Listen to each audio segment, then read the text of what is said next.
the TireRack.com Champ Car Endurance Series brings real affordable endurance road racing to you on North America's most prestigious road courses. With live flag-to-flag coverage of America's best grassroots motorsports racing, AutoZone presents ChampCar.Live.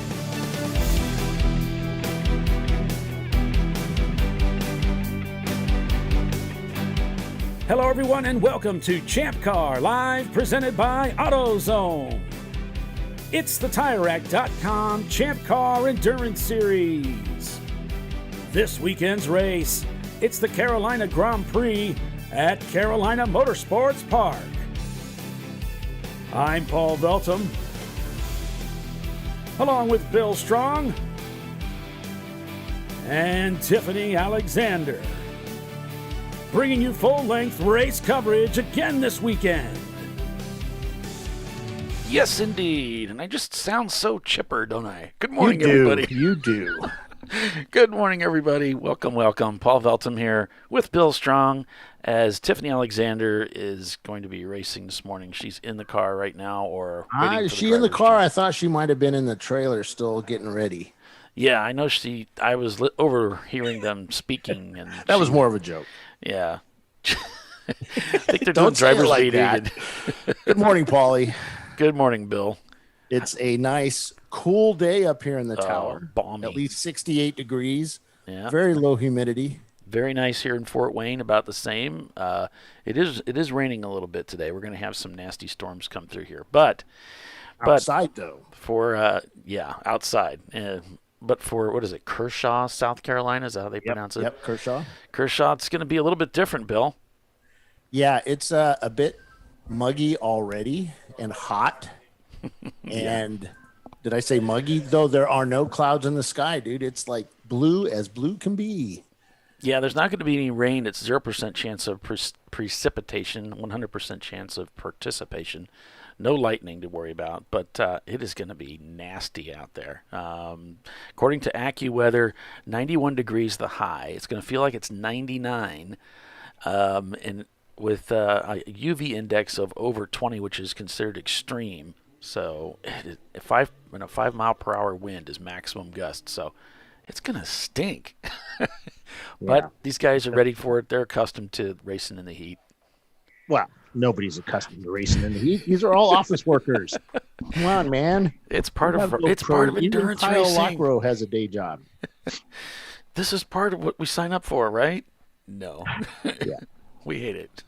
Oh. But we get along with it. The drivers they've got. I saw the Brew Crew was loading up there. We got the Brew Crew camera up and running today. Yep. Thanks for doing that, Bill. We've got I saw them loading up their cool shirt boxes with ice and just stack everything in front of the camera. It's like, come on, man. Yeah. They don't give me any spot to put a camera to begin with. Don't they know who we are? I know. Now, Running Bulls doesn't seem to have that No, problem. Running Bulls has their stuff together. Yeah, let me tell you. Those nice. guys were up early. They were one of the first guys in the garage this morning when I got there at 6:25 a.m. Oh, it looks like the 246 and the 146 will be our lead cars this morning. How did that happen? Yeah. Winners yesterday, or second place yesterday, the 146. The Pinkies out Lexus SC300 is not racing today. So they were just putting that into the mix so they could qualify for the national championship, which they did by winning. Yeah. The 246, I think, has not qualified. So they're going to really push that one up there to, they're going to put that one in to qualify. The 146 is already qualified. So we see the Tater garage car there, and there's Michael Bull's car. We're going to try and get Michael up into the tower to talk to us. And so we'll see if we can get a word with them. Great group of guys. Andrew Sides in the car this morning, starting things out. So pretty cool. So the pylon, Paul, will automatically reset once the cars start going over it. Now, I did complain about the date at the top, but it is proper data as they go across the start finish line. Well, complaining is what we do best. I know. There's UUC going by, Brew Crew Racing, heading out. And UUC is going to be sponsoring the Sebring race. Is that right? Next week. So that'll be a lot of fun. 14 hours at Sebring, which is always awesome. Cars are rolling out off the grid. We had a Track pretty good condition race of looked it. really good this morning. They spent the evening blowing off all the rubber. Can you believe it? All these super sticky tires now are actually leaving the tire slag all over the track now. There was a line through a lot of the corners. So if you got off into that line, into that rubber, I guess the same thing happens like with the Formula One guys where they just go flying off into the sunset or the sand traps. Oh no. So And we were talking to that who was that guy we were talking to yesterday with Pinky's out. I can't remember his name, but Eric, Chip. He said that no, it was Ray. It was Ray Frank. It said the runoff is really great out here. You can see there's not a lot of chances to wad up your car, but give us the chance. We'll find a way. We'll find a way. And my camera will probably be attached to the part they hit. Yeah, absolutely. We Pinky's did out. move some cameras around today. Hopefully they'll work a little better today. Yeah, they're pretty cool shots. This is the same one we had before. I made it a little higher. I put it higher up. Yeah. Yeah. I thought about putting a gopher cam in, but then I knew these guys would just run it over. And then where would we be? Jerks. It's always the way they are. Yeah. Pinky's It'd out. probably took the win snag on yesterday. somebody's suspension, and then we'd have a suspension camera. Another Emmy award-winning one, but you know. The marching ants is up, Bill. Yep, marching ants is up, and that should be working nice for you guys. We also have the race log up and working. How do you get to the race log of the marching ants? Well, you go to our YouTube channel and get 2 TVs up and working, and have us on one channel and have marching ants on the other screen, or multiple computer screens type stuff. And then we have the race log, which is you're looking at right now. That will be showing, I'll be updating that throughout the race as the corner workers call in info and as race control reacts to those calls. So I'll be putting that up. Yeah. So the corner workers now calling around the cars as they go through. Yep, Tiffany's in the car here. I told her to go out and warm up her tires. Make sure she weaves from side to side just to annoy Bill. But she's not doing it because she's nice. If it doesn't really warm up the tires. You can help clean off the tires, but warming up the tires is more effective by just applying the brakes. We need those blankets is what we need. Like they use in F1. Yeah. Well, they don't. Do they still use them? Let's spend some money. We'll see if they're not using them anymore. Maybe we can get them on eBay. Yeah.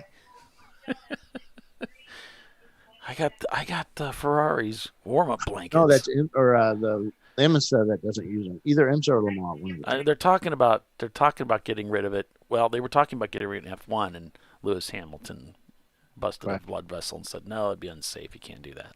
He that one guy that has all the power. Yeah, since he's in charge of F1, he can say that.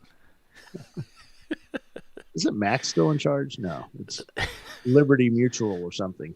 Right. Emu. Liberty Media. That's it. Oh, that's right. Liberty Mutual. NLS Racing, they've got a camera in their car, but you can see it's not working real well. But they are out here this weekend. Pinky's out, swept first and second place yesterday. MKD Motorsports and their Mustang, they had second place.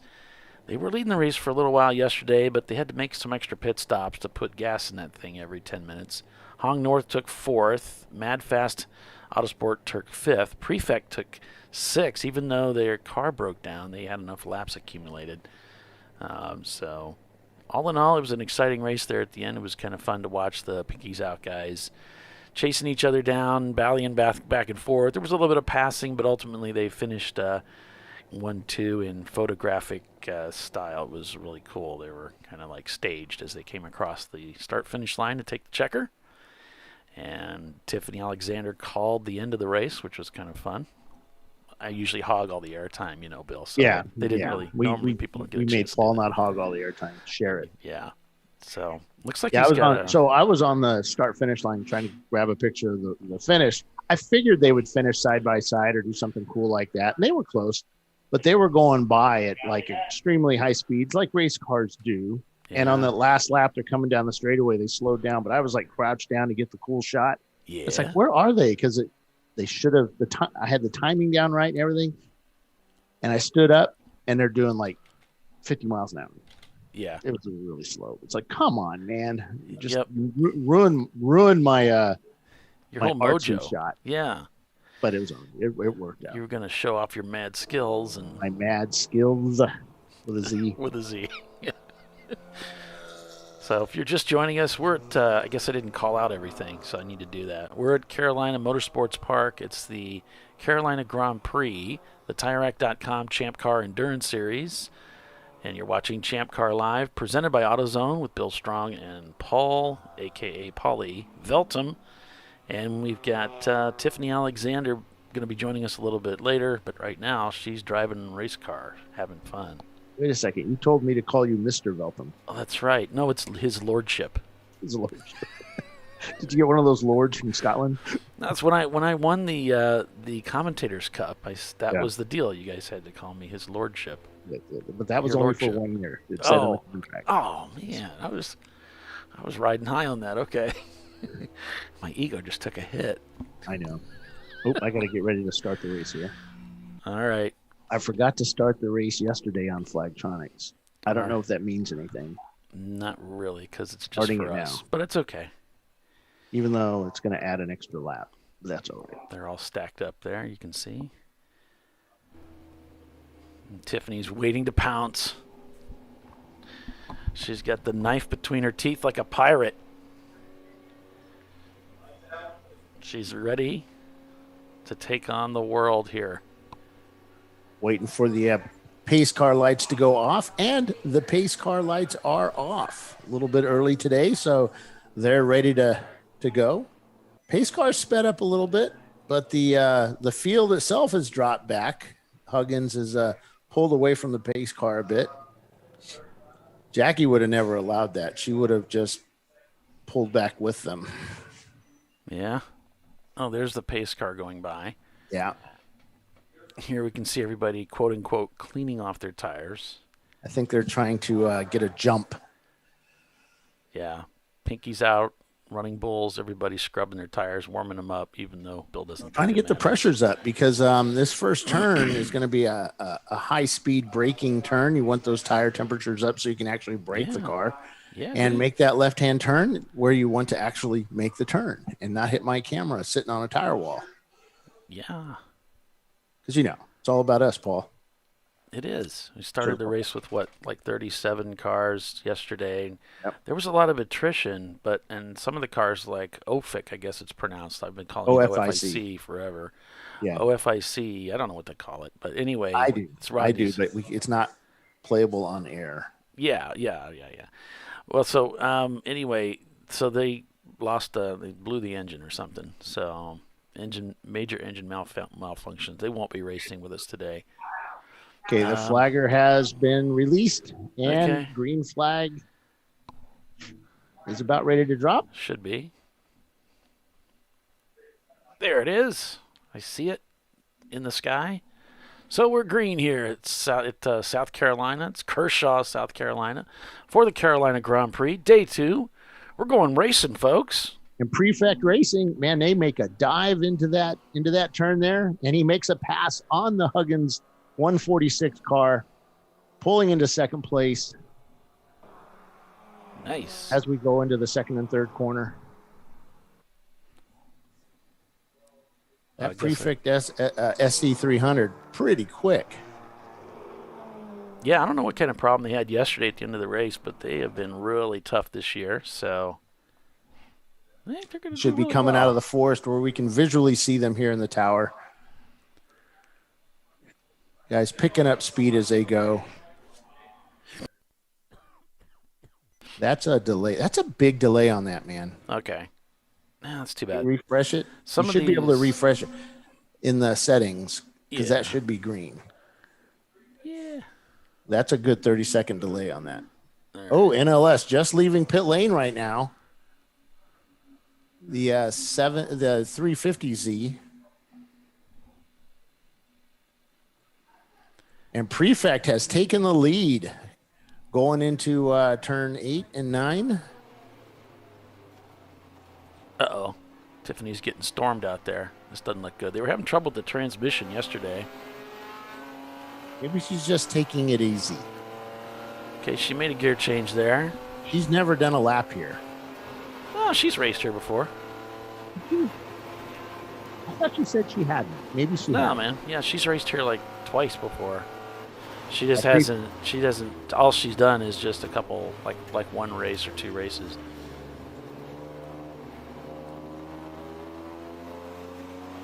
What happened here? My screen's all locked up. Oh yeah. Oh, I know what happened. Sorry.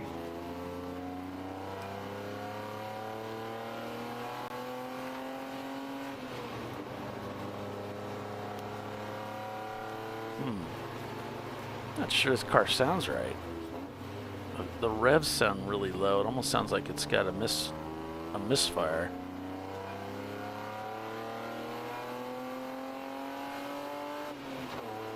There we go. Yeah, it does look like she's taking it really easy. She's not charging in on that Miata.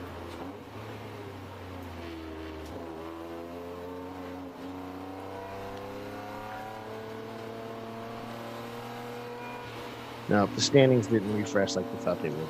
No. Tech Okay. support. Sorry. Yeah. Have your people get on it.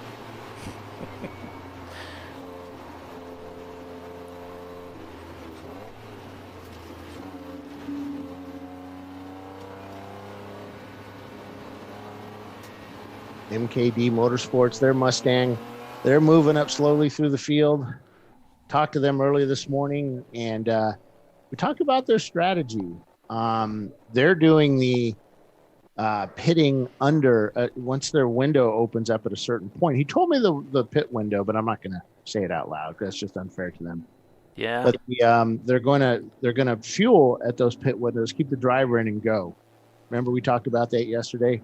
They said it works for them, but yesterday it didn't work. And part of the reason was it didn't work was that the purples also fell on top of the hour, the 2 hour mark. Yeah. So it didn't help them. Right. It didn't affect the other guys that try to go the 2 hours. Whoa, the Mustang, I can't see the number. So I don't have my binocular. I don't know where it went. But that copper Mustang that Ray was driving yesterday, it came through turn one there and had to go off-roading on the inside driver's left because everybody shut the door on him. Shut it pretty quick. Yeah, we got a camera in the Running Bulls car too, and it's similar to yesterday. We're not going to have really good visuals, but we've got that Brew Crew camera. We've had trouble with that today, so that's not running again. But we tried, folks. Bliss Sorry. Racing. We're going to replace some parts on it when I try to get home. Yeah, like next year sometime when you get home. Okay. You're not going to be home for a while. Or if you are, you won't be there for long. We got a lot of racing going on, folks. All right, hold on. Let me check something. You got a Prefect camera, but they're having a lot of trouble with it. So Prefect up at the front of the field here. Got a great jump on the start. Finished 6th yesterday. They were looking great all day yesterday too. So I look for them to do really well. And if you're wondering why we don't have a camera in the Pinky's car, it's because usually they run their own camera, but turns out, I guess Chris had upgraded a phone or something, and then they couldn't get the phone to mate, to pair up with their camera, et cetera, et cetera. So, no camera in that car.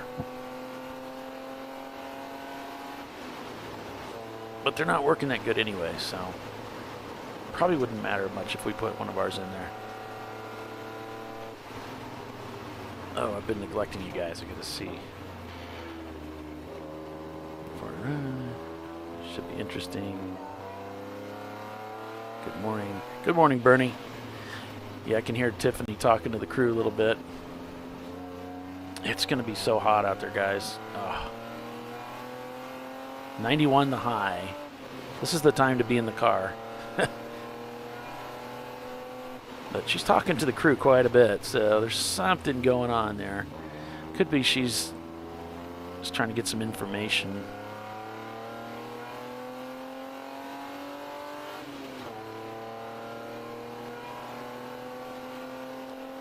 Turn 1. Nice downshifts. Here, say whoop. She got a little tight into the corner there, tighter into the apex than I think she wanted to. Lifted off the throttle there to avoid shocking the drive line.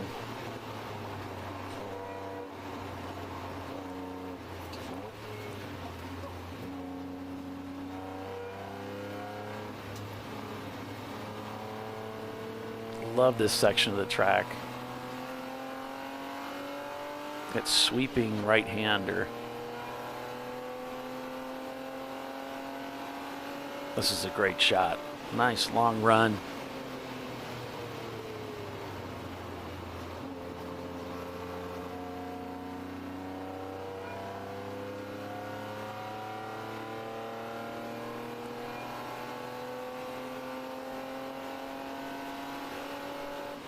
And we are working on getting timing and scoring up here, folks. Just give us a few.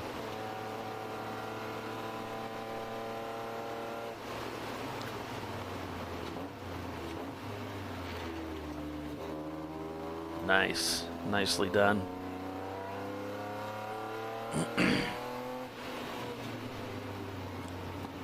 Dab of the brakes here and then back to power, easing it on.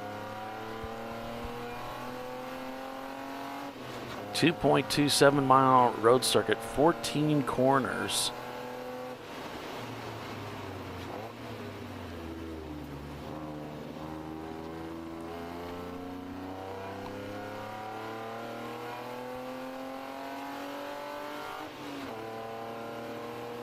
Coming down the front straightaway again. That's a lap at Carolina Motorsports Park.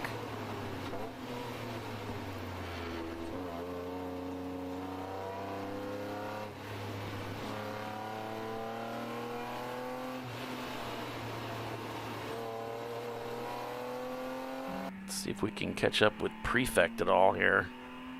Might be able to clear up that screen a little bit. So I know they're running a little bit higher res. Let's see how long we can keep it. But this would be up at the front of the pack. Yeah, and then we got through a turn.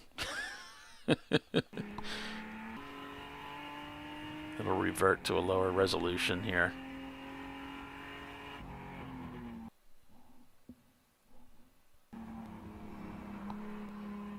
And Bliss Racing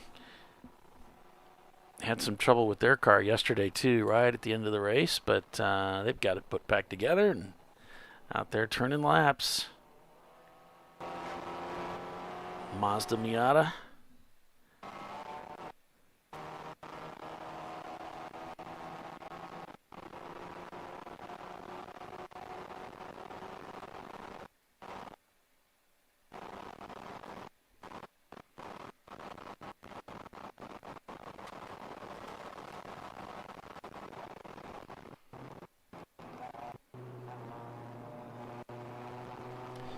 Still don't have timing up yet. Let's see here.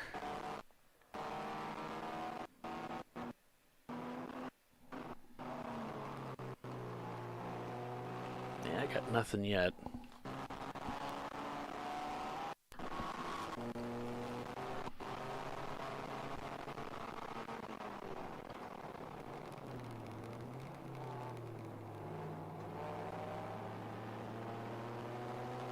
Looks like Tater Garage up ahead there as they come out onto the front straightaway.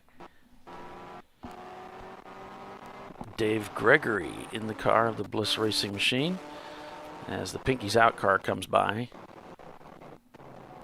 Scoreboard is up. Oh, cool. Thanks. Yeah, we had a issue on our end. It wasn't their end. And once we got that sorted out, it worked instantly. It was like, whoa. So we had a lot go on there while I was gone. We're getting reports of a car that's leaking some oil somewhere. And let me go get that info for you, Paul. Alrighty. Thank you. Let's see here. There we have Prefect Racing leading over Pinky's Out. They're showing both cars up there, though. So I thought only one of them was running. But anyway, 246 and 146. Then Running Bulls Racing, DVM Racing, Tater Garage or Tater Racing, MKD Motorsports, Brew Crew, Rad Racing, and Black Swan Group. That's the top 10 according to what we have here unofficially. All right. Our Brew Crew camera is down. There's MKD. And here's Running Bulls. Shown in 4th place right now.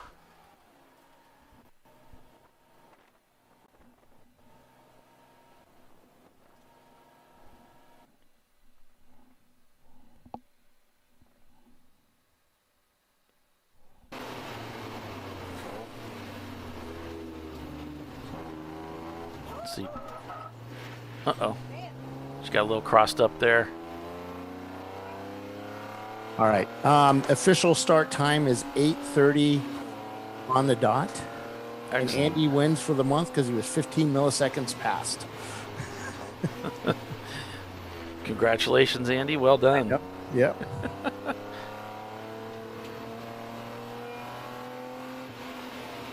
I know these race directors pride themselves on these start times. It's like a thing.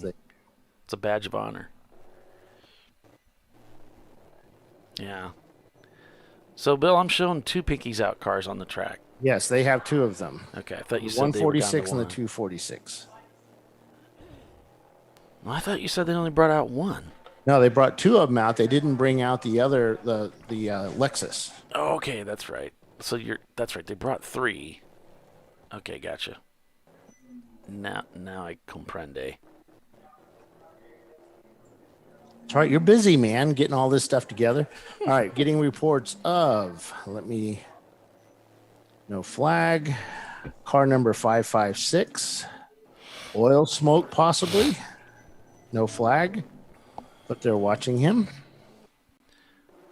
So wouldn't the 246 have a lap penalty somewhere in here? Like they should be applied at some point, right? Let me ask. Oh, okay. No, because the car that won is not racing today. Let's say they were second. Those Yes. Sneaky dogs. That would have been dumb for me to ask. Well, so it was dumb for me to ask, is what you're saying. No, for me to ask the boss, Andy, hey, are we, and they would just look at me like, are you just stupid, Bill? All right. No, it's just the guys that 29 is dragging something, but they don't think it's important. Oh, So most likely not like a drive shaft or. I don't have a 29, so okay. And 18 was reported smoking, and they're watching that one.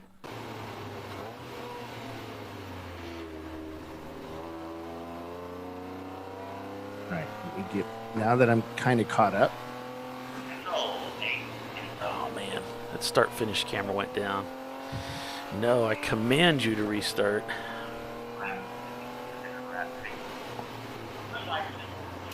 Yeah, they're like some of the cars are reporting like header wrap hanging down.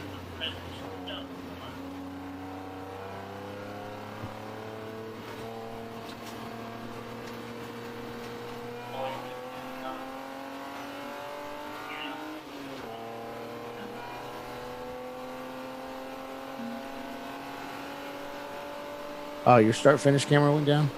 Yeah. That's weird. Let's give it a minute. Yeah, it was working great yesterday. I never had any trouble with it.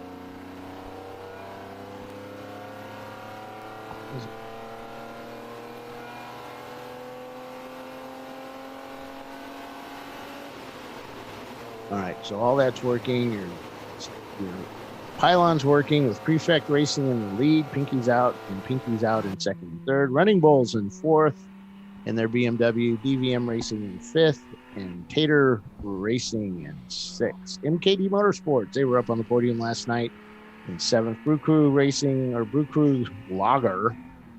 Brew Crew's in eighth. Rad Racing in ninth, and Mad Wag Motorsports in 10th. We did sound checks yesterday. Everybody was under the numbers with the exception of a couple. One of the Pinkies Out cars hit like in the upper 90s. They blew out their muffler at the end of the race. That's when they got hit. They didn't let us know until this morning, but the Pinky's Out guys showed us their repaired muffler. They had to weld it all back together. It had splayed out, like backfired. Oh, And like then, on the cartoons?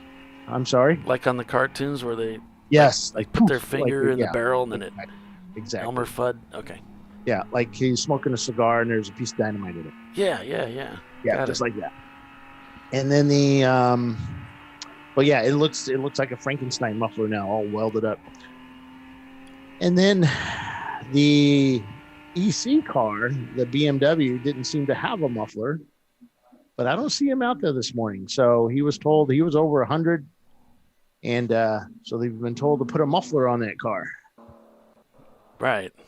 They were supposed to put a muffler on the day before, but But they don't have to run a muffler; you just have to be quieter. Well, you have to be quieter, and in order to meet that requirement, it's got to have a muffler. Maybe. I mean, if you already got one on there, you don't need to add a muffler, right? How many mufflers do you need to run? Where it says, "But officer, I don't have a straight pipe exhaust because it was all S-bends." Exactly. I mean, look, that's not a straight pipe. There's no straight pipe on this car. Oh, I guess you got me there. Oh, man. The car's...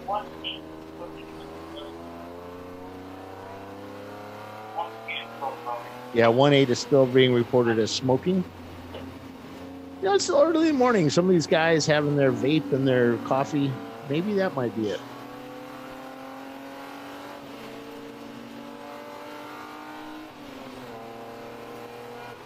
In my head, that was funny, by the way. So, Bill, do you suppose that yesterday when Chris Huggins passed the Lexus for the lead, and then they swapped positions, it was because they planned on parking the Lexus and they didn't want the other car to go They had down already the had a plan, and they were just messing around, fighting back and forth. And it got to the point of they were like, "Yeah, we need to back off a bit. We're going to take each other out." So, and they talk about that in our interview that we'll talk about. What? I don't know, GMS, the curse of the camera. No, stop. Stop saying that. Stop that, Paul. Nobody will take my cameras, and I won't have to Darn put cameras you. in cars anymore, which will make my life easier. So stop, Paul. Stop. Nobody will want a camera. The curse of the camera strikes again. But Bliss Racing is out there. Well, those guys are excited. They won F class yesterday. Did they? The car that did take the flag was found to have some parts on it that sent it over the top of 300, so they were moved to EC. So that's new what's going to happen from now on for Dana Morrison is that F class. If you're found to have parts that make you exceed the 300 points, that you will be automatically moved to EC. Yeah, I mean, the whole point of it. We had done it where you were moved to the proper class of the car, but that could potentially move somebody else out of the way and move them down. And they said, no, we're just going to put them in EC. I mean, the whole point of the F class is to be able to come in there with bare bones and just go race and have a position. If you're cheating that class, I mean, come on, man. Well, it wasn't cheap. They said they completely forgot about that rear sway bar. Yeah. So, So they got the car ready for 300, forgot it. Gotcha. It happens. It's not a big deal. No. We're not blaming anybody. I really hate that when, guys, he's cheating, he's a cheater. Oh, shit happens, man. Not most of us don't do this stuff for a living, so it's a part-time thing. And we do, though. This is our bread. Well, I do, yeah, but maybe you do too. So, but that has nothing to do with the cars. Oh, I know. I'm just stirring the pot. Yeah. And then, they won the class. I asked them this morning, I said, hey, when you, the Bliss guys, when you, at the end of the day, can you just take the camera over to the registration? And George looks at me and goes, no, You can come collect it in impound. An impound. I was like, okay, that was good. That was good, George. Nice. Yeah, we're gonna have them on the show this Tuesday night, Bliss Racing. We're gonna title the show "Bought, Not Built," because they bought that car. They didn't build it because you don't really build an EC car or a F-Class car. You just put some tires on it and go racing. Well, I mean, of course, with all the safety stuff. But yeah, it's a lot of work to get them prepped so their wheel bearings and all that stuff are really annoying. What? You don't have to. Bill, most of these guys want to come out and race. They don't want to work on their cars in the paddock like you do. They want to just go to the track and race all day. You know, the paddocks are much cleaner than my yard I work in. It's a mindset thing, I know.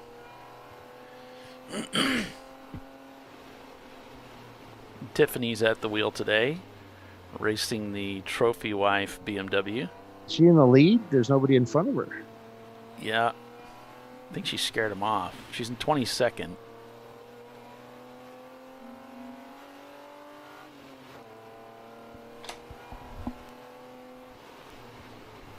It's a really nice view, though, the track.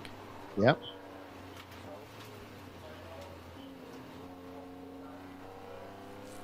So we've got Prefect Racing ahead of Pinky's out, 246, 146. Then it's Running Bulls in 4th, DVM in 5th, and DVM was pretty tough yesterday. There they are right there, in fact. AT&T has a better coverage here at this track. God, she just screams into that microphone.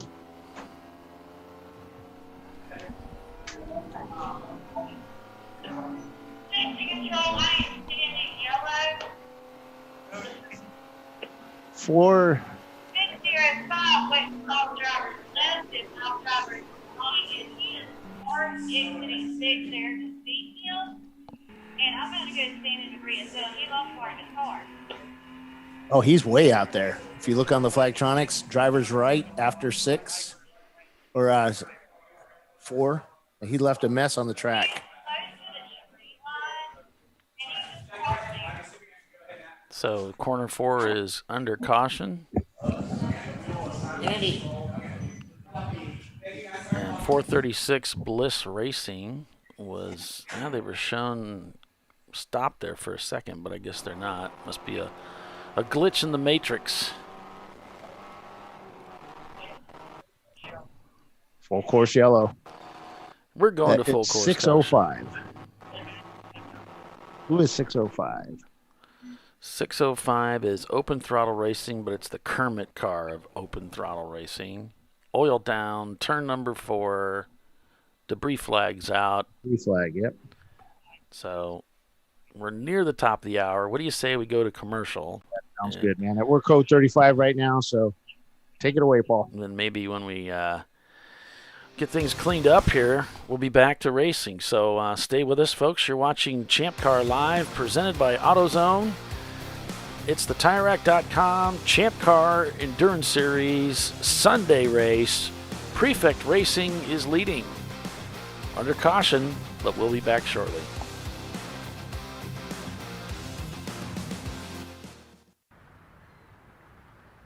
I probably need new tires. You do. What if they sold tires online? We do. We're TireRack.com. They could offer lots of tires We have so many tires. and help you find the right tire. It's called the Tire Decision Guide. Oh, and they could ship them to a nearby mechanic. We shipped over 7,000 independent recommended installers. This is an amazing idea. Sorry. TireRack.com, the way tire buying should be.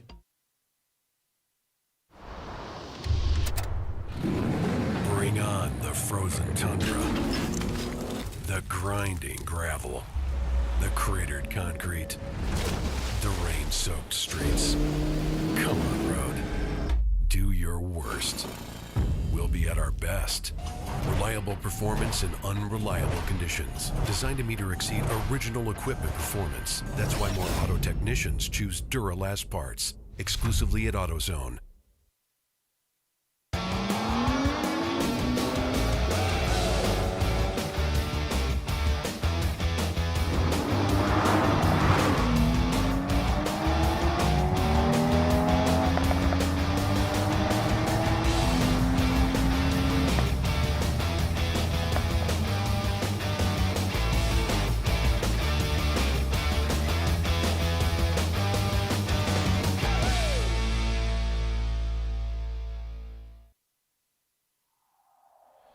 Discovery Parts is a veteran-owned racing and safety equipment company. While we're located inside Atlanta Motorsports Park in Dawsonville, Georgia, Discovery Parts can also be found at the tracks, supporting a number of Champ Car Series events. We take pride in being a reseller of the best of the industry to Champ Car teams and drivers. We know racing, love racing, and look forward to tomorrow to even more racing. Visit us at discoveryparts.com. Come on, Road. Do your worst. We'll be at our best. Stress tested to meet or exceed original equipment performance. Exclusively at AutoZone.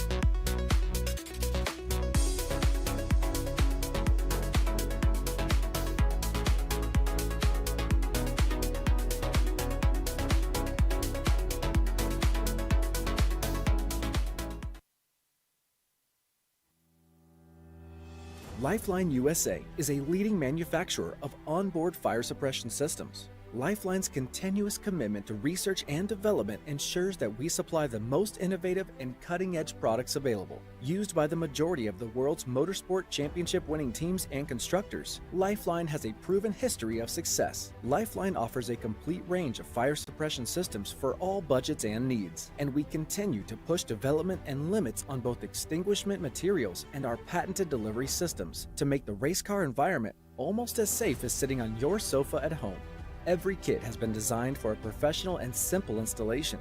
For more information and to purchase your Champ Car fire suppression system, go to www.lifeline-fire.com. Located in Northeast Ohio, with 40 years of combined experience, Money Shift Racing knows how to deliver performance and safety, offering everything you need to get your vehicle and drivers ready for race day. From safety equipment to full engine assembly and repair, in-house fabrication, 3D design, and rapid prototyping. Money Shift Racing. Performance done right. Frozen rotors from Diversified Cryogenics deliver increased performance and a higher level of safety, while significantly reducing braking system costs. So to tell you a little bit about the durability of this product. So we have seen an incredible extension of the life of our brake rotors using frozen rotors. We've gone from brake rotors every other weekend to 6 weekends on one set of brake rotors, and I think they can go farther. The durability has been amazing. And it's been a fantastic season, and man, a lot of that is due to the way our car can brake on those frozen rotors. For more information, go to frozenrotors.com. I did it. You see how it's... That's it. We did it. You did it. You can do it. The path to I did it starts at AutoZone. Get in the zone.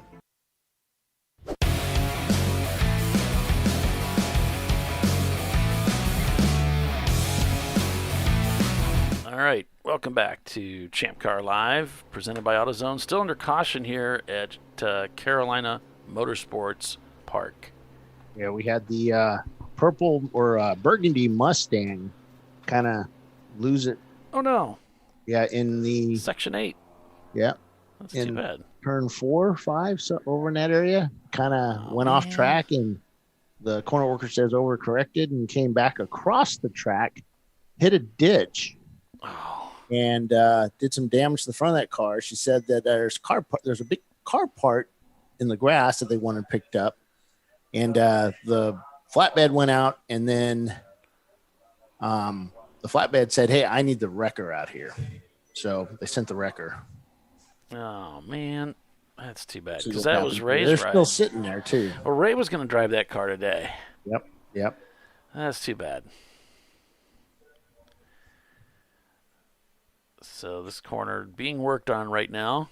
I don't see anybody in this shot here, but I have this as turn 4. Yeah, I aimed it the other way instead of the other way. The other way, we probably would have had the car. Remember what I said? I don't know what you said. Well, I said this morning, I said, I'm turning the cameras around, and most likely all the action is going to happen behind it, because yesterday the action happened behind the camera again. How about I turn up the Win resolution? Man cannot win. I know. It's like my It's racing always career. something. It's always something, isn't it? It's not one thing, it's something else, just like Elder Radner used to say.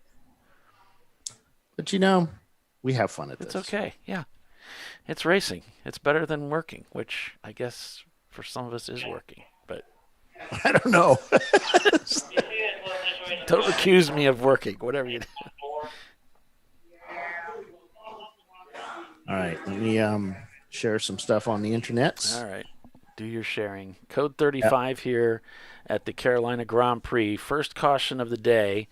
Got a good half hour of racing there, almost about 25 minutes of racing there. And the Section 8 Mustang oiled down the track over there in the turn number 4. And that's put us under caution. Code 35 as it is, meaning the cars aren't allowed to go over 35 miles per hour. So Tiffany's at the wheel in the Trophy Wife Racing BMW, cooling her heels as the crews, the track work to clean up that area and get us back to racing. Welcome, everybody, if you're just joining us. You're watching Champ Car Live, presented by AutoZone. And this is the TireRack.com Champ Car Endurance Grassroots Motorsports Racing Series. Welcome our Facebook friends joining us on the Facebook feed. You can like and subscribe to our YouTube channel, ChampCar.Live, to pick up the notifications for all of the races that we cover when we go live. You'll get notified. I think you'll get notified when I publish the links as well. Got the live feed up on Facebook right now I'm looking at. So looking good. All that good stuff. Yeah. I'd like to say happy birthday to Brian Belinsky. Oh. He's 32 years old today. Yeah. I'm sure maybe on, I don't know. Or somewhere around there. On Jupiter or something, yeah. And he's not, I doubt that he's watching the show. I think he has too much class for that. But well, it's also like, what, 5 in the morning? 5 in the morning, yeah, in California. Oh, they're picking up something. Yeah, they picked up a car. That's probably it is. Bummer. Yeah, they had to pull it from the other side of that ditch, and then. Well, this is the turn 7 camera. Oh, maybe he's just on the other side of the track. Yeah, I aimed it at, as they go down, as they go around the corner, because nothing was happening over on the other side. Yeah. So I changed the camera. Remember, the cars came right up on the camera. I changed that looking the other way. Yeah. The turn 4 camera. Well, this is, change of pace is nice. Yeah. That's good. Yeah, that start-finish camera's not working. You said that like 8 times. I'm guessing that you want me to go fix that. I want you to take out your magic wand, Bill, and wave it at that stupid thing, because it won't restart. I'll go down there in a few. I got to fix. I've got. You better do it soon. Saying I don't have any. I have some uncorrelated cars, so I got to fix that. Okay. Before you melt, because it's going to be getting warm down there. Yeah. Plus, let's just get back to racing here, and then I'll head down there. I don't even know who's in the lead. Prefect. Yeah, I've got showing the wrong cars.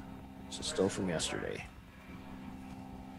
All right, Prefect Racing, and what number are they? They are number 742. Let's show them up on the Flagtronics with a blue box, as they are our leader. Ta-da! That's probably 20 minutes behind. Okay, never mind. The way my day's going, man.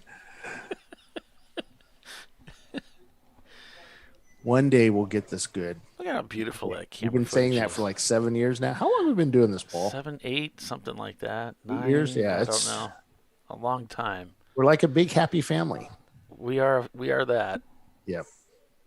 We are actually. Yeah.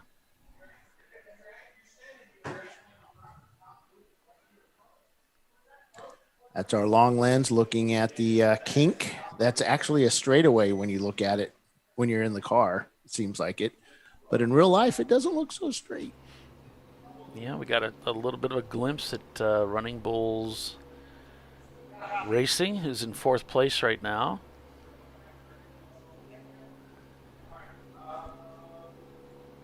Tiffany at the wheel of the Trophy Wife BMW. Hopefully having a little bit of fun. Would probably rather be racing right now. So. All right, we are back to full course yellow. Waiting for the right. drag race starts from these guys.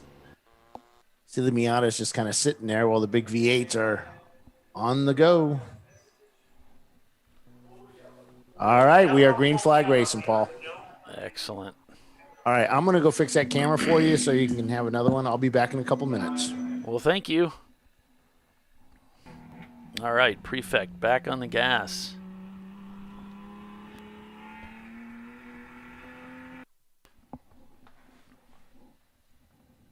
Car's coming down into turn 1. Using all the racetrack there. A little bit of smoke coming out from behind that Miata.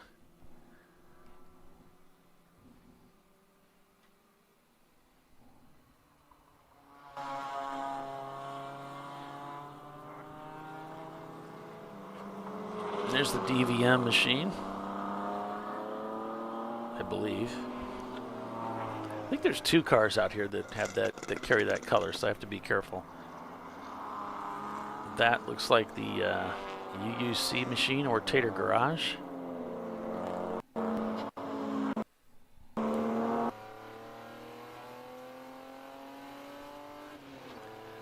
get this thing spun up. So that might have been Tiffany going by. She goes down into turn 1.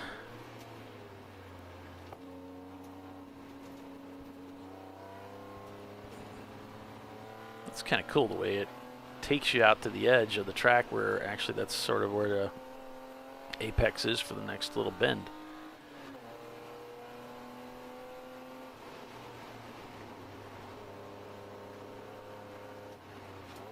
A little bit of curb there, a little bit of touch of the curb here and there.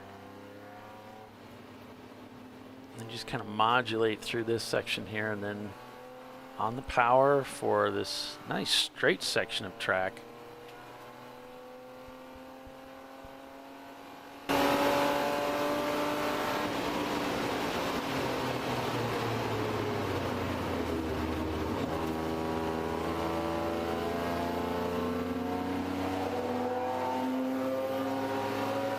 There goes UUC. Brew Crew Racing.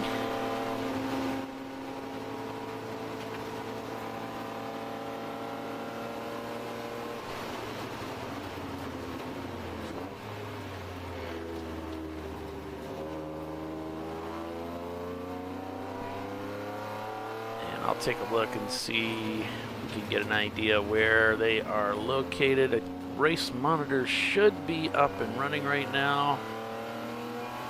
Here we go, here we go. Yep.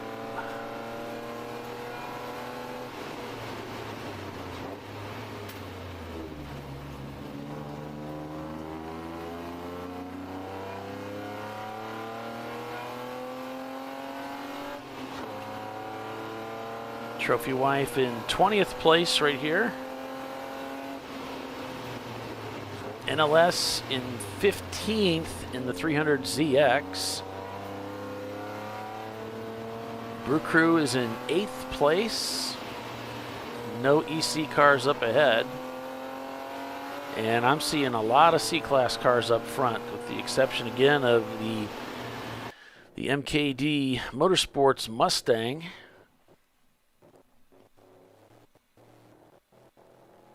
They are in 6th place right now. That's the first non-C-Class car up at the front of the pack. Madwag Motorsports did a transmission change yesterday.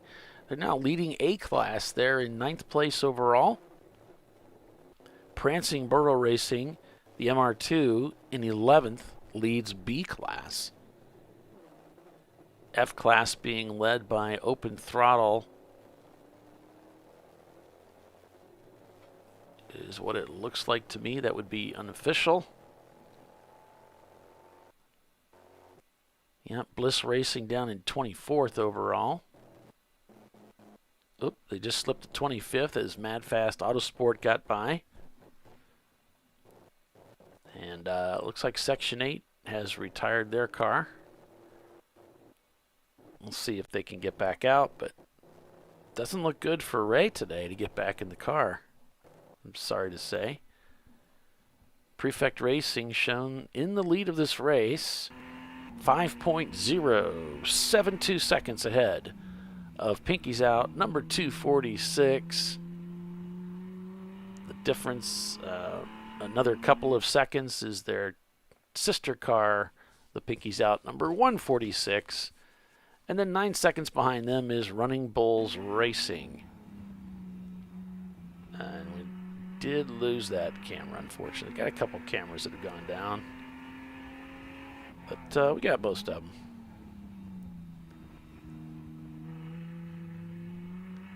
So Prefect Racing, their fastest lap time so far, 148.5. Pinky's Out behind them, a 148.3. The gap now 4.5 seconds on that last lap. A 150 from Prefect to Pinky's Out, a 149.8. So very close in lap times. We did get that start camera up for you folks. There's that camera there.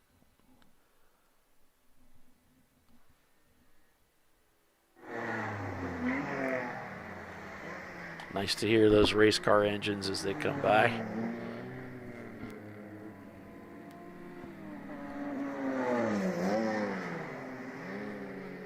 Pinky's Out coming into turn 1.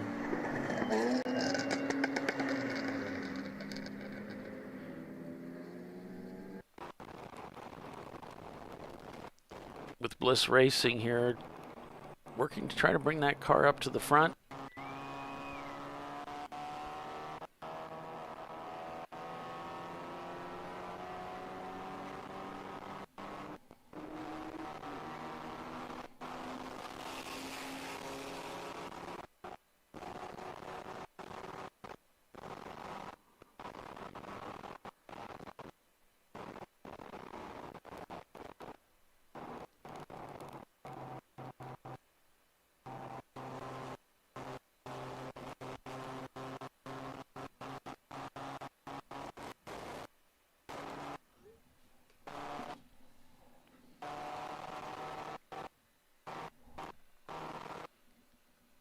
We'll come back to them. So I have camera 5 out of somebody's car. So I will put that in something once we get a car on pit lane. Maybe during the fuel stops, I'll go out there, Paul. Oh, okay. Well, thanks. It's on now, and you can look at a wall. Yeah, it looks great. There we go. There we go. Needs swept, I think. GMS, yeah. I think they're done. That's a shame. And your start-finish camera is working. Yeah, thanks for doing that, Bill. I think everybody appreciates that. And the audio is pretty cool, too. We get to hear the cars come by. Some of those guys rev it to like 1 million as they try to rev match. I'm pretty certain that going from 5th to 4th or 4th to 3rd doesn't require 1 million RPM. You? It's like, you know, that's how they do it. That's what it sounds like. Yeah? Yeah. Well, some of those cars get up in RPMs really fast. You know, like they have a 12-ounce flywheel. And yes, and 12 ounce might be pushing the weight up there. Right.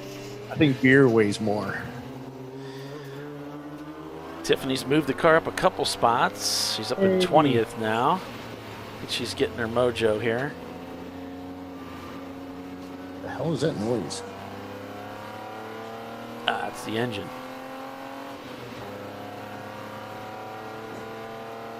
Oh, it's that ARC. I think it's that ARC 7 they just started up. That's the one they were having a problem getting started yesterday next to, I think it's a 13 car.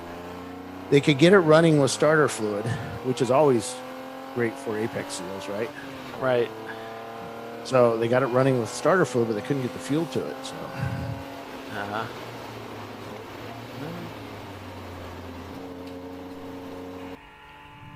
So Prefect Racing, now the gap's 1.6 seconds. So Pinky's Out has reeled them in. 148.6. It seems a little further than that in real life when you look at them, but they are pretty close, and they're pretty equal going through there. Both cars, the second Pinky's Out car is probably about 30 to 40 yards back, just hanging back there. Well, that's just what it was on the start-finish line. They breathe as they go around the racetrack. Yeah. And it's a lot of braking, a lot of turning, a lot of cars in the way. Yeah, I think there's Tiffany going by. Got the lean going on.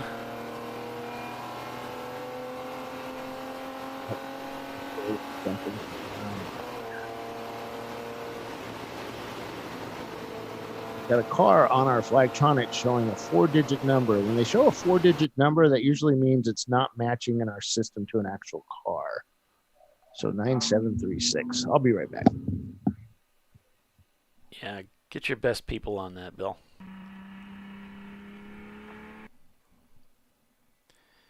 So Prefect shown in the lead right now. We'll see if they can hang on to that as they come down the front straightaway.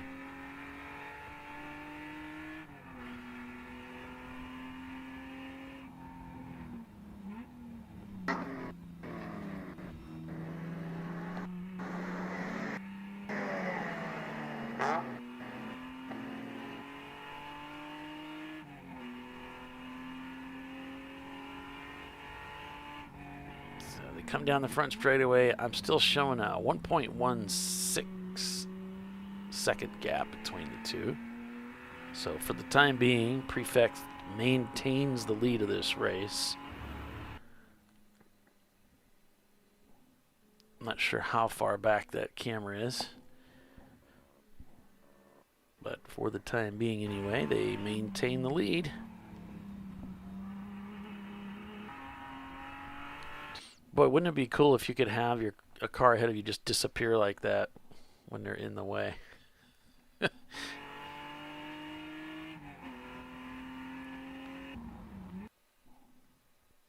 right, well, we'll leave that camera behind since it's obviously having a lot of trouble. MKD already in 5th place. It's kind of a repeat of yesterday, isn't it? This is roughly where they were finishing the race yesterday. And they did lead yesterday for a little while until that first pit stop. If you'll remember, they had to pit at the 1 hour and 30-minute mark. Of course, we were under caution at the time, and so they might have been playing some strategy there.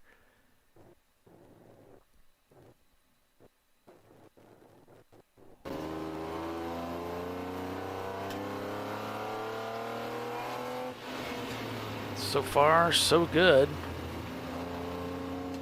Prefect leading the two Pinkies Out cars, Running Bulls in 4th, MKD in 5th, DVM in 6th, Tater Racing in 7th, Brew Crew is up to 8th, Mad Wag is 9th, Hong North is 10th, unofficially.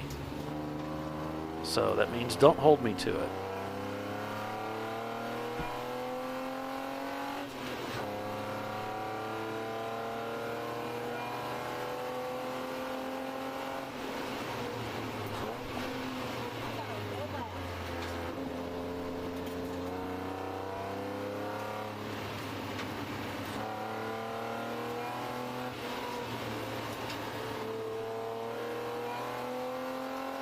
All right, Paul.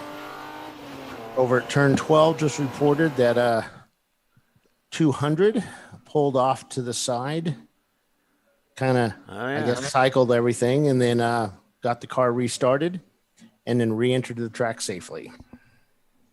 All right. 200, that's Mad Fast Autosport. 0.4 seconds the gap now from first to second place. There's plenty of other Hong North very close to Mad Wag Motorsports now, 1.5 seconds the gap.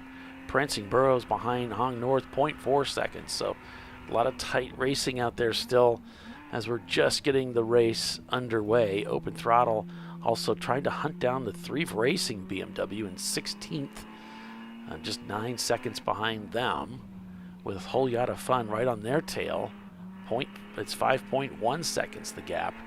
Their Miata looking at open throttle, so a lot of tight, close racing right now. Pinky's Out looking for the lead here.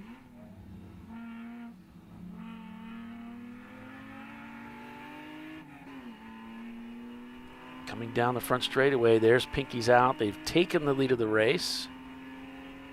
As I was going through the standings, I missed the pass there for the lead. But if you folks were watching the screen, you saw it. Pinky's Out takes the lead in the 246, with Prefect splitting the two teammates. Running Bulls still in 4th place. Is that second? They come across the line with a 152 on that last lap. Top 5 teams all running sub 150s, so it seems like the pace has picked up just a little bit.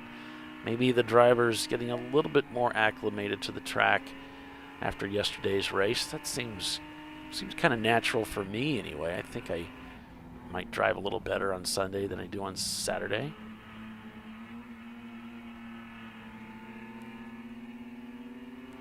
Talking about a little road rage out there. I don't know who they were talking about.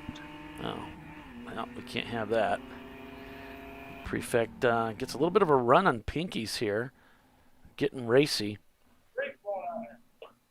Yeah, that's what the corner workers are talking about, those two cars. They go through the turn 8 complex there, very close together. And they're side by side.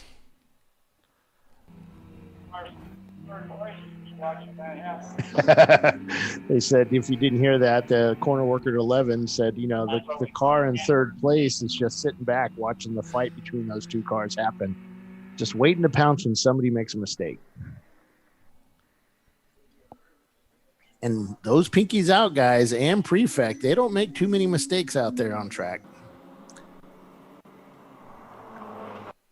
They're very close together, as you can see, all 3 of them. All 3, yeah.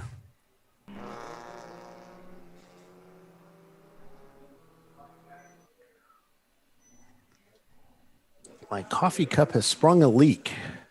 Oh, yeah? You got to bring one of those. Oh, of course, that'd be more to pack. So. Well, I have the I like the thermos coffee cups. They tend to keep my coffee. My wife pours it when she leaves for work at 6 in the morning, and by the time I wake up at, I don't know, noon. Kidding. It's still hot as can be. So she thinks I get up every morning at noon. She said, when you retire, you're just going to sleep all day and mess up the house. I said, no way. Get out. So the Pinky's Out car in 3rd place just set the fastest lap time of the day, a 147.0. That's a big leap in time, man. It's smoking, dude. 1.3 seconds the gap now to the Prefect car, so lots of pressure on the Lexus right now from the Pinky's Out team. Well, the 18 Dodge Stratus Black Swan Group, Brian Lohman is in that car right now. He's going to do an hour stint, and then he'll get out, and Ryan Williams will be going in that car. We'd like to say hi to Celia Estrada, and Max is here and racing. He's not in the party. It's like one of those World War II radio messages. Yeah. All the Americans.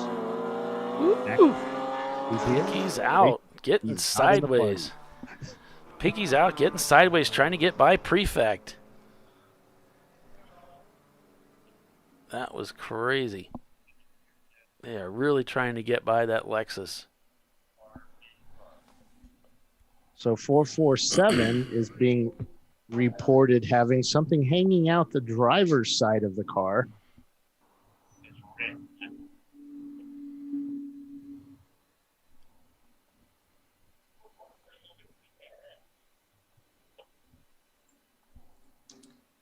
So no action will be required, but they're just going to keep an eye on it. Looks like both the Pinky's cars might have got by him. I'm seeing a white BMW, looks like up ahead, as the camera tries to get caught up.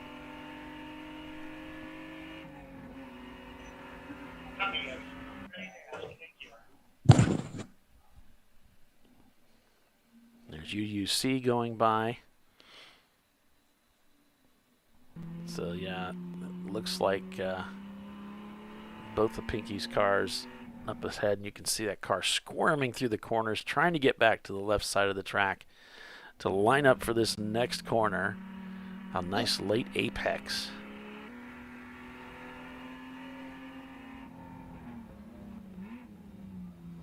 And these three cars just fighting it out, but just doesn't look like Prefect just has quite enough to do anything about that.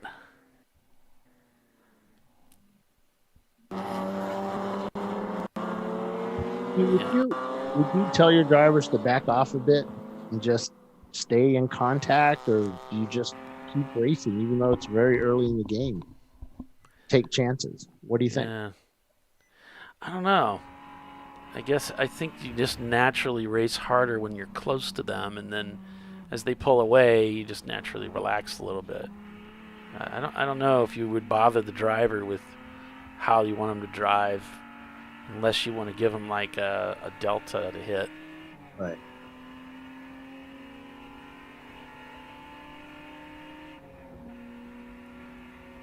I think the Pinky's out guys, they just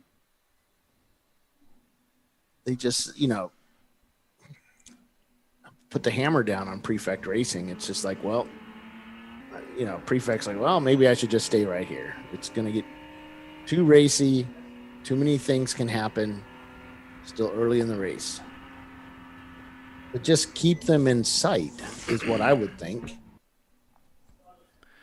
Yeah, if you can let them get out a little bit, maybe they'll cool off a little bit, and then you can kind of stick with them. Yeah.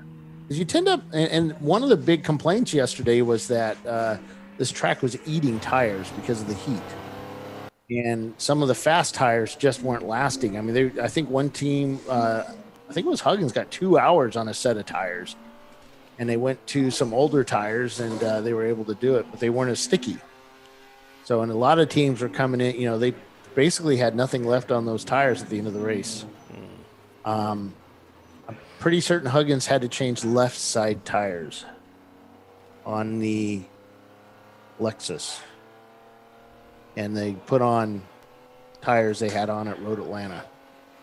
But they're not running the Lexus today, are they? No, but the other, during the race they did. The BMWs were the same way.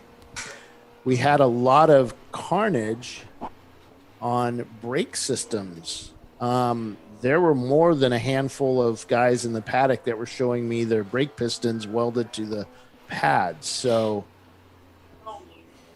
yeah, that's usually not a good thing.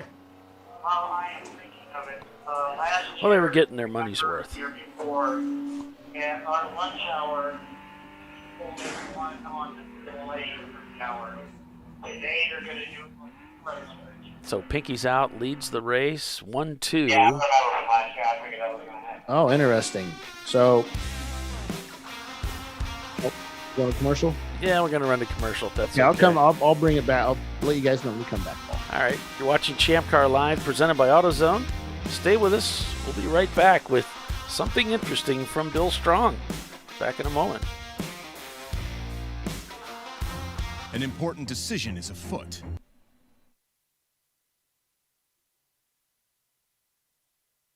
It's about leading online retailer of tires in North America and a repository of advice and expert reviews. And it's done. All that's left is to arrange for safe, easy installation at one of our independent recommended installers. Well, I guess he did that too. TireRack.com, the way tire buying should be. Come on, Road. Do your worst. We'll be at our best. Engineered to meet or exceed original equipment performance, exclusively at AutoZone.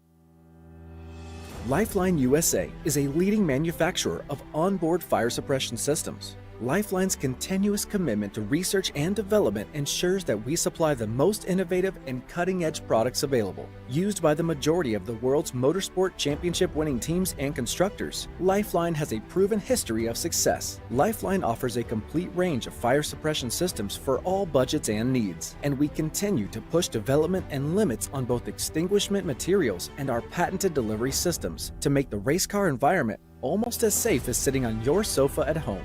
Every kit has been designed for a professional and simple installation. For more information and to purchase your ChampCar fire suppression system, go to www.lifeline-fire.com.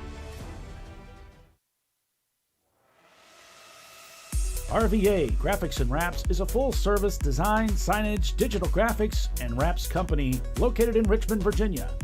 With over 20 years of experience, RVA Graphics and Wraps offers premium signage options for your business. We are dedicated to offering our clients best-in-class service in all aspects of graphic design and application. For more information, visit us on the web at rvagfx.com.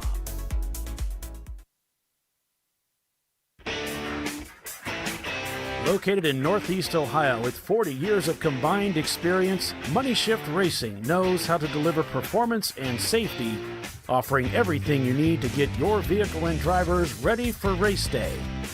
From safety equipment to full engine assembly and repair, in-house fabrication, 3D design, and rapid prototyping. Money Shift Racing. Performance done right.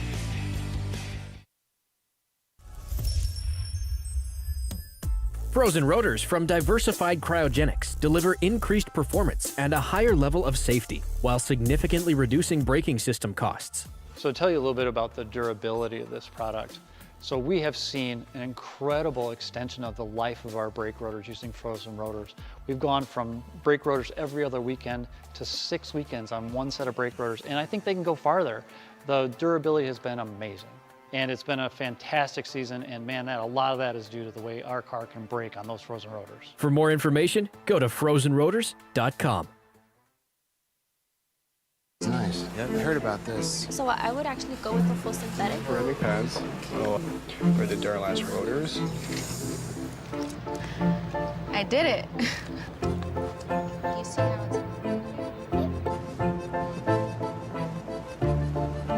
it's... Did it. That's it. We did it. You did it. You can do it. The path to I did it starts at AutoZone. Get in the zone.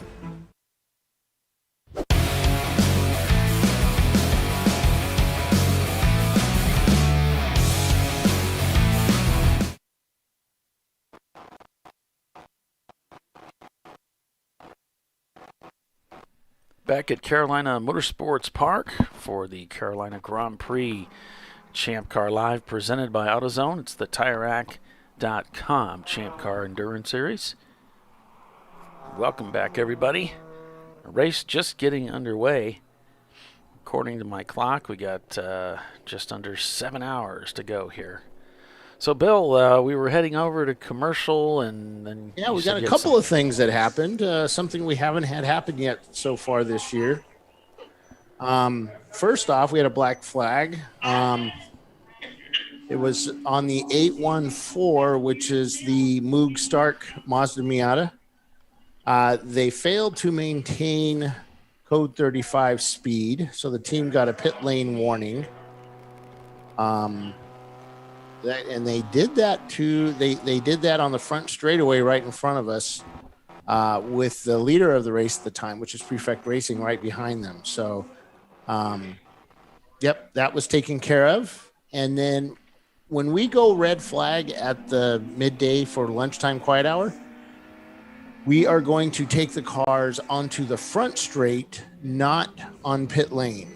So that's something a little different this year, and I think part of it has to do with the lack of space and control on pit lane that we have. So we're gonna put them on the racetrack, bring them to a stop. Sure. And I think we did that at a couple other tracks too over the years. Yeah, I seem to remember doing that somewhere. Which is weird because I don't ever remember anything. But I do remember that. Yeah. Sometimes it's just easier to control the crowd. I know we got red flag one time at Charlotte like that. I thought that was the coolest thing ever. John Condren's yelling at everybody and doing a come to Jesus meeting. And I was more interested in, hey, I'm standing on a real racetrack, on the race surface, in the banking. I thought that was cool. Because, we didn't do anything wrong. It was other people. Yes. Right. Yes. So Pinky's out, took the lead while at the last segment there. So it's 1-2. Pinky's out. Prefect Racing third. Running Bulls fourth. Oh, we're sideways right in front of Tiffany. Where's she going to go? Where's they going to go? Oh. Nice slow pirouette there in the middle of the track. Yep. NASCAR. Lots and lots and lots of smoke over there, too. NASCAR-style smoke all over the hood, all over the roof, inside the cabin. And Tiffany avoids disaster. Saves the car again. 442. And that was turn 7. And spin and continue. Flat spotted tires. MKD is 5th. DVM 6th. Tater Racing is 7th. Brew Crew 8th. Madwag 9th. Hung North 10th.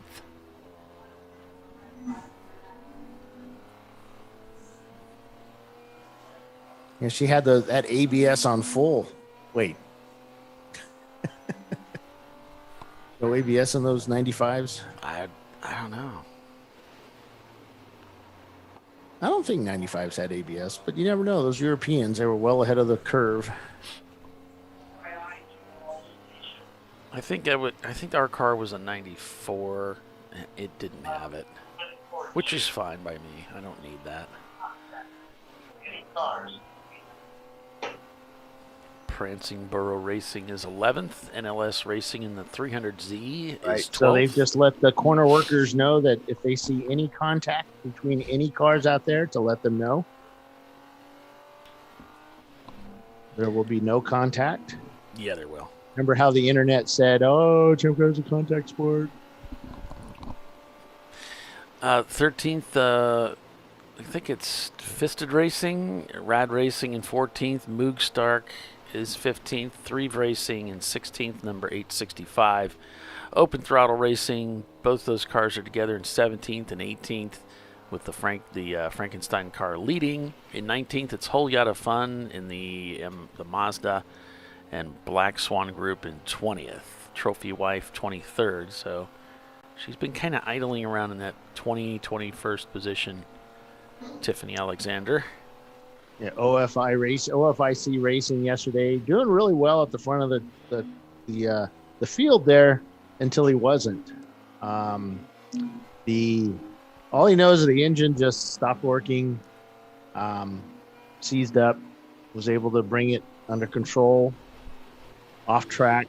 They loaded it up on a flatbed, took it back to the paddock, and he went to remove the spark plugs, and one of the spark plugs won't even come out.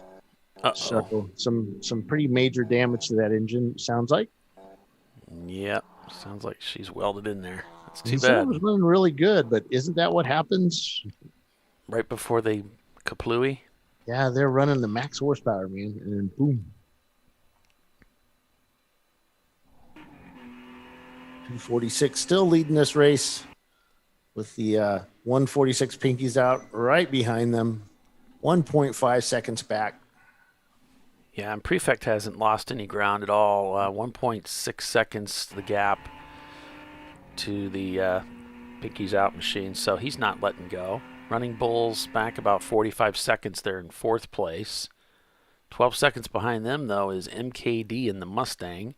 So they do need to be careful. It's like they're not pushing it, the MKD. I know they can be faster. I think what they're doing is they're playing the fuel game. Let's not sit there and go balls out. Let's just reserve our fuel. Yeah. See if we can extend our times and play the purples. Yeah, well, they got this 7-hour race. They're going to get that reset of the driver's stint for 12 o'clock. So it does change up the strategy a little bit. You've got DVM there in 6th place. They just crossed the start-finish line with a 153 on that last lap.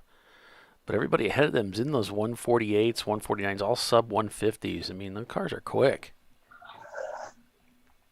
And there's really nobody behind them that's chasing them down with those kinds of lap times. So the front of the field is at the front of the field right now, and they're beginning to pull a little bit from the others. 35 seconds the gap between MKD and the DVM car. And the Hong North doing pretty well, too. They've got that little tiny MX-3. You know how we said it was really lightweight? He said it's pretty porky, 2,400 pounds. Man, put that on a diet. Yeah, they could use a diet, they said. Yeah.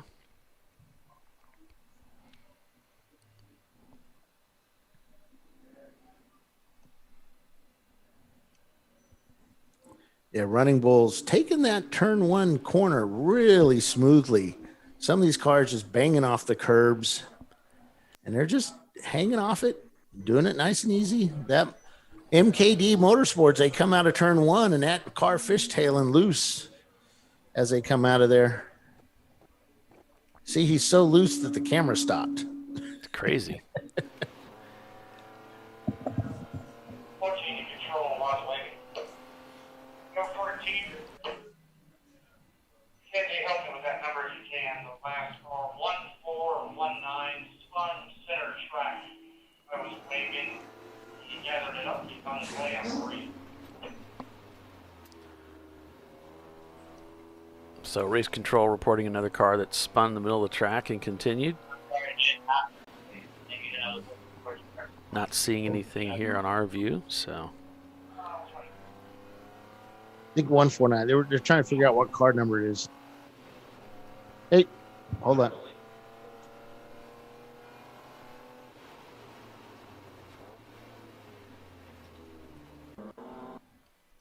There's the gap again. It's beginning to broaden out just a little bit. 3.3 seconds from Prefect to Pinky's out on that last lap. You know, they might have been, again, breathing a little bit with traffic, allowing Prefect to catch back up to the front.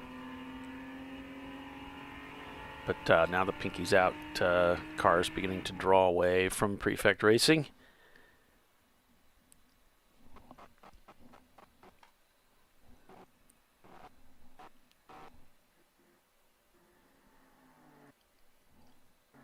Now, if you weren't with us yesterday, we were noticing we had just the bandwidth at the racetrack's not so great. So yeah, the cameras are struggling a little bit today, but we still have a lot of information to bring you about the race as it unfolds. We're able to communicate with race control and get information from them. Looks like it was the Tater Garage, the Tater Racing team that spun and continued in the middle of the track over there, turn 7. So no actions taken, of course, against them, but they're able to continue racing. But we could. Yeah, why not? Just to spice it up a little. We're bored. Let's just start black flagging people. We were lonely. We wanted to talk, so a little social interaction, you know. That's what we're made for, is to communicate. Some of our teams passing us on information about their cars. They've got some camera cars working, so we're looking for them. And all right. Yeah, let me know. And there's Prefect Racing going through turn 1. And they've tightened up that gap again to 1.5 seconds as everybody has to deal with the traffic a little bit.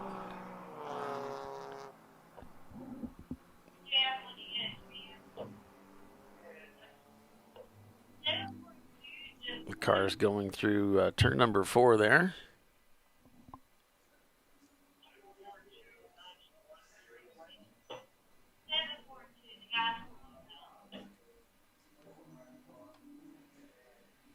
Well, the 742 is being reported.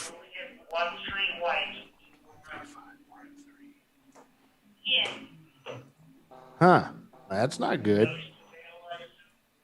And Prefect is being reported for something.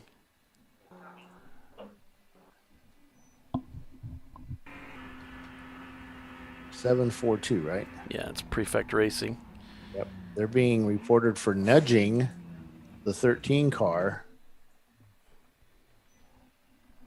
Yeah, they were pretty close to this to a car they were following a moment ago, but I don't see a 13 on my sheet. But they were pretty close to Yeah, some 13 is a new car. So the blue Honda that was out there, or Acura, they kind of blew that up. So 13 is now on track. It does not have a timing transponder, but it does have a Flagtronics transponder. They're not counting. They're just doing this as a track day. Oh, okay. Let me go find out what's going to happen here.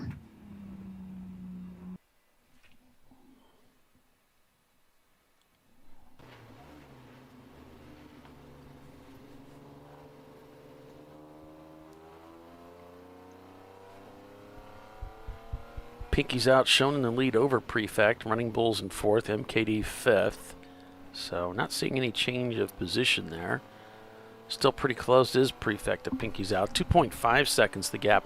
0.3 seconds the gap from DVM up to Tater Racing in sixth. The car that just spun recently and continued. Brew Crew also in the mix. 0.6 seconds behind NLS Racing is Brew Crew Racing, vying for 8th place. But right on their tail is Madwag Motorsports. 2 seconds back. Another 2 seconds back, it's Hong North. So a lot of close racing in the top 10.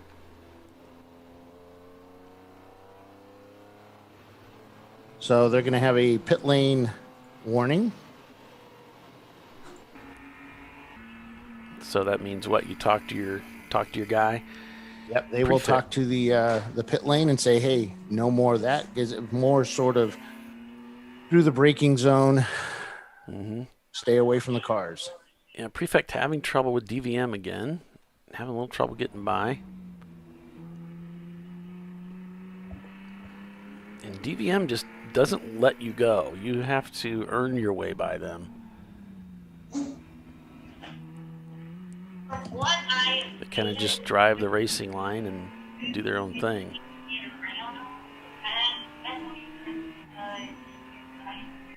Oh. A couple of corners are talking about how if they can't get around it, they kind of give them a little tap. That's probably not a good thing. It's not going to fly in Champ Car. Maybe in another series you can do that, like a NASA race, something like Spec Miata. But we're a no-contact sport similar to WRL. You're not allowed to do that stuff.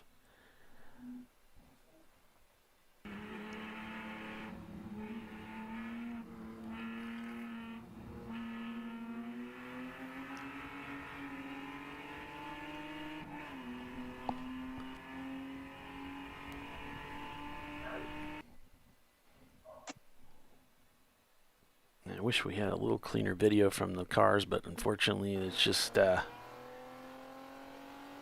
nature of the area we're in right now. Tiffany getting some good green racing out there.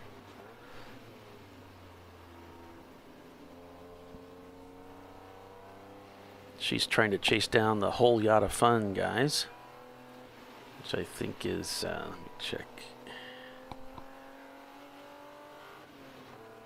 Yep. That's the Mazda Miata, white Mazda Miata that she's looking for. About a 30-second gap, though, so she's got some work to do to catch up to them. And Tater Racing just set their fastest lap time of the day as they move into the 149s. Ahead of DVM. It shows about a lap up on DVM. That's 4.2 seconds. There we go. Once they cross that start-finish line, we get updated.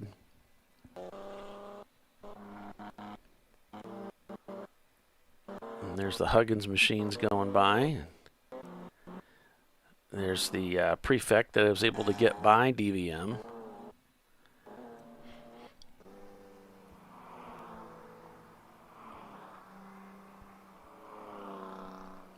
So Pinky's out 146, still in second place. Prefect shown back 4.3 seconds from the Pinky's machines.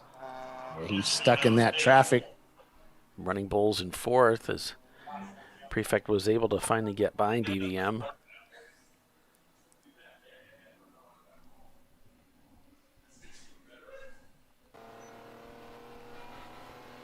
So we're going to send a worker across the track. They're going to do it without a flag. We got enough break in the action here. They think they can do it. Really? Across the hot track? Huh. Not my track. All right. It's kind of nice with the Flagtronics because you can see where you have the big brakes.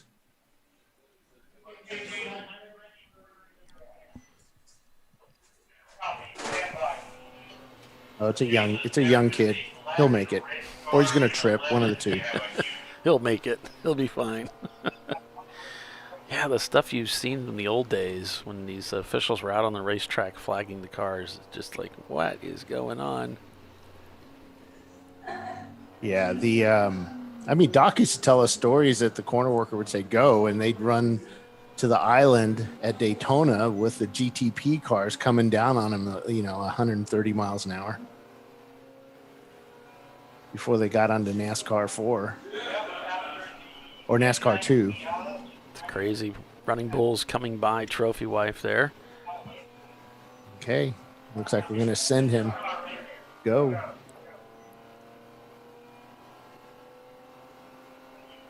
Yep, he made it. Well, that's good. So he's going to be manning the station directly across the little kink there. So he's headed out that way. I think they didn't have a corner worker for it this morning. And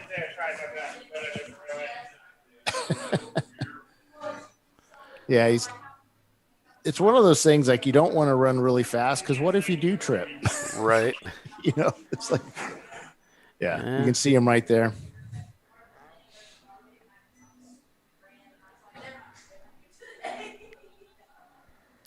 They got brakes. And they work really great in the grass.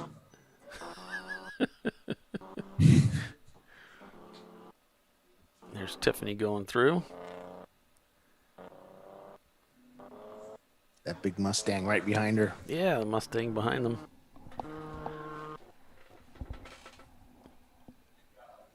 So it's Pinky's out, Prefect Racing, Running Bulls, MKD, your top five. We had one caution at the top of the hour for Section 8, the Mustang with, they put some oil down too, so they may have had some engine trouble there. Having way too much fun in that control tower behind me.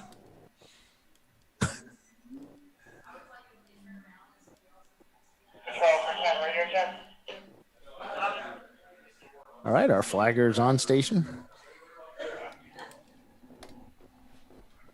So that was his radio stuff he was carrying across, huh? Radio, Flagtronics unit. All that stuff. His lunch. So we're showing 6.5 hours left, but understand we will have a quiet hour at 11 o'clock. So about a quarter till, I think that's when they will be going to caution. They'll close pit. I don't know exactly when, because people were asking that in the driver's meeting, and Andy says, I'm not going to tell you when. No. So it's one of those, we don't want people just suddenly all coming down pit lane at a certain time. So to try and play the flag. Yeah. So anyway, at some point they're going to close pit out. They'll yellow the flag, then they'll black flag the field and bring everybody in, or they'll leave them on the racetrack. I guess they're going to line them up nose to tail on the racetrack. They won't be able to do any work on the cars except they can service the cool shirt boxes and I think their cameras.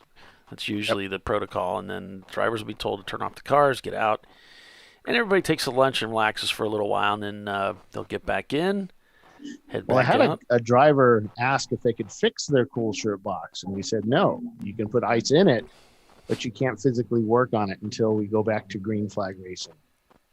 So because there's no working on the car.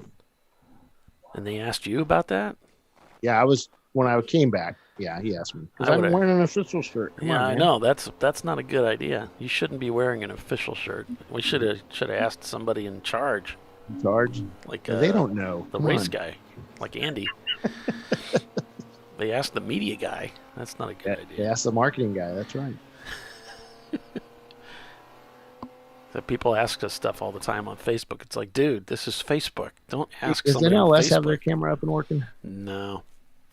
You sure? I thought I saw it earlier. Well, this is what I have. have, Bill. Sorry. I've got a white screen, but yeah, I've got it loaded. It's just not doing anything. Oh yeah, it's up. Okay, well, I'll go back and reload it. Let me see. Yeah, I'm watching it. They've got 2 cameras, I think. No, just the one. Let me reload that. I also got one of the Racing for Heroes, or not Racing for is it Racing for Heroes? One of their cars too. Let me check my email. He said he was going to send it to me via email.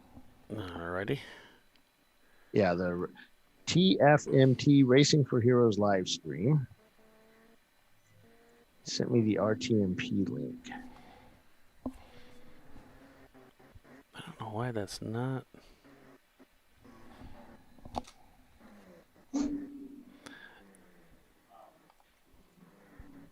Let's see what I get. Yeah, for whatever reason, it's just okay. It's working. It's just not working very well. But none of them are. So that's what I've got for NLS. Yeah, it was. I popped it up.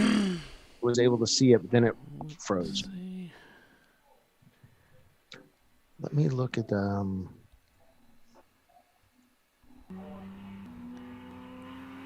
what are they called? TFMT.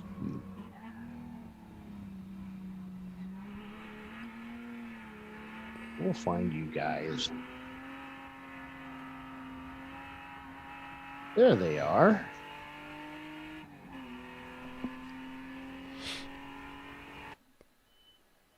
I got it for you.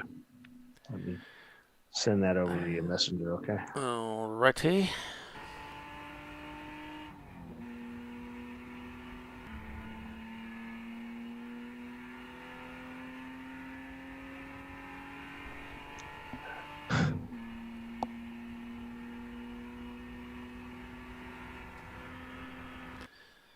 Okay, maybe not Messenger. Let me send it. I found it actually. Yeah. Thank you. Yeah, every time I have like so many computers turned on, everything thinks I'm not me and wants me to relog into everything. There we go.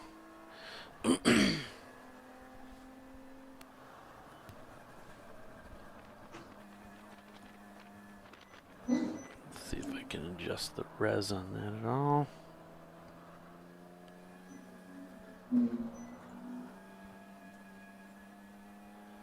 It shows they're at 720. Alright, so anyway, back to the race. Pinky's out, leads. Prefect down 10 seconds from the leaders. Running Bulls racing in 4th. They're shown back about a lap. MKD back 8 seconds. Tater Racing behind them, followed by DVM in 7th. NLS Racing is in 8th. Hong North 9th, and Madwag Motorsports is 10th. So we'll take a quick break for Marshall, pay the bills, and be back for more racing coverage here at Carolina Motorsports Park. Stay with us. We'll be right back.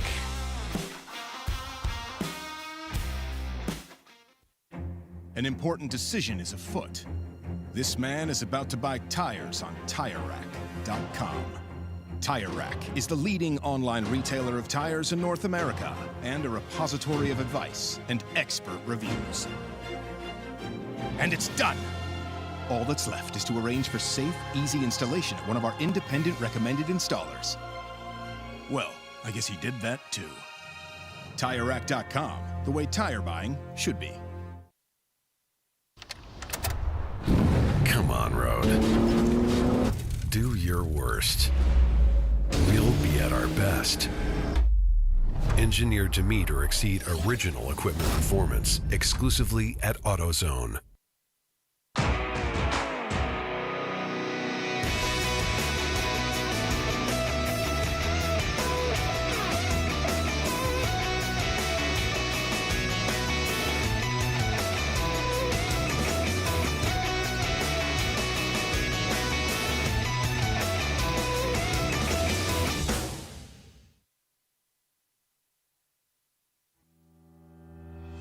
Lifeline USA is a leading manufacturer of onboard fire suppression systems. Lifeline's continuous commitment to research and development ensures that we supply the most innovative and cutting-edge products available. Used by the majority of the world's motorsport championship-winning teams and constructors, Lifeline has a proven history of success. Lifeline offers a complete range of fire suppression systems for all budgets and needs, and we continue to push development and limits on both extinguishment materials and our patented delivery systems to make the race car environment almost as safe as sitting on your sofa at home.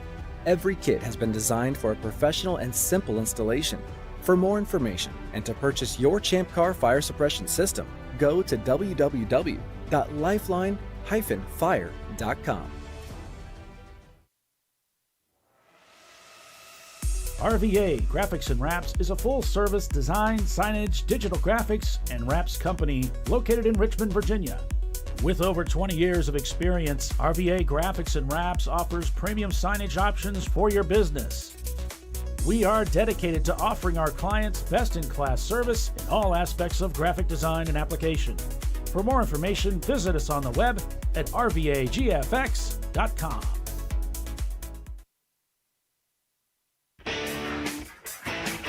Located in Northeast Ohio with 40 years of combined experience, Money Shift Racing knows how to deliver performance and safety, offering everything you need to get your vehicle and drivers ready for race day.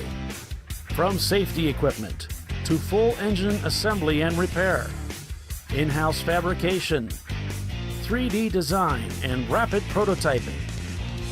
Money Shift Racing. Performance done right.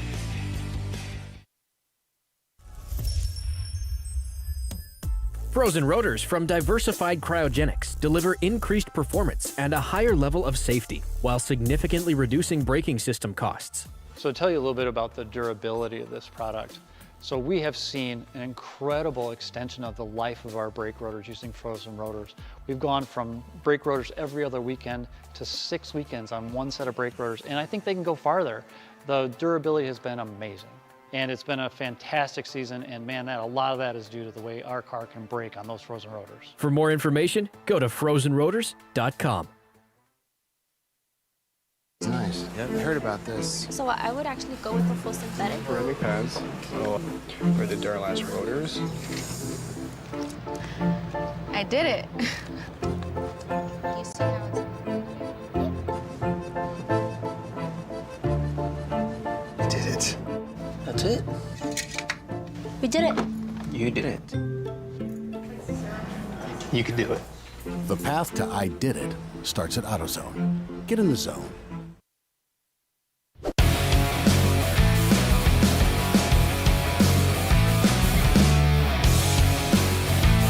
All right, welcome back, everybody, to ChampCar.Live, presented by AutoZone. AutoZone, of course, a supporter of this channel. You can find out what's wrong with your car using the AutoZone troubleshooting guide. All you need to know is what the problem feels like, looks like, smells like, or sounds like. Go to AutoZone.com and choose the troubleshooting sections on the main web page. Changing out your headlights is easy as well. It's never been easier to learn how to switch out your bulbs. Check out the AutoZone video step-by-step instructions at AutoZone.com.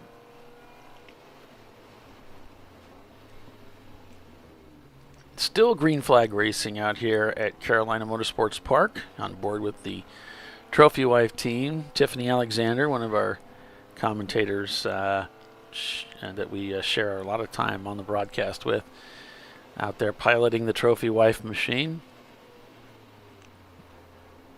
And if you look at the timing and scoring pylon there, Looks like she is, let's see, I'm trying to figure out. I thought she was in 20th spot. I don't know, maybe they came in. Let me take a look here, see if we can find out where she's at.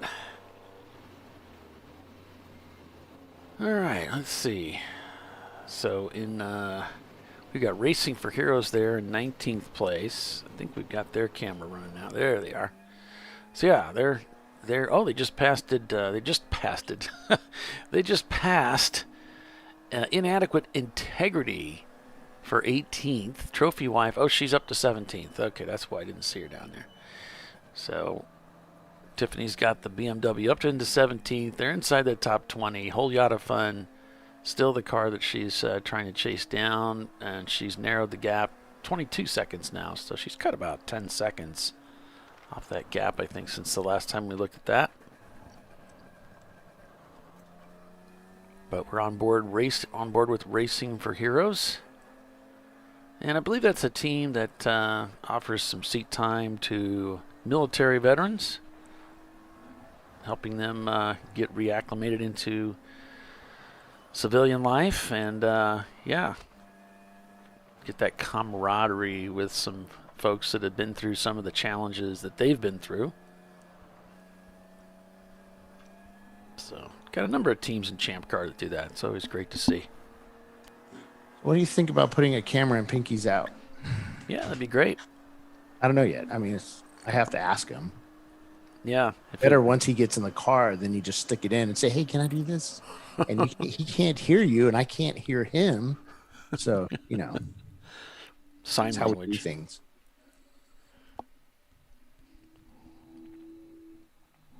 God, these cars stop so quick. I wonder if you could put it up on the dash, like maybe if that would help a little bit. It seems like this one seems to work okay.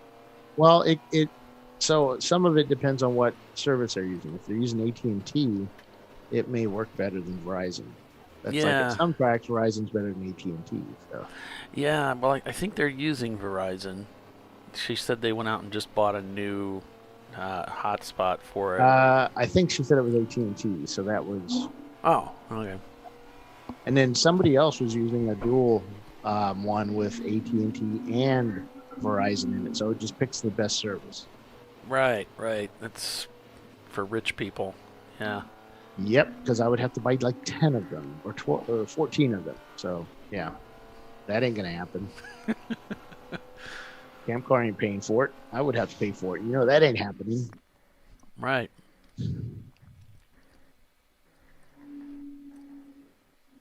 Well, clear skies, but I'll tell you what, folks, it's supposed to get pretty nasty out there. It looks hot out there. Yeah, and it's the high today, 91 degrees. It's going to feel like it's 99, so basically 100. The humidity is going to be up. UV is really high, and 5-mile-an-hour winds. Just going to be hot. Like Bill said before we started the race, he said it's going to feel like having scalding hot water thrown in your face with the humidity. Yep. It's just not going to be pleasant. Yeah, I grew up in Southern California, San Diego, so it really wasn't high humidity. We had humidity, but it was cool. I just never noticed it. The first time I went to San Antonio in the July of 1981 for boot camp for the Air Force, I hopped out of the air-conditioned bus because we went from the air conditioning at the airport straight into an air-conditioned bus and came out of a bus into this humidity I had never in my life experienced. And pretty much that's all I experience now living in the Southeast.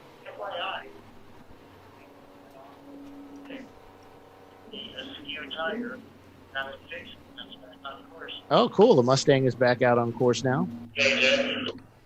They fixed that front end. Oh, they had some front end damage? Yeah. Why didn't I hear that? I don't. That's the one that went off in the ditch.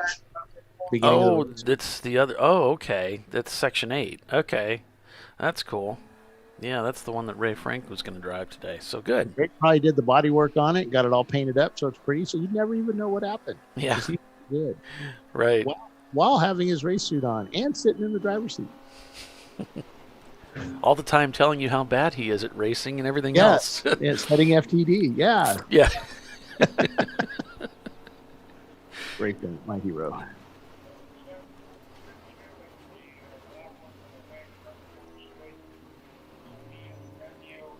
In 14, came together in 11.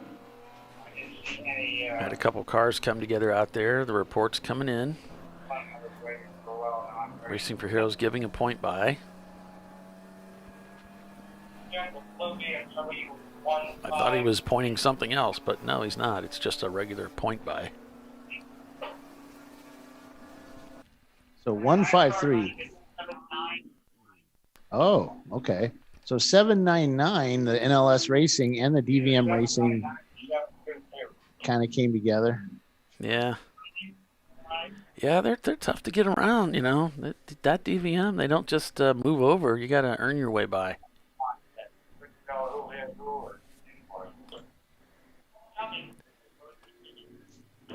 There's NLS coming down into the turn number 1 corner there. Looks Turn like 11. they're already gone, so.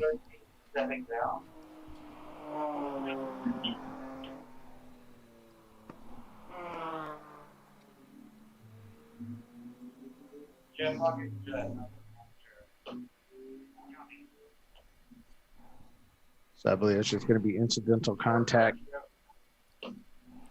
But for now, we'll leave it there until I find out more from race control here.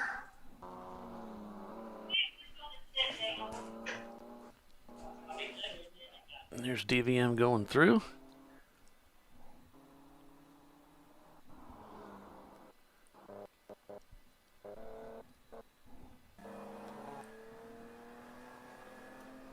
So the standings right now, take a quick look. Looks like Pinky's out, leading the race in the 246 car, 146 behind them, about 1 second. Prefect Racing back 12.5 seconds from them. Running Bulls Racing, they're showing about a lap gap, so it's probably not quite that much, but we don't have an actual number yet until they cross the start-finish line. Tater Racing is behind them in 5th place by about 1.5 minutes. Same for NLS Racing. And it's DVM. Those are difference times. Those aren't correct. So let me rewrite this story here for you. 11 seconds the gap from Prefect up to Pinky's. Running Bulls back about 1 minute and 14 seconds in 4th place. Then it's Tater, NLS, DVM, Hong North, Madwag, your top 10. C class being led by Pinky's out. D class. It should be, let's see here. I don't have my pewter glasses on. MKD Motorsports. A class by Madwag. B class by Prancing Burrow, it looks like. F class by Bliss Racing. Change my glasses here. There we go.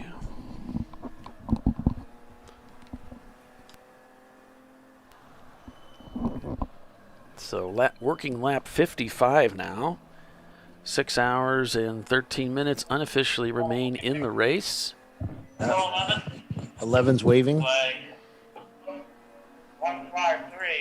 So we've got a waving yellow flag at turn number 11. Oh, 153 spun. Corner worker thinks that it may have a brake lockup problem.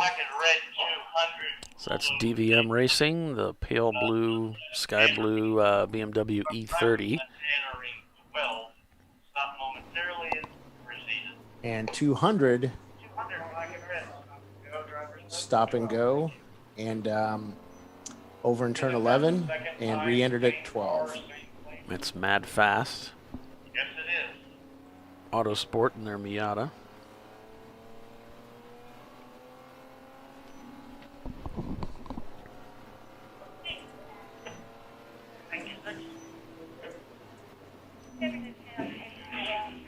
A little bit of lockup there for the right-hand corner turn to the front straightaway for the car up ahead. 13 is back. Thank you.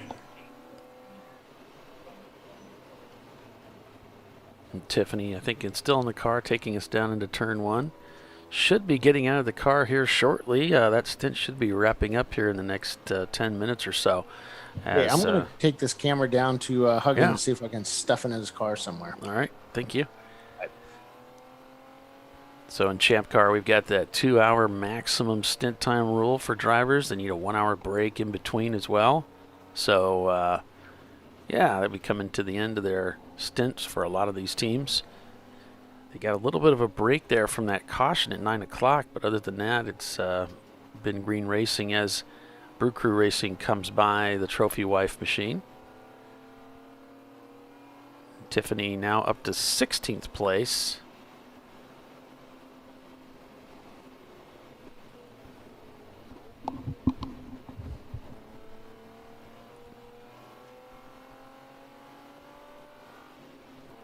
Pinky's out 1-2. 13 seconds now over Prefect Racing. All 3 cars up at the front turned 150s on that last lap.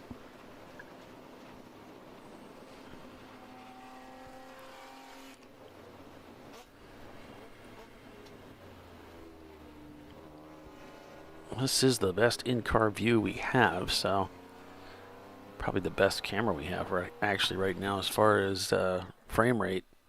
So it's kind of nice to follow along with them. Appreciate the Trophy Wife team putting the camera in their car and letting us follow along.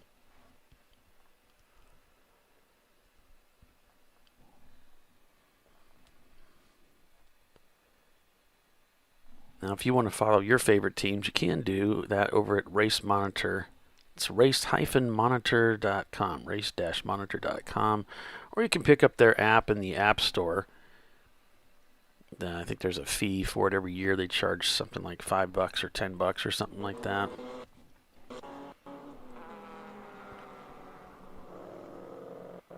Yeah, there's the Section 8 Mustang going through turn number 1 there. Prefect Racing behind them. So it's good to see that Mustang out there.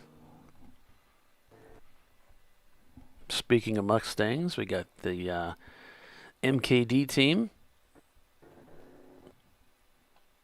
MKD down to 14th, so I don't have Race Hero today, but I'm going to go out on a limb and say they've pitted.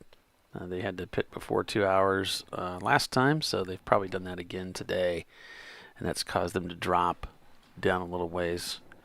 Tater Garage moving up into 10th place now as they get by Moog Stark.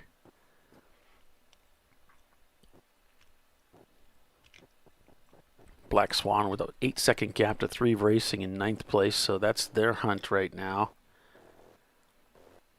The Fisted Racing 2016 Ford Fiesta B-Class car looking at trying to catch up with Brew Crew and overtake them for 18th. They're just under 9 seconds behind Brew Crew. Brew Crew looking a little bit better today.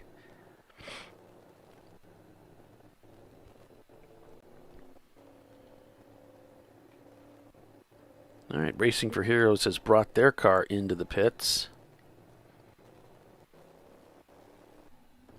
And I've lost the Prefect Racing camera. Let's see if I can get that back here a little bit later.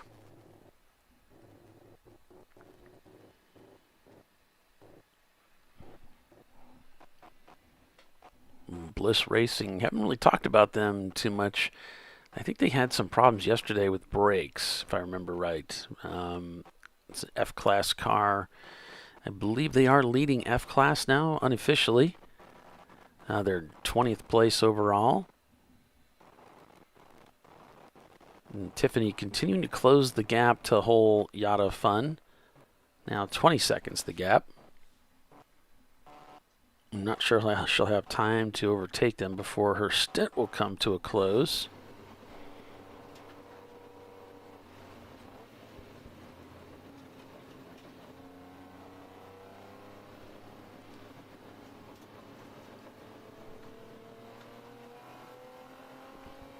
And of course, the Trophy Wife team had that transmission failure yesterday. Spent most of the day changing the transmission out.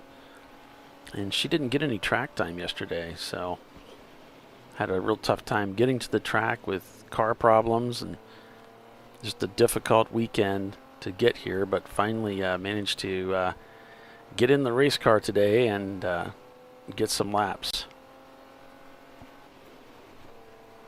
It's had a pretty clean stint, really. I mean, they've only had one caution, so that's pretty good for the start of the race.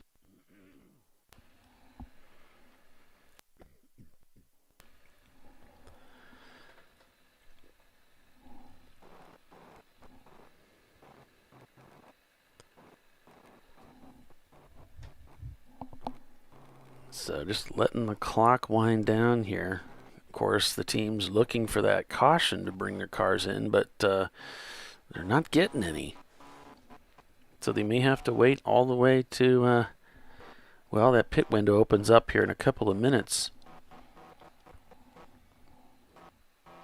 So I guess it won't be long now. Even the Trophy Wife camera beginning to spool, so we might have a problem with that feed.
The car very slow coming. Looks they might have been just coming out of the pits there going into turn one as they were hugging that inside line. So probably just coming out of the pits in a Miata, which is going to hurt them a little bit. No, it shouldn't, because we got that 7-hour race. So pit stints coming in early, probably not going to hurt too many people. Another car coming out of the pits there. As the leaders come through, the Pinky's out with that orange BMW leading the way, the car number 246. There we can see Brew Crew Racing coming through. And here finally is Prefect Racing in third place. And there's the Section 8 Mustang. We're looking for NLS Racing to come through. But there's the Fisted Machine. That looked like MKD maybe coming through there.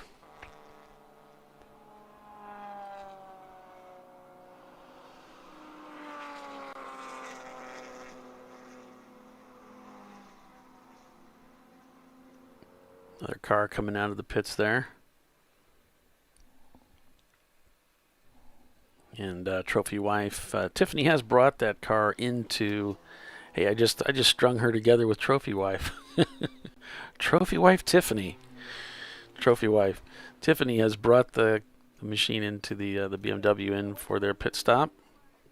So she'll be getting out, get something to drink, and come up and talk to us. So it'll be good to hear from her. And camera Bill's holding down in the pit lane.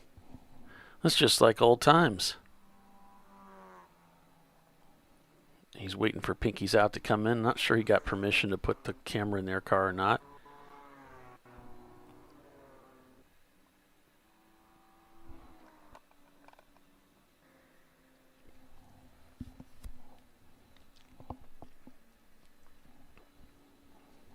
Coming down to the last couple of minutes here for this stint. And Trophy Wife pitting nicely within their pit window. They went ahead and ran it all the way down 2 hours.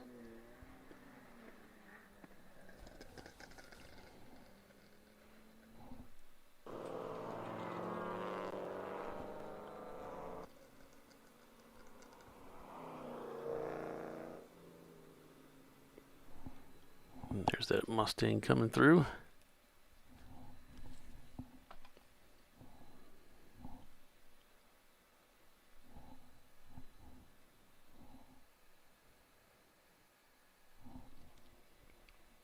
Looks like Bliss Racing has brought their Miata behind the wall again, and they're going under the hood.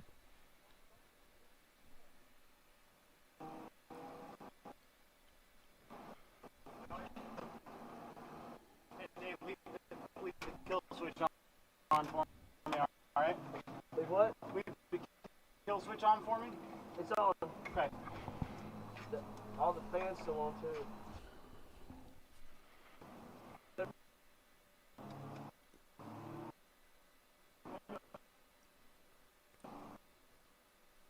So looks like they're working on the electrics there.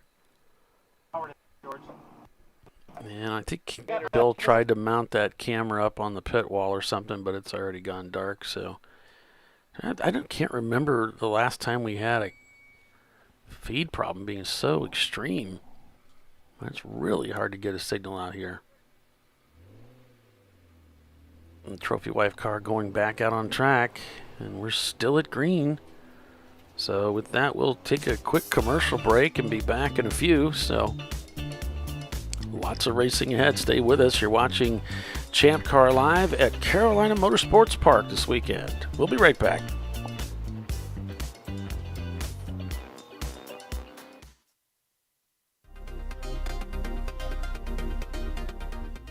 Welcome to TireRack.com, revolutionizing tire buying since 1979. With our unmatched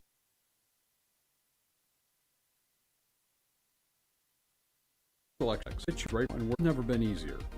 Through helpful online shopping tools that include our professional hands-on reviews done at the introduction of a tire and consumer reviews that give real-world feedback over the life of the tire, you can make the right tire choice and find exactly what you need. And if you prefer to talk to someone, our tire testers, our sales team, are available on the phone. And that's how we get you the right tire for you and your vehicle for where and how you drive.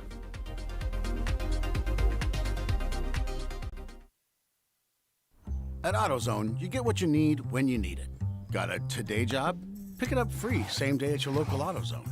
More of a tomorrow project? Order as late as 10 p.m. with free next day delivery. Getting the job done just got easier.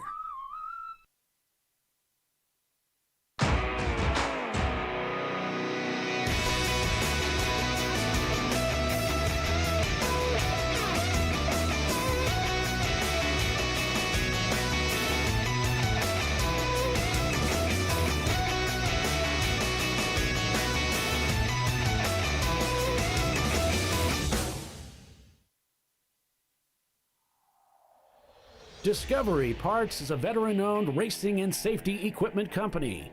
While we're located inside Atlanta Motorsports Park in Dawsonville, Georgia, Discovery Parts can also be found at the tracks, supporting a number of Champ Car Series events.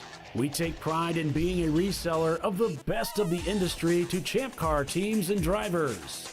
We know racing, love racing, and look forward to tomorrow to even more racing.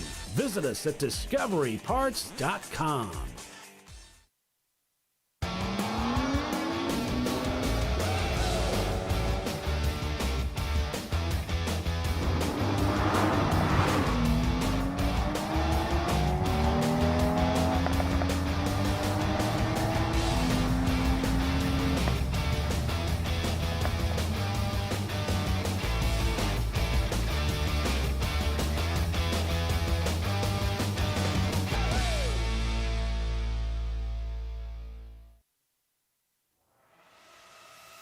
RVA Graphics and Wraps is a full-service design, signage, digital graphics, and wraps company located in Richmond, Virginia.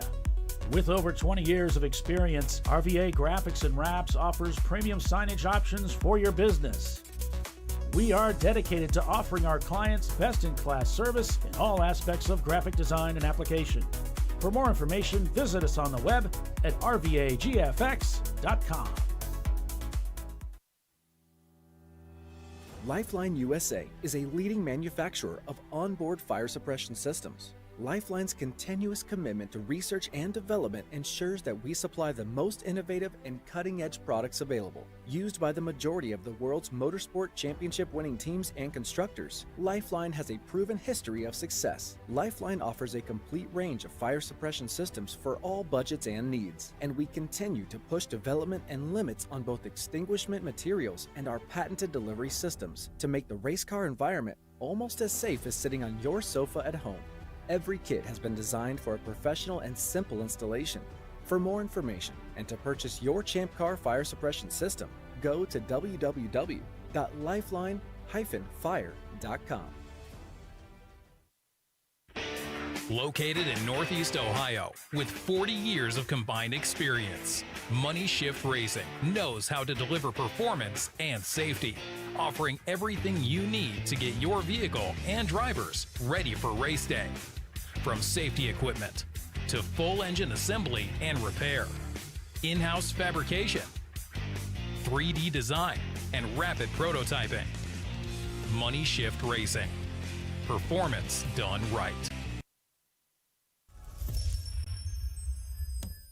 Frozen rotors from Diversified Cryogenics deliver increased performance and a higher level of safety, while significantly reducing braking system costs. So to tell you a little bit about the durability of this product. So we have seen an incredible extension of the life of our brake rotors using frozen rotors. We've gone from brake rotors every other weekend to 6 weekends on one set of brake rotors, and I think they can go farther. The durability has been amazing. And it's been a fantastic season, and man, a lot of that is due to the way our car can brake on those frozen rotors. For more information, go to frozenrotors.com. Come on, Road. Do your worst. We'll be at our best. Engineered to meet or exceed original equipment performance, exclusively at AutoZone.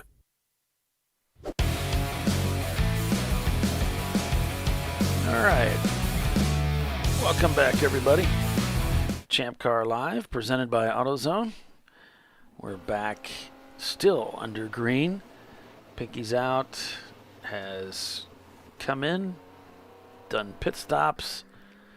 Just got a little bit of a quick flash of Prefect as well, came in, did their pit stop, and left. Looks like they moved into second place temporarily.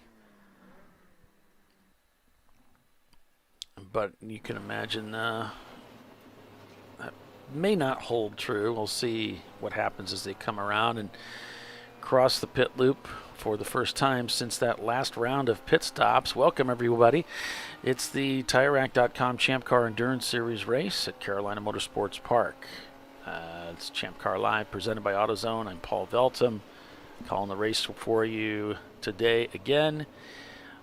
And with Tiffany Alexander and Bill Strong.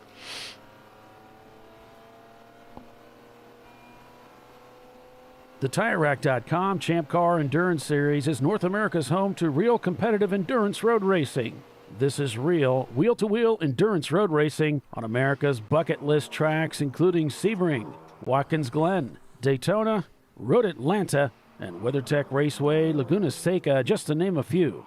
Champ Car is a budget-minded endurance road racing series. Champ Car is for people like you who have always wanted to go road racing without all the hassles, huge rulebook, or obscene expense. All you need is a valid driver's license, some safety gear, and a race car, which you can rent from Arrive and Drive teams or build your own car.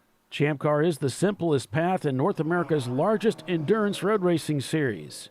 While we often see racers from outside the world of motorsports, our series is a diverse mix of automotive enthusiasts, weekend warriors, and race series veterans. But at the drop of the green flag, they're all racers participating in the challenge and thrill of real wheel-to-wheel endurance road racing. To find out more information, visit the Champ Car website at ChampCar.org. I couldn't have said it better myself. The Champ Car website's loaded with great information regarding the Champ Car Endurance Series. I should say TireRack.com Champ Car Endurance Series. So yeah, check out that website. Lots of great info there.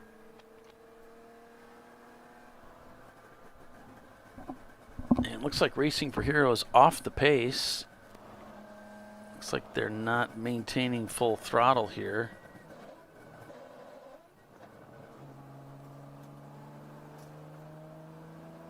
I think they plugged a new driver in, so the new driver might be just working their way around the track trying to get acclimated. That's probably all it is. Well, Bill, thanks for trying. What do you mean? That camera went down right away. No way. I had it. Yeah, it was working. I saw it. It was definitely working. And then it went down. Not happy at all. Well, it's just got a yellow flag up at turn 5. Okay. Let's see what's going on. 600. That's the MKD Motorsports Mustang. Full course yellow. And that looks like I don't know what's going on. I just walked up here. They're still going, so...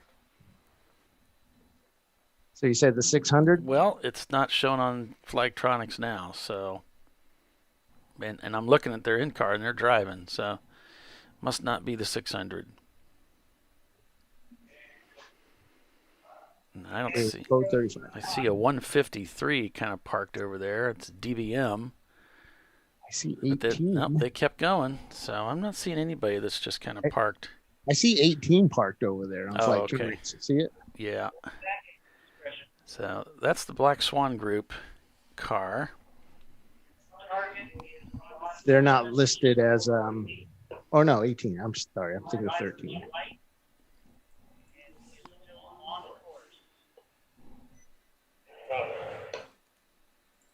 So 18, he's still on the course, stopped on track. Driver's right on course.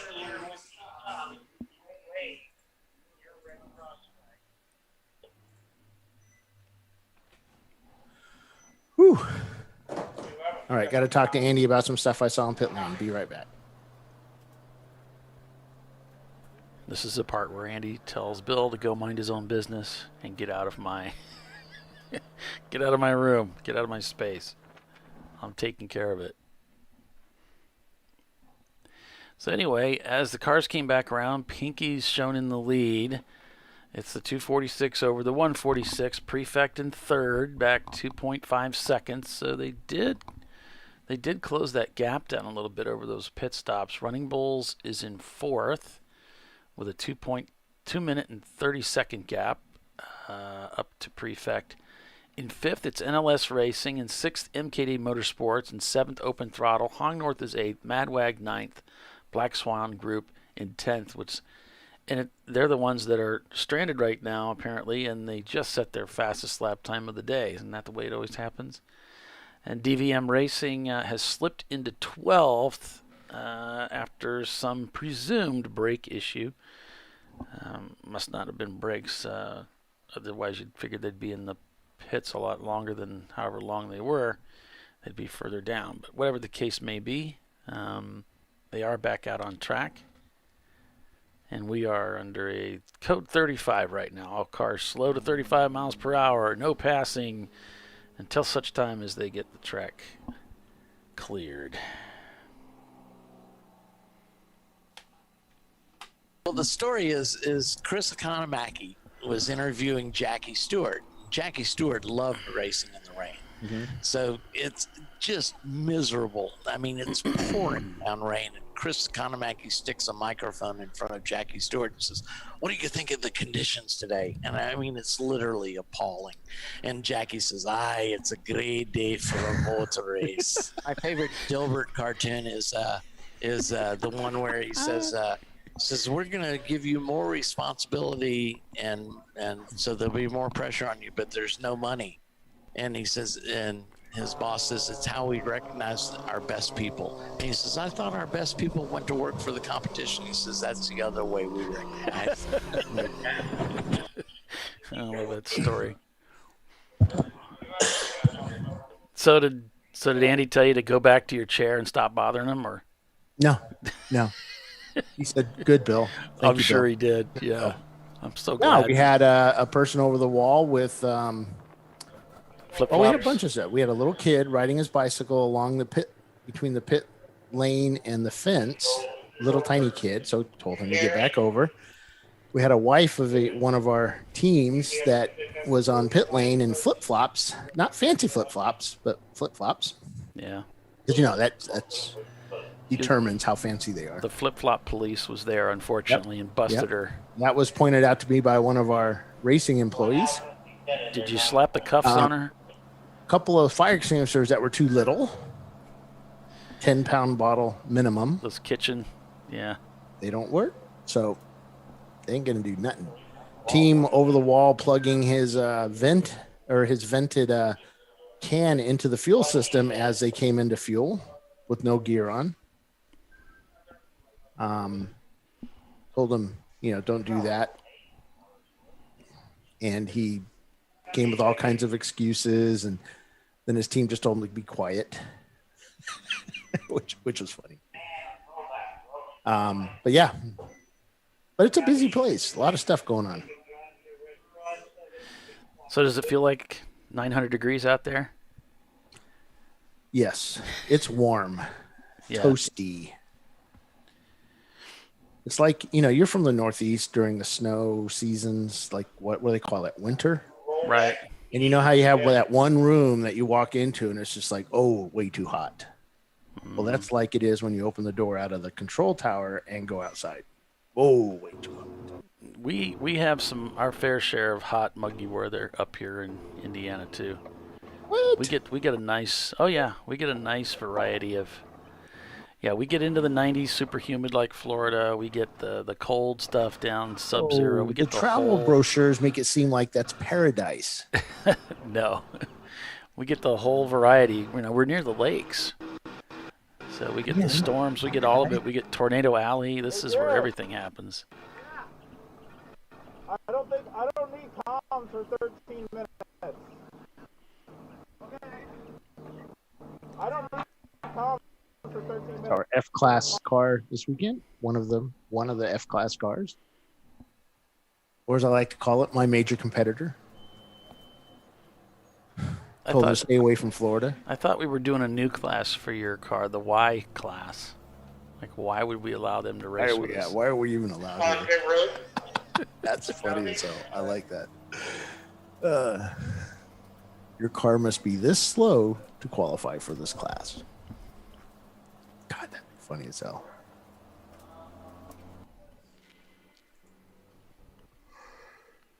Ooh, big yacht. Sorry, up early this morning again. Not as early as yesterday, though. I got to sleep in 45 minutes. Well, it looks like 18 is now back in the paddock or pit Yep, area. it is on the rollback. They were hauling the bananas back to the pit. Paddock. There they are on the back of the paddock. We're going to yellow. Yellow flag. Green flag, no yellows. Roll your yellows. Green flag.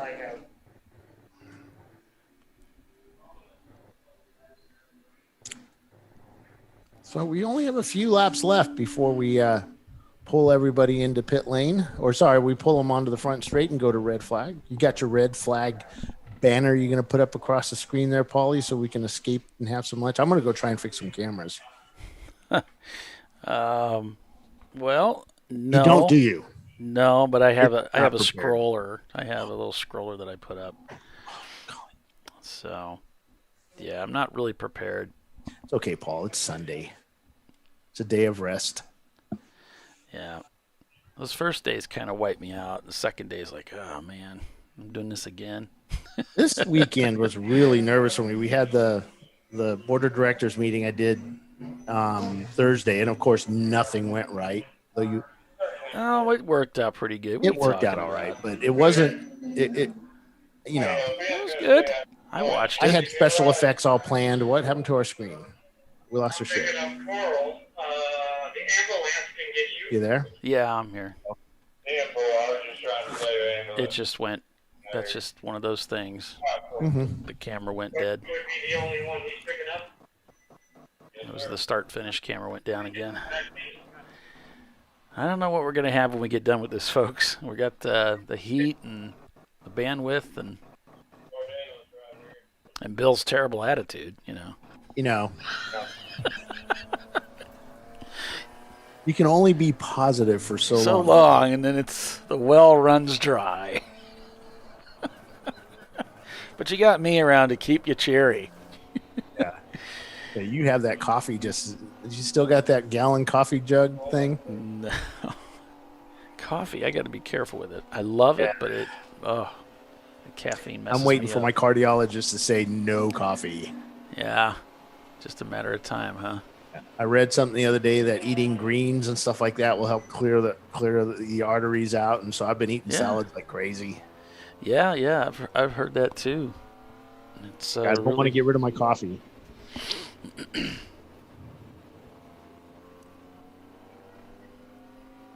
And I'll just have to chew gummies all day long.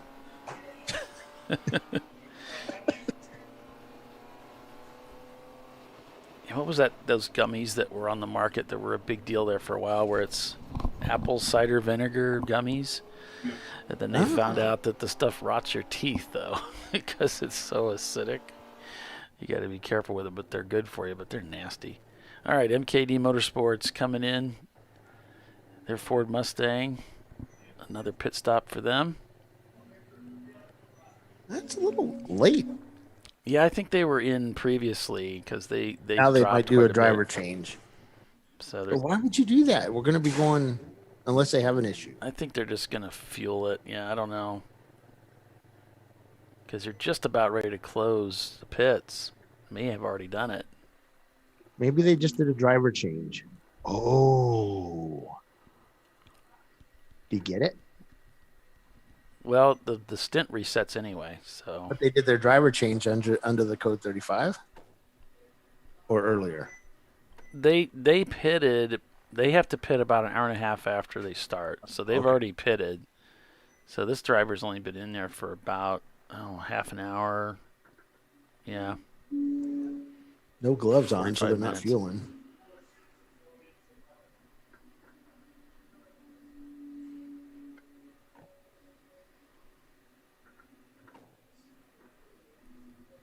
Not sure what the strategery is here. Looks like he's working on his belts or something. I don't know. Something's up.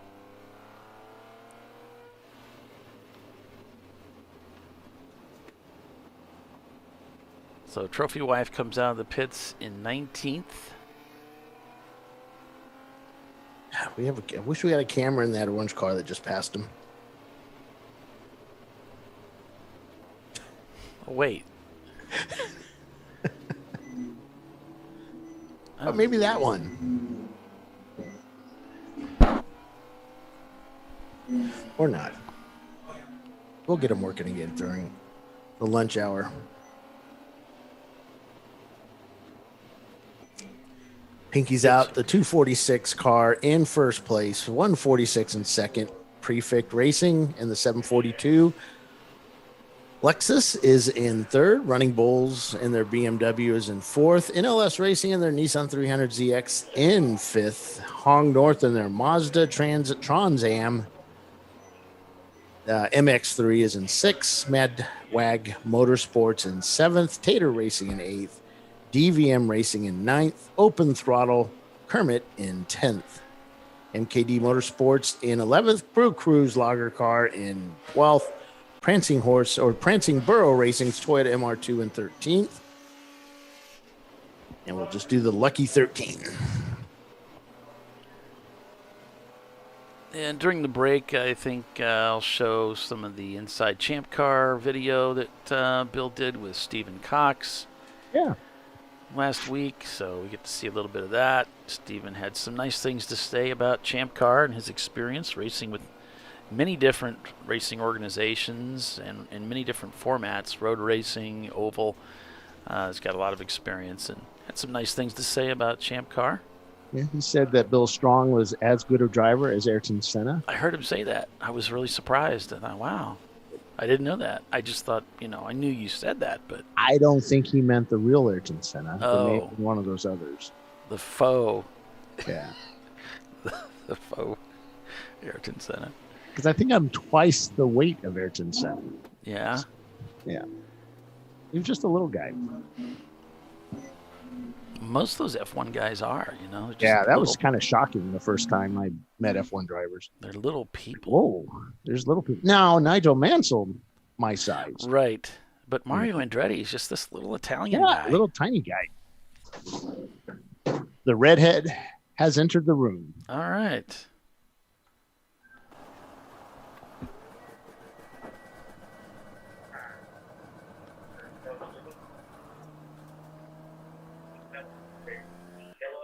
So MKD still sitting in the pits. Driver's still buckled up. I mean, they might as well get out. I don't know if they're thinking they're going to be able to get out of the pits. I don't know that they can. I'm not sure what he's doing with the pits.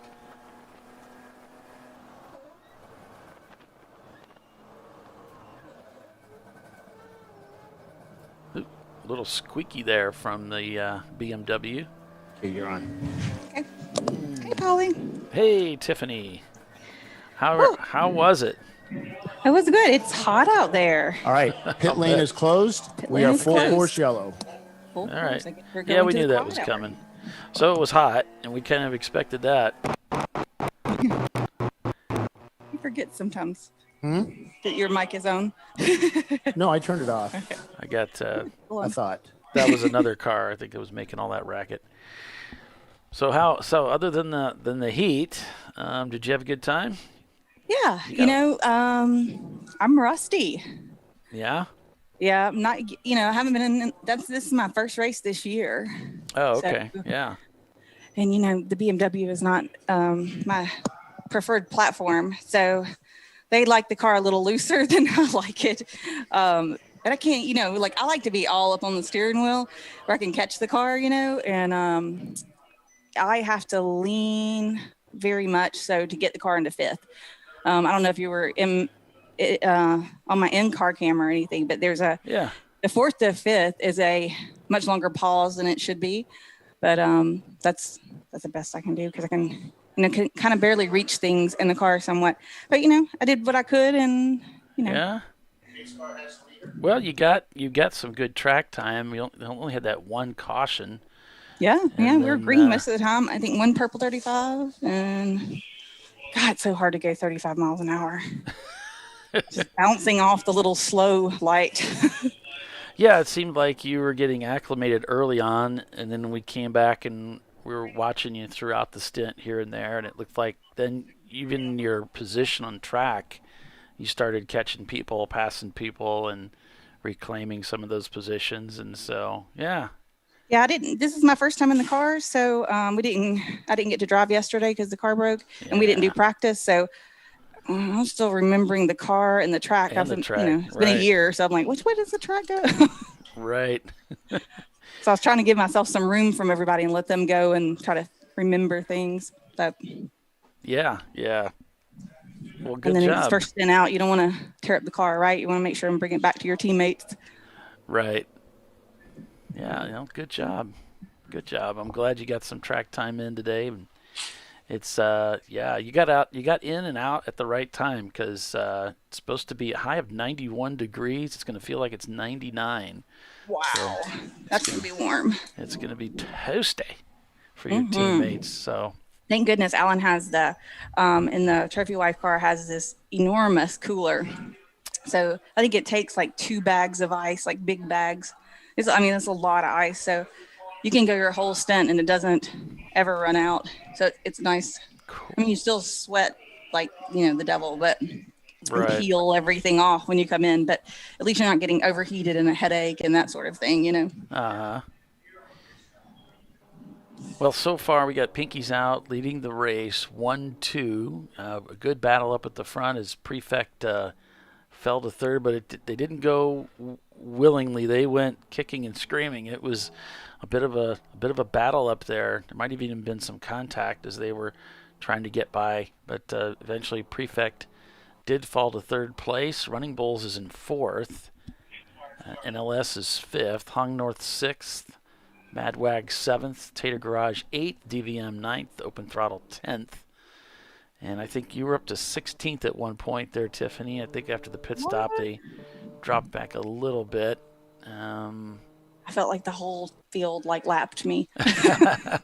No, you were in the top 20 most of the time you were there, and let's see where they are now. That's where the Huggins cars came around me at least like 3 times at least. Yeah. I was like, here they come again. Yeah, they're so quick. I mean, they are so quick. They've got you scored in 17th right now, including any EC cars that might be up there. So really not bad. You're in that top 20. Really not bad at all. I'll take it. Yeah. And then we have Faster Than Me is in now, and the Faster Than Him is going in next. Let's see if they can do something better with that car than they probably can. Both of them can drive a loose car much better than me. That is not my preference at all. And the tires felt pretty worn out already. I think they had a track day on them before, and then they had about 3 or 4 hours on them yesterday. They didn't switch them out or anything or rotate them side to side or anything. It's just the same as it was yesterday. It's hot out there, so they felt kind of greasy. Yeah, I can imagine. Brew Crew in 11th. So they've been working up their way nicely. Oh yeah, they passed me. They were looking good. Whoever was driving the car this morning was definitely wheeling it. Yeah, I think it might have been Arjun was in the car first. We lost their camera feed pretty early on, so we didn't get to see a whole lot of what they were doing. Oh, okay. The car looked good on track. Yeah. From what I saw. Yeah. I think I happened to catch. We were watching your feed. I think that time they came by, so we happened to be watching, and we caught several shots of you on track while you were going around. So that was kind of nice. Oh, see me like losing the car and catching the car. No, like on this feed right here, as you come around that kink, you had it leaning real good. I mean, you were really moving. It was good. Yeah, I was starting to feel a little bit more comfortable with that. So maybe second lap out, the first lap I was like, we did it, like 2 recon laps, and then first lap out I'm like, okay, where are my shift points? Where are the things I'm trying to remember? And then the second lap I felt like I was starting to remember things. And then somewhere around the third lap, I started pushing the car a little bit more. It kept stepping out on me, and I was like, so then it made me kind of lose confidence in it a little bit. Yeah. So, I definitely didn't want to be flying off track and doing some shenanigans first thing this morning, especially since, we didn't do a lot of time yesterday. So I was like, okay, I'm going to find that kind of conservative pace that I can maintain. And I know I can keep the car underneath me and on track. So. Right. Just kind of steady as she goes. Well, thanks for letting us know how things went. I suppose we'll run over to commercial. We're going to show a little bit of video as we go into our quiet hour, so you can catch your breath and get some lunch maybe, and we'll be back here in just a couple of minutes, so stay with us. You're watching Champ Car Live, presented by AutoZone. It's the quiet hour here at Carolina Motorsports Park. We'll be right back.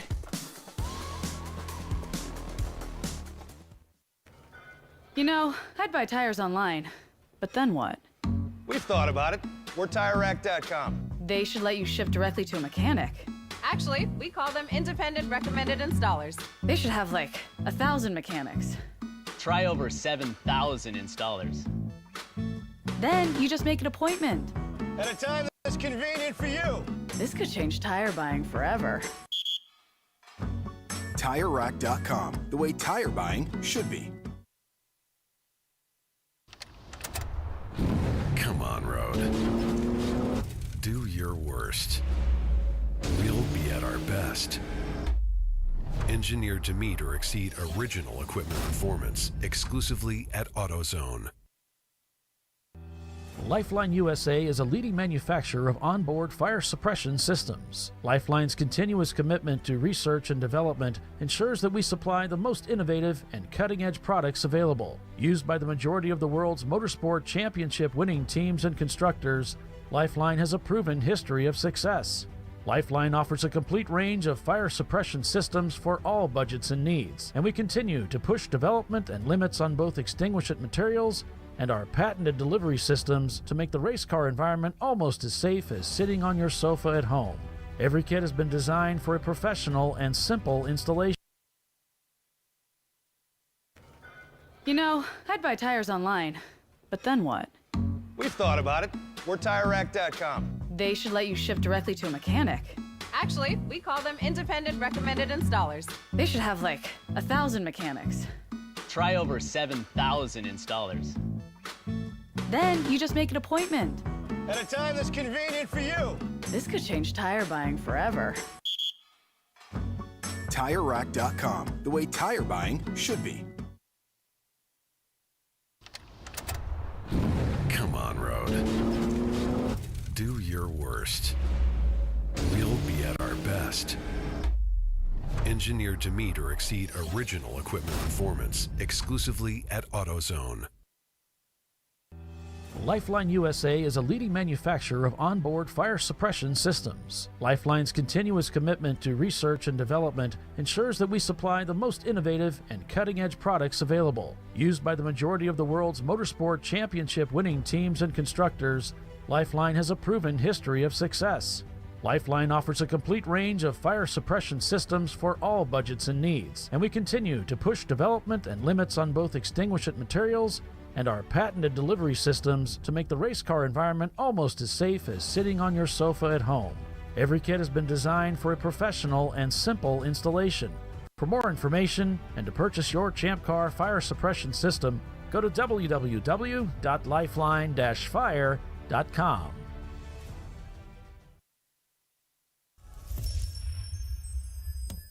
Frozen rotors from Diversified Cryogenics deliver increased performance and a higher level of safety, while significantly reducing braking system costs. So to tell you a little bit about the durability of this product. So we have seen an incredible extension of the life of our brake rotors using frozen rotors. We've gone from brake rotors every other weekend to 6 weekends on one set of brake rotors, and I think they can go farther. The durability has been amazing. And it's been a fantastic season, and man, a lot of that is due to the way our car can brake on those frozen rotors. For more information, go to frozenrotors.com. Located in Northeast Ohio with 40 years of combined experience, Money Shift Racing knows how to deliver performance and safety, offering everything you need to get your vehicle and drivers ready for race day. From safety equipment to full engine assembly and repair, in-house fabrication, 3D design, and rapid prototyping. Money Shift Racing. Performance done right. Discovery Parts is a veteran-owned racing and safety equipment company. While we're located inside Atlanta Motorsports Park in Dawsonville, Georgia, Discovery Parts can also be found at the tracks, supporting a number of Champ Car Series events.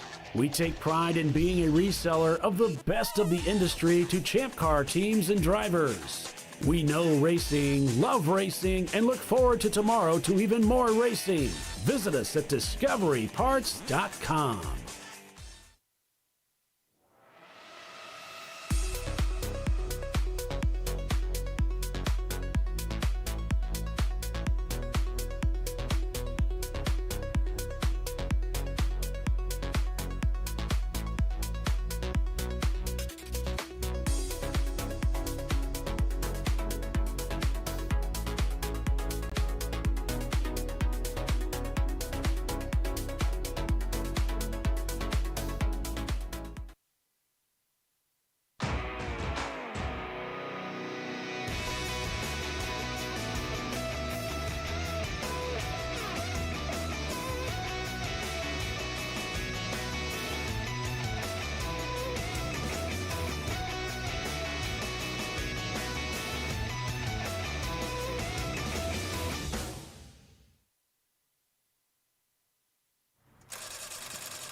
No.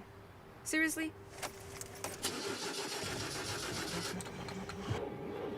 Come on. You You for real? Dale.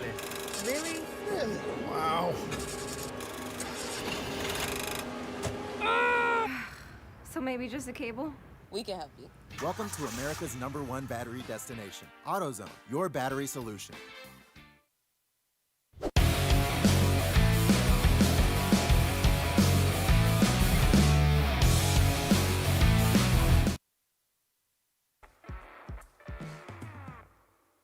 Up next on Inside Champ Car. Doing it in the dirt, on the asphalt, and in front of the camera. That's next.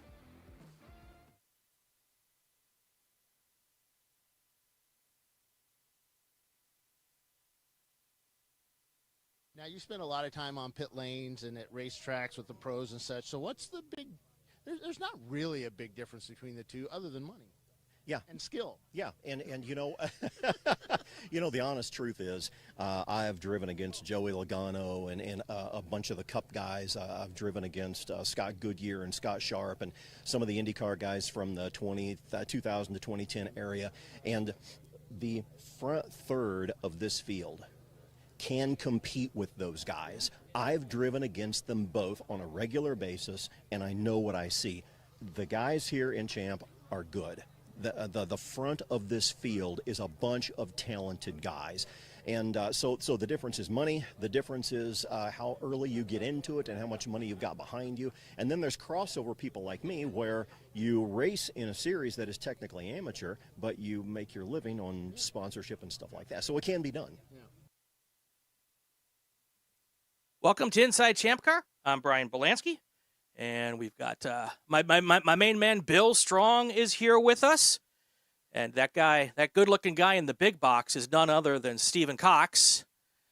He's a racer. Hollywood superstar. That's right. Wait, he's a racer. That's right. Stephen Hollywood Cox is what we should call him from now on. There we go. How you doing, Stephen? I'm doing good. I've been looking forward to talking to you guys. Brian, it's great to see you. Bill, it's good to see you last weekend. It had been like a year since. It's been a while. Yeah, it's been a while.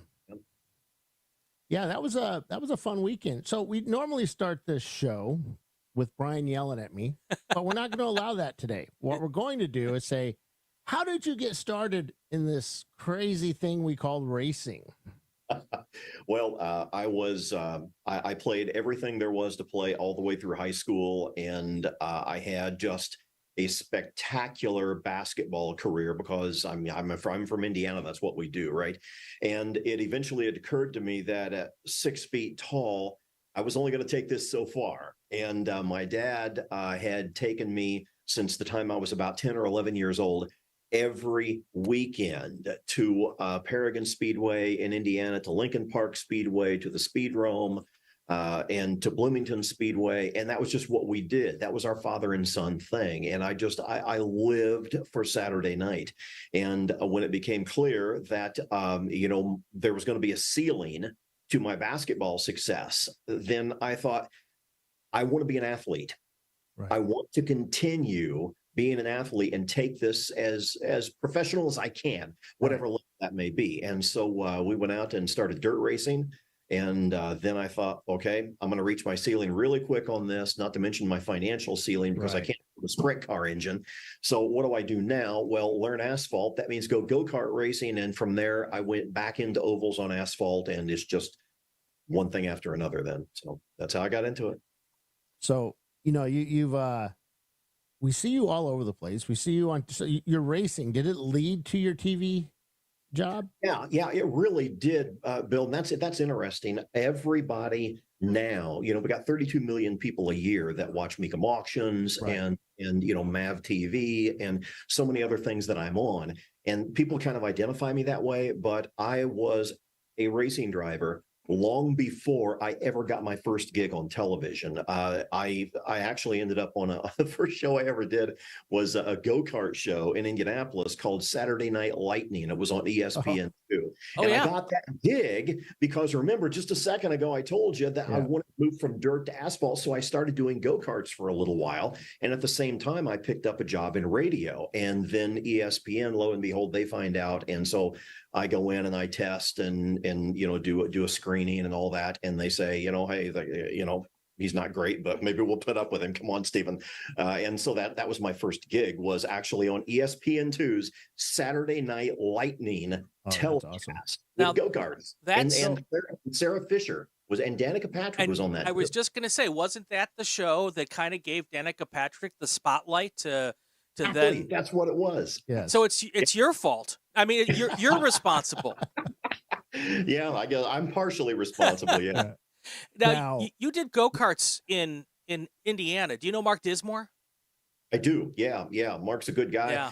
And of course, they built that new track in Newcastle, just south of Newcastle, right off I-70. I drive past it all the time, but I haven't seen Mark in years now. Yeah, he's responsible for a lot of careers. So I know a question everybody's asking online. They're not, but did you have that radio or that voice before you started doing the shows? Or have you always had that radio voice? You know, nobody ever likes their own voice, and I was no exception. But I guess it's always been there. I mean, that's I started. Boy, I can't even remember if I started racing or radio first, but it was almost simultaneous because I thought one of these has to take off. Right, well, right. It's kind of been going like this the whole time. So that's awesome. Maybe I never totally succeed in either one of them. I don't know, but I'm still making a living, so who cares? Yeah, that's right. Did you have to go through that top 40 yuck it up radio voice phase that every one of us tried to mimic and be, you know, a Wolfman Jack wannabe? I sounded like Wolfman Jack for 15 minutes every morning after a heavy night of bourbon. And then I sounded like Pee Wee Herman about an hour and a half later. So, but they still let me on the radio. We always called them pukers. Exactly. Hello, everybody. You know, we always called them pukers. Can you act like a puker? So that's that's well. See, isn't AM radio? You don't have to have that deep voice, but when you're on FM, you have a much wider spectrum, don't you? Surround sound. Yes. You feel it. Absolutely. So you're racing. You started a dirt track. You've got now. When did you actually start road racing? Oh boy, I did not start road racing until about 2000 to 2002 or 3, somewhere in there. And I had been doing ovals for a long time. And a guy from Tulsa, Oklahoma called me up and he said, "Hey, we got a little track out here in Hallett." And I said, "What's a Hallett?" And he goes, "Well, that's a village, a little town." I said, "Where's it at?" And he goes, "Well, I'm in Tulsa. It's west of town." Yeah. And I'm like, "Well, okay, what do you have?" And he said, "Well, we've got 2 cars. It's actually 2 separate teams. The first one was a Formula Atlantic, and the other one was a Datsun 240Z that competed in GT2." And I said, "I'll take your ride and I'll take your ride." And we went out and finished, I think, 4th in the Formula Atlantic race. And then I went right back a few weeks later and we won the GT2 race. And I thought, maybe this whole oval thing isn't what it cracked up to be. It's more their fault than mine because they built fantastic cars and put me in them. But that's the first time I went road racing, and it was really instant success. And we not had instant success on ovals, so I kind of jumped on it. So just a few weeks ago, Brian went out to Hallett for the first time, and a week later I followed. I've been out there a bunch of times. Great little track, and now they have a tunnel. So you don't have to shut down the track to get out if you're stuck in the middle. Brand new. And I haven't seen the tunnel yet, but I'm dying to get back out there and say hi to the Stevens family. Yeah. The track is very technical, and it was built in the 1970s, and it's one of the last remaining tracks that were built during the explosion of road racing in the 1950s through the 1970s. Tracks were cropping up everywhere. Every place that had an asphalt cornfield or a airstrip, anything, people would turn it into a racetrack. This is one of the very last ones built by Anatoly Aruntanov. Yep. Super nice guy. And it is a gem. It's one that we still have. It's fast. It's faster than you think. And I can tell you guys a story. This is a crack up. The Stevens family owns it. And Mike Stevens, the patriarch of the family, passed away some years ago, but I got to know him pretty well. We went out there and won a bunch of races, won 2 championships, just had a barrel of fun in the Datsun I told you about. And I was talking. Mike would always give me a hard time when he'd go by the pits, and I'd shout an insult back at him. Or say he was just a great guy. And told him something about the racing industry needs to do better than you. And he laughed and he goes, "I'm not in the racing industry." And I said, "Yeah, Mike, I actually think you are." He goes, "Stephen, let me tell you something." He goes, "I'm not in the racing industry. You know what I'm in? I'm in the ego gratification industry. And here's what I do." He goes, "You know that trophy that we hand you every time?" And I said, "Yeah, it's huge freaking trophy. It's like 3 feet tall." And he goes, "It's the picture trophy." He goes, "Every single person that comes to my racetrack, I don't care what class you're in, if you finish on the podium, even in a class where there's 3 people, you are getting on that podium, you're going to hold that trophy, and you're going to have your photo taken, because that's what people come here for, and there's nothing wrong with it." I learned a lesson from Mike Stevens. And they have one of the best little podiums of the small track industry. Yeah. I mean, of course you got Indy or whatever, but it's such a cool little thing. Yeah. Yeah. You drive off the track coming out of the last turn, you take a left and go up a little hill and on a right. Yep. You park, all 3 cars will fit right in their great big, and they've got a big backdrop that's put up against it. They did a nice job. And I say it's new. They probably built that 2010, 2012, maybe. Yeah. So were you greeted with the chicken song? Oh, I forgot all about that. You are so right. Yeah. It's 7:00. Yep. 7:00. If you haven't been to Hallett Motor Racing Circuit, people, when you go out there and you camp on site, they say, "Well, don't worry about setting your alarm. The track opens at 8, but we play the chicken song at 7." And I said, "What's the chicken song?" And they said, "Don't worry, you'll know." And you will. They were right. You'll know. It's a bunch of chickens singing. It's hysterical. And once you go there and experience it, it's a local tradition at Hallett. It is. I was setting up for our broadcast, and no one warned me, by the way. and I had a WTF moment. I did warn you. Or maybe I'd put it cryptically. Yeah, I don't think I understood what you meant. And when you did warn me, it was like a week or 2 later, and I had forgotten maybe.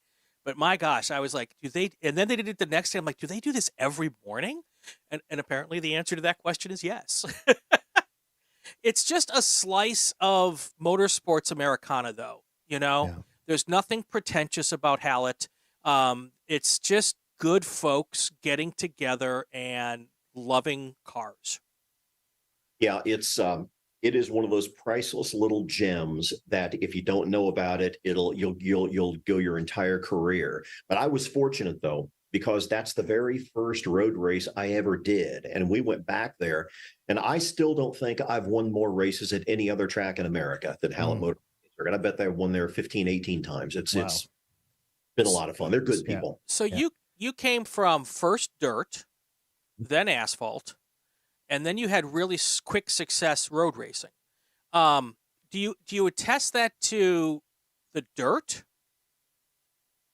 No, I attest it to the car builders. Okay. And the were not me, I assure you. No, what happened was I'm not a mechanic. I can do it, right, but I don't enjoy it. I'm not good at it.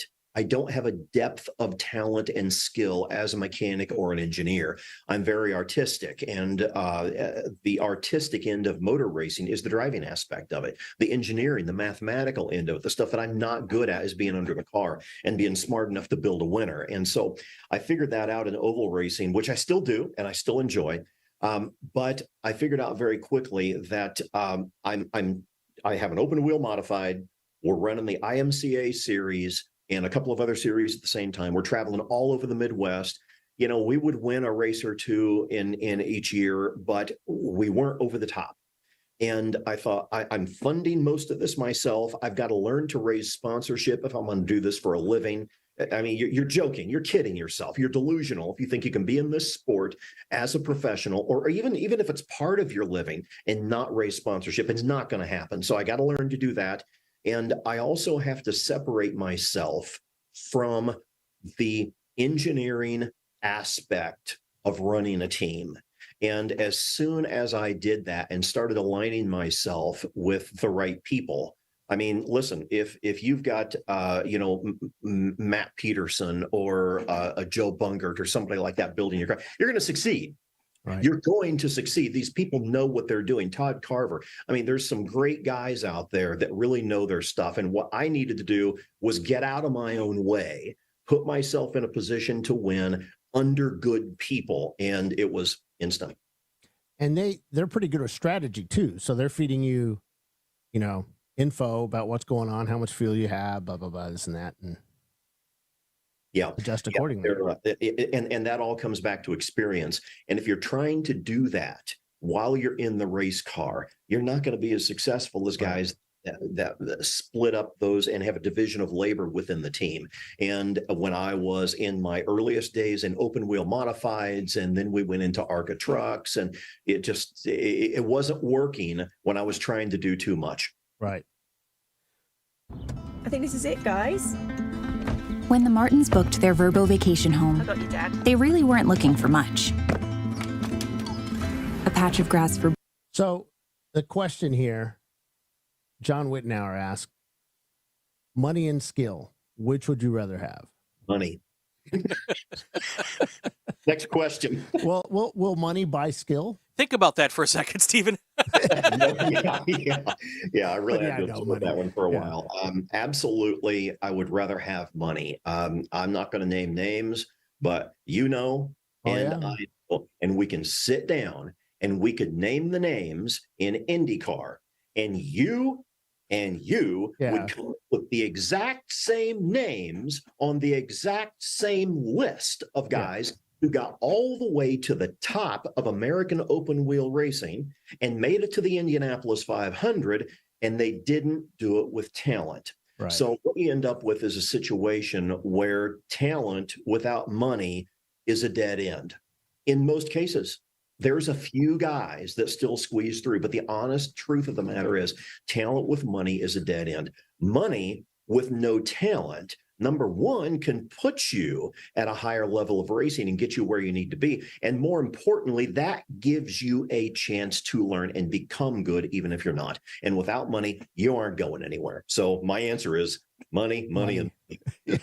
I mean, we see it in our series too. I mean, we don't have a lot of money. Our guys don't really spend all that much money on their cars, though the guys building it probably think they're spending a ton of money on it.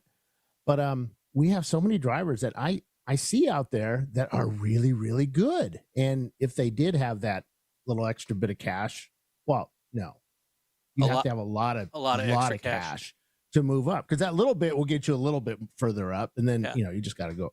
But yeah, it's just a huge amount of cash to get up there at the top. Well, I didn't hear the entirety of the cut, but Bill, I remember talking to you after the race. I think it may have been Sunday night. I'm not sure. And I mentioned the fact that the guys toward the front of the field in Champ Car and in other amateur road races. WRL's the same way, yeah. Yeah, the truth of the matter is, the honest truth of the matter is, the guys toward the front can compete at that level. Now, if you want to come in and say, well, when the chips are down in the biggest races in the world, the amateur guys, they may make a mistake. The pros won't. Okay, that's fine. That's fine. I'm not arguing that. But from a general standpoint, and here's the other thing. When you're making this comparison, guys, here's a critical point. When we make this comparison in our minds, what do? We always think, what if the guy at the front of the Champ Car field could be moved up to IndyCar, to whatever? How would he do? You need to reverse that. You need to ask, what if you took Joey Logano or any of the guys in IndyCar and Roman Grosjean, and you took them back down and put them in Champ Car, and you went to our 35 car field at Autobahn last weekend, and you put them in the 17th fastest car, where would they end up? Well, they're probably going to outperform the guys that are in that car now. Right. They are not going to win that race. They're not. There is a difference, but they are not superhuman. They are not gods. The front 10, 15 guys that I ran against last weekend at Autobahn, they are good race car drivers. I have driven, not at the top level, and I'm not making that claim, but I have driven against some of the guys, many of the guys who run at the top level. And guys, pat yourself on the back. there's some good drivers in this series. Well, and I would suggest, Stephen, that a big difference between some of those names, the Joey Logano's, the Joseph Newgardens, whatever big time pro guys you're talking about, and the guys at the pointy end of the next rung, the Champ Car, the SCCA, the WRLs. One of the big differences is seat time. Those guys drive for a living. They're driving 15 races a year, 18 races a year in IndyCar, 36 races a year in any level of NASCAR, except for trucks. I think trucks does only 25. But nonetheless, they're in a car pretty much every weekend. And even the lowest level of car in those series is still a pretty gosh darn good race car. So, and they've got a whole team to support them. And when you're just going every weekend to get in a car, you don't have to worry about, did you tighten up the fan belt? Did you change the spark plugs? Is there gas in the car? And your sole focus is on driving a race car. You're going to get better. And well, let's take Brian's thought one level deeper, because you are dead on right. And not only though is it seat time, Brian, but in addition to that, one thing I'm really bad at, I forget to change the visor on my helmet, especially when I'm running an oval and we qualify during the day, and then I go out at night and I put my helmet on, I got my I can't see a thing. And I always forget my earpieces. So I put my Hans on, I put my Nomex on, I put my helmet on, oh, daggone it, I got to take it all back off again. Right. The stress that causes a driver when you're getting back in the car and you're thinking, oh no, they're calling me to the grid. I forgot my earpieces. I got to take all this stuff back off. That never happens to Joseph Newgarden. Yeah. That will never happen because he has 15 people around him totally focused on making sure that everything is done on his behalf. Now, if you had that, how much faster could you go? How much more reliable could you be? How much more consistent could you be on the track? The answer is considerably, and that's the truth. Well, it's like Lewis Hamilton had his physio with him all the time, and she was amazing. And the guys at the back of the pack, even in Formula One, don't necessarily have that level of attention given to them. And you might want to wonder what the difference is between Lewis Hamilton and maybe some of the guys in the back of the pack. It's the idea that you want to have that singular focus, and you have one job to do, and that is to drive that race car, not to figure out what visor's on your helmet, not to figure out where your earpieces are, and that makes a ton of sense. And we haven't even talked yet about your diet and your full workout regimen. On now. I am such most of the guys in Champ Car, they have to be back at work at 7 o'clock on Monday morning, which means they have to drive until 3 a.m. to try to get home. All those things slow you down, do not allow you to learn and be completely absorbed by the sport, because, and I think the comparison is really accurate. And I stand by what I say. The front guys, the front 6, 8, 15 guys are truly capable of running at the next level. They're good. Now let's talk sponsorship. I'm guessing these guys are not good to have. Somebody said they want their money back every month. Well, sponsorship, the thing is, man, I had two really big, wonderful sponsors in 2020, 21, and 22. And for 3 years, I was racing basically full time, weekend to weekend. I was in Oval one weekend, Grid Life the next weekend, then something else the weekend after that. And then I would do a Mecum show, and I'd be home for 48 hours, and I'd be off to another race again. And I ended up parting ways with a couple of sponsors, and I instead went to some smaller sponsors. Right now, I've got Brian Broderick, Fisher & Sons Recycling and Salvage out of Fort Recovery, Ohio, is on board with me. Cars and Convos, Ron and all the people that run Cars and Convos. Toso Bathica is about to come on board with me here in just the next couple of weeks. And it's a little bit smaller, but it takes so much pressure off, because I wanted to run the Autobahn with you guys. And if you have a sponsor that is paying you 5 figures and well into 5 figures, and they say that I want you over here this weekend, guess where you're going? Yeah. And it doesn't matter if you say, I can't really find a good ride there. I've done everything I could. We're going to be at the back of the pack. Doesn't matter. You can get the money back and and go work at McDonald's, or you can go where they say to go, and you're going to run at the back of the pack because it's the only ride you can get. So if you have smaller sponsors that work with you in the thousands of dollars ranges instead of 40, 50,000, 5 figures, you have more flexibility. they come out, they enjoy the race more, they have a more intimate relationship, and it really takes the pressure off and allows you to run where you want to run. What's the sell for like a sponsor to come and let you go race Champ Car? For me, I've got a little bit of an unfair advantage, and I don't want to sit here and ignore that and say, well, by the sweat of my brow, I raise sponsorship. Well, I'm on TV. That is an unfair advantage, and I admit it. So, but at the same time, Michael Andretti had a rich dad. It wasn't his fault. He's not going to turn down the ride over it. And so that is one thing that does help, is having a little bit of television time behind you. But the sell is, you have a company. You want some way to advertise to people. Now, you can come out and advertise through them through a newspaper ad or a television ad, or just plastering your name on the side of a billboard as you're going down the interstate. Nothing wrong with any of those. But the advertising barrier automatically goes up. People know they're being advertised to. Right.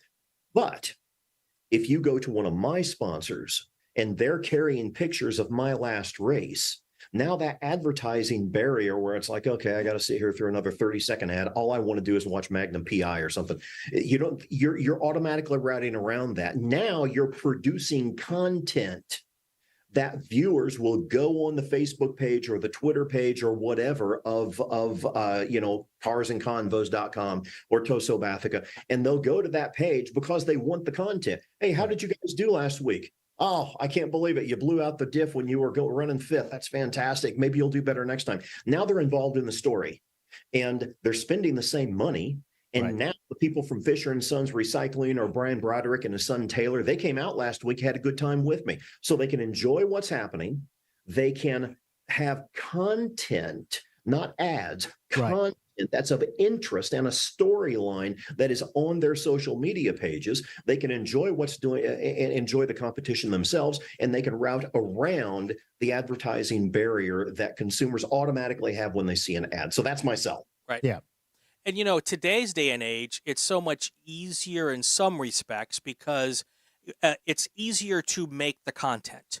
We all have GoPros in our car. We have the ChampCar.Live stream that you can queue up to the spot where Bill and Paulie and the crew are talking about your car, and you can put that up on your social this or your Facebook, your Insta, your TikTok, or whatever you want to do.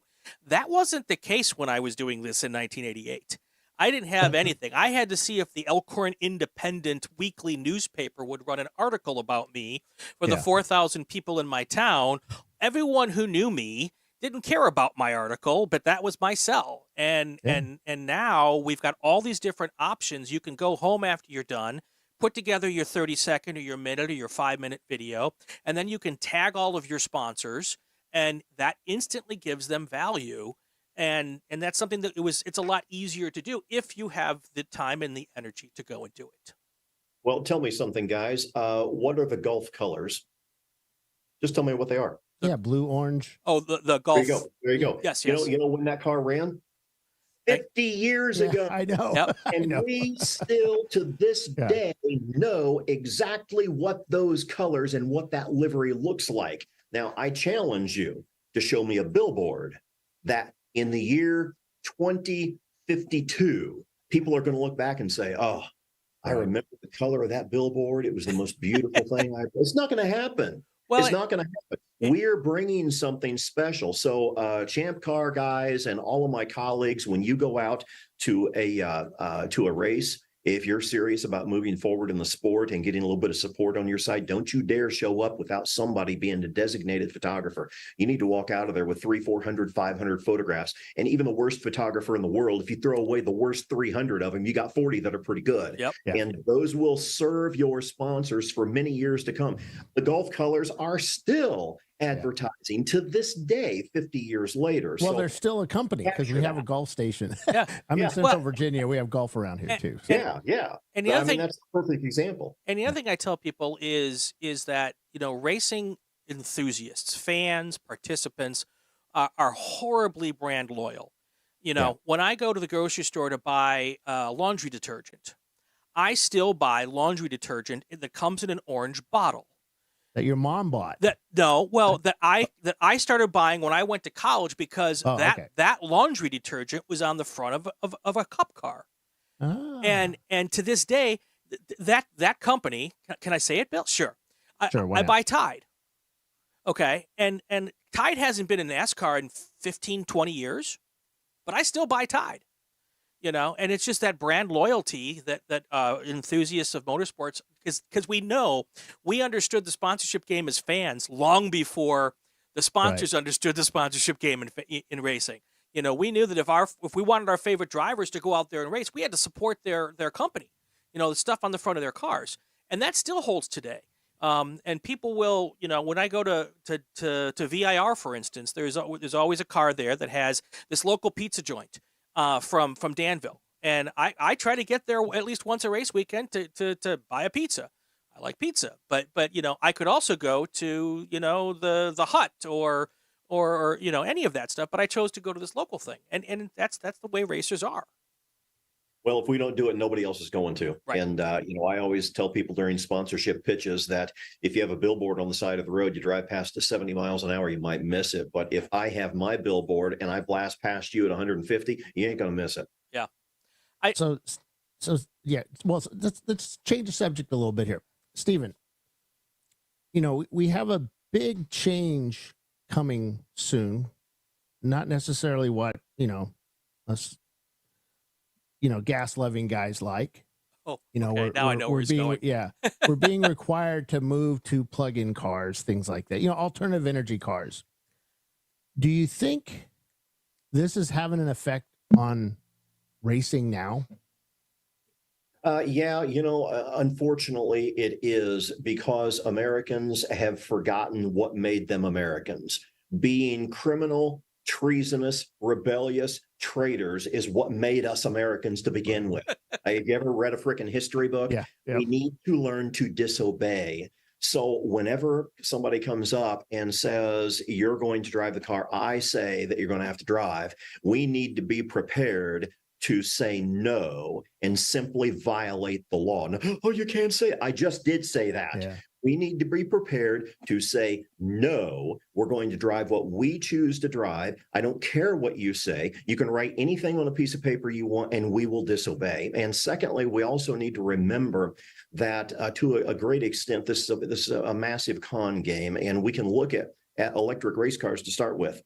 You hear time and time again, oh, this is the better technology. This is the better technology. Then why do you need a separate series? I mean, if it was the better technology, couldn't you bring an electric car out to Autobahn last weekend, run it for 7 hours and win? But you can't do that, can you? So it's not a better technology. If it was, you wouldn't need your own series. This is a technology that's 120 years old, and it was abandoned for a very good reason, because what we needed was renewable, sustainable energy. And that's exactly what fossil fuels have provided us for over a century. I like, and John Whitnauer again says he's a chemical engineer. He's going to make his own gasoline if necessary. But Porsche and other companies are looking at alternative fuels as well, liquid fuels, not. Well, I'll tell you, my issue here is I love cars. Okay, mm-hmm. If people make cars that run on hydrogen, I'm all for them. You want to make them run on electricity, I'm all for them. If you want to make them run on peanut butter, I'm all for that too. That's just more cars for all of us, because I love cars. I don't care what they run on. But the move toward EVs is not an organic movement in direct response to the pleas and requests of actual human beings. Right. It is something that is being conned and jammed down our throats against our will. And we need to fight that, and fight it viciously with rebellion and with disobedience. Then once we win, for the guys that want electric cars, I'll help you work on it. More power to you. I have no problem with it whatsoever, but I'm not going to buy the con, and I'm not going to have it jammed down my throat. Do you think it's going to reduce the cost of a Porsche GT3 RS so that people like us could afford one? I see. If it was, they wouldn't build it, Bill. Because I'm all for electric if that's so. Can we switch gears? I know we told you we were only going to keep you for a half hour, but I get paid by the hour, so it doesn't matter. We've got our hooks in you, so we're going to keep you for just a few more minutes here. Can we talk about Meekum? How dang cool is it to be there and just literally see decades of history roll in front of you every weekend? That has just got to be the coolest dang thing. Well, if you try to think in your mind just how unbelievably awesome that it must be, everything that you're thinking is completely right. And I'm enormously thankful to be there. I owe a great deal of gratitude to Dana Meekum personally, to Frank, to the Meekum family, and to the management that runs that company. Because, see, I don't work for Meekum. I'm an outside contractor. They have chosen to bring me in to help host the show for 16 years now. And for that, I'm incredibly grateful. You get to see not just the most amazing cars ever, but you get to hang with some people that are like so far above my level. Richard Petty comes in and he knows me by name, and I talk to him when he comes to the shows every year or two. We see him at another show. I never had another job where I could do that, you know. Yeah, no kidding. And Jerry Lee Lewis came in and sang "Great Balls of Fire" live when he was selling his Harley Davidson. I got to see the guy's a legend of the 1950s original rock and roll era, and I got to see him and meet him. And it's just one person after another in fact, Joey Logano, he came out. I hadn't seen him since his days in the Hooters television series with stock cars some years ago. I used to know him there, and I got to see him. So it's not just the fact that Meekum is an incredibly successful, wonderful company to be able to work with. And it's not just the cars, it's the atmosphere that they create. And if you come out to a Meekum auction, you'll get to be part of that atmosphere, and you'll get to see some of those cool people. Is it also kind of cool the people whose names you don't know, who are there to bid? And, sometimes maybe they've got tons of money and that's how they would spend, or they've saved their entire life to come and buy that one car. I think that's also a part of the onion, the layers of the onion that makes Meekum so cool.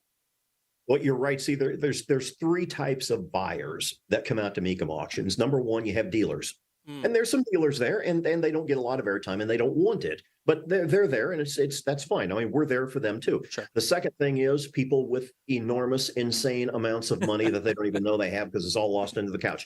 Right. They come out, and you usually don't see them, and you usually will have them through a phone bidder, or they'll have a representative on site, and you never see the car again. It just disappears into wherever they live. And more power to them. If they earned their money, honestly, I'm glad they got it. And then the third kind is the kind of buyer that Brian just told us about. He's the kind of guy that is wanted at 1967 fastback Mustang his whole life, and now he's 68 years old, and he finally has a chance, and his kids are there with him, and they're bidding on it, and they win it, and that one is the heartwarming one. That's the one that we all love, Yep. Very cool. What's the coolest car? What's your favorite car that's ever went down the line? That's the easiest question ever, because I'm a Mustang guy. Okay. I love Mustangs. And I got to know Chad McQueen a little bit, Steve McQueen's son. And Chad actually comes out to Monterey on a pretty regular basis. We see him every year or two. He'll come out and say hi to the gang, and they'll have a car that they sell or something like that. But the original Bullet Mustang in Highland Green with an S-Code 390 big block engine crossed the block a couple of years ago. I think it was at Kissimmee, and that one was a heart stopper. Everybody's seen that movie. Everybody knows the car, and it was touched it. Movie car. You did you? I touched it. Yeah. You got past security. Yes, it was at SEMA. I touched it. I watched that go down the line. My wife thought I was, my wife thinks I'm a nutcase anyway, but I'm like so excited, and she didn't, and my wife's a movie nut. So when that night we rented Bullet, and all of a sudden it came together for her, and she goes, okay, now I understand why you were so geeked out over this. Yeah, now you get it. And did you know that Steve McQueen tried for years afterwards to buy that back from the family, and it was owned by a school teacher, and she ended up passing it on to her children, and it became her children's retirement plan, and they sold it for what, $3.5 million? I can't remember what it went for. And she was a school teacher, I believe, who drove it back and forth to school every day for decades. Yep. Yeah, she did. She did. That's and so cool. then it got passed on to her kids. And, what a great thing to be able to do for your family is to here, kids, here's your retirement plan. And that's what she did. That was a great story. Yeah. Well, I was friends with John Sturgis. Oh, yeah. John Sturgis's son. I worked with him at University of Virginia. And, John Sturgis was a director of Le Mans. Right? Yes. Well, We he was just the watched original that with my director. Yeah. sons. And he was the original director of Le Mans. Then he quit. They had a falling out. But he did some stuff with Bullitt, and I forget what exactly it was, some behind the scenes stuff. But yeah, that was just being able to touch that car and the history, and actually seeing that movie in 1968 or 69 in the drive-in theater, sitting in my dad's brand new 1968 Dodge Charger. Well, that was awesome. The Meekum family goes worldwide. Right. Finding the most incredible cars you can possibly imagine. And I don't know how they do it. I don't know. I don't, that's not my end of the business. Right. I have no idea, but they find them. And I have seen so many priceless, historic, one-of-a-kind vehicles that it would blow your mind. But the one that jumps out at, because I'm a Mustang guy, the Bullitt Mustang is it for me. Yeah. So I have one question though. Now going to the cars that are, multi-million dollars, whatever, the winged Chryslers, Dodges, the Dodge and Plymouths, how they kind of ruined, the Aero Wars ruined NASCAR for a little bit. We're getting Aero Wars in Champ Car. What do you think? I really enjoy that aspect of auto racing. So I say, I know you're going to take points off, and I know that you do what you have to do.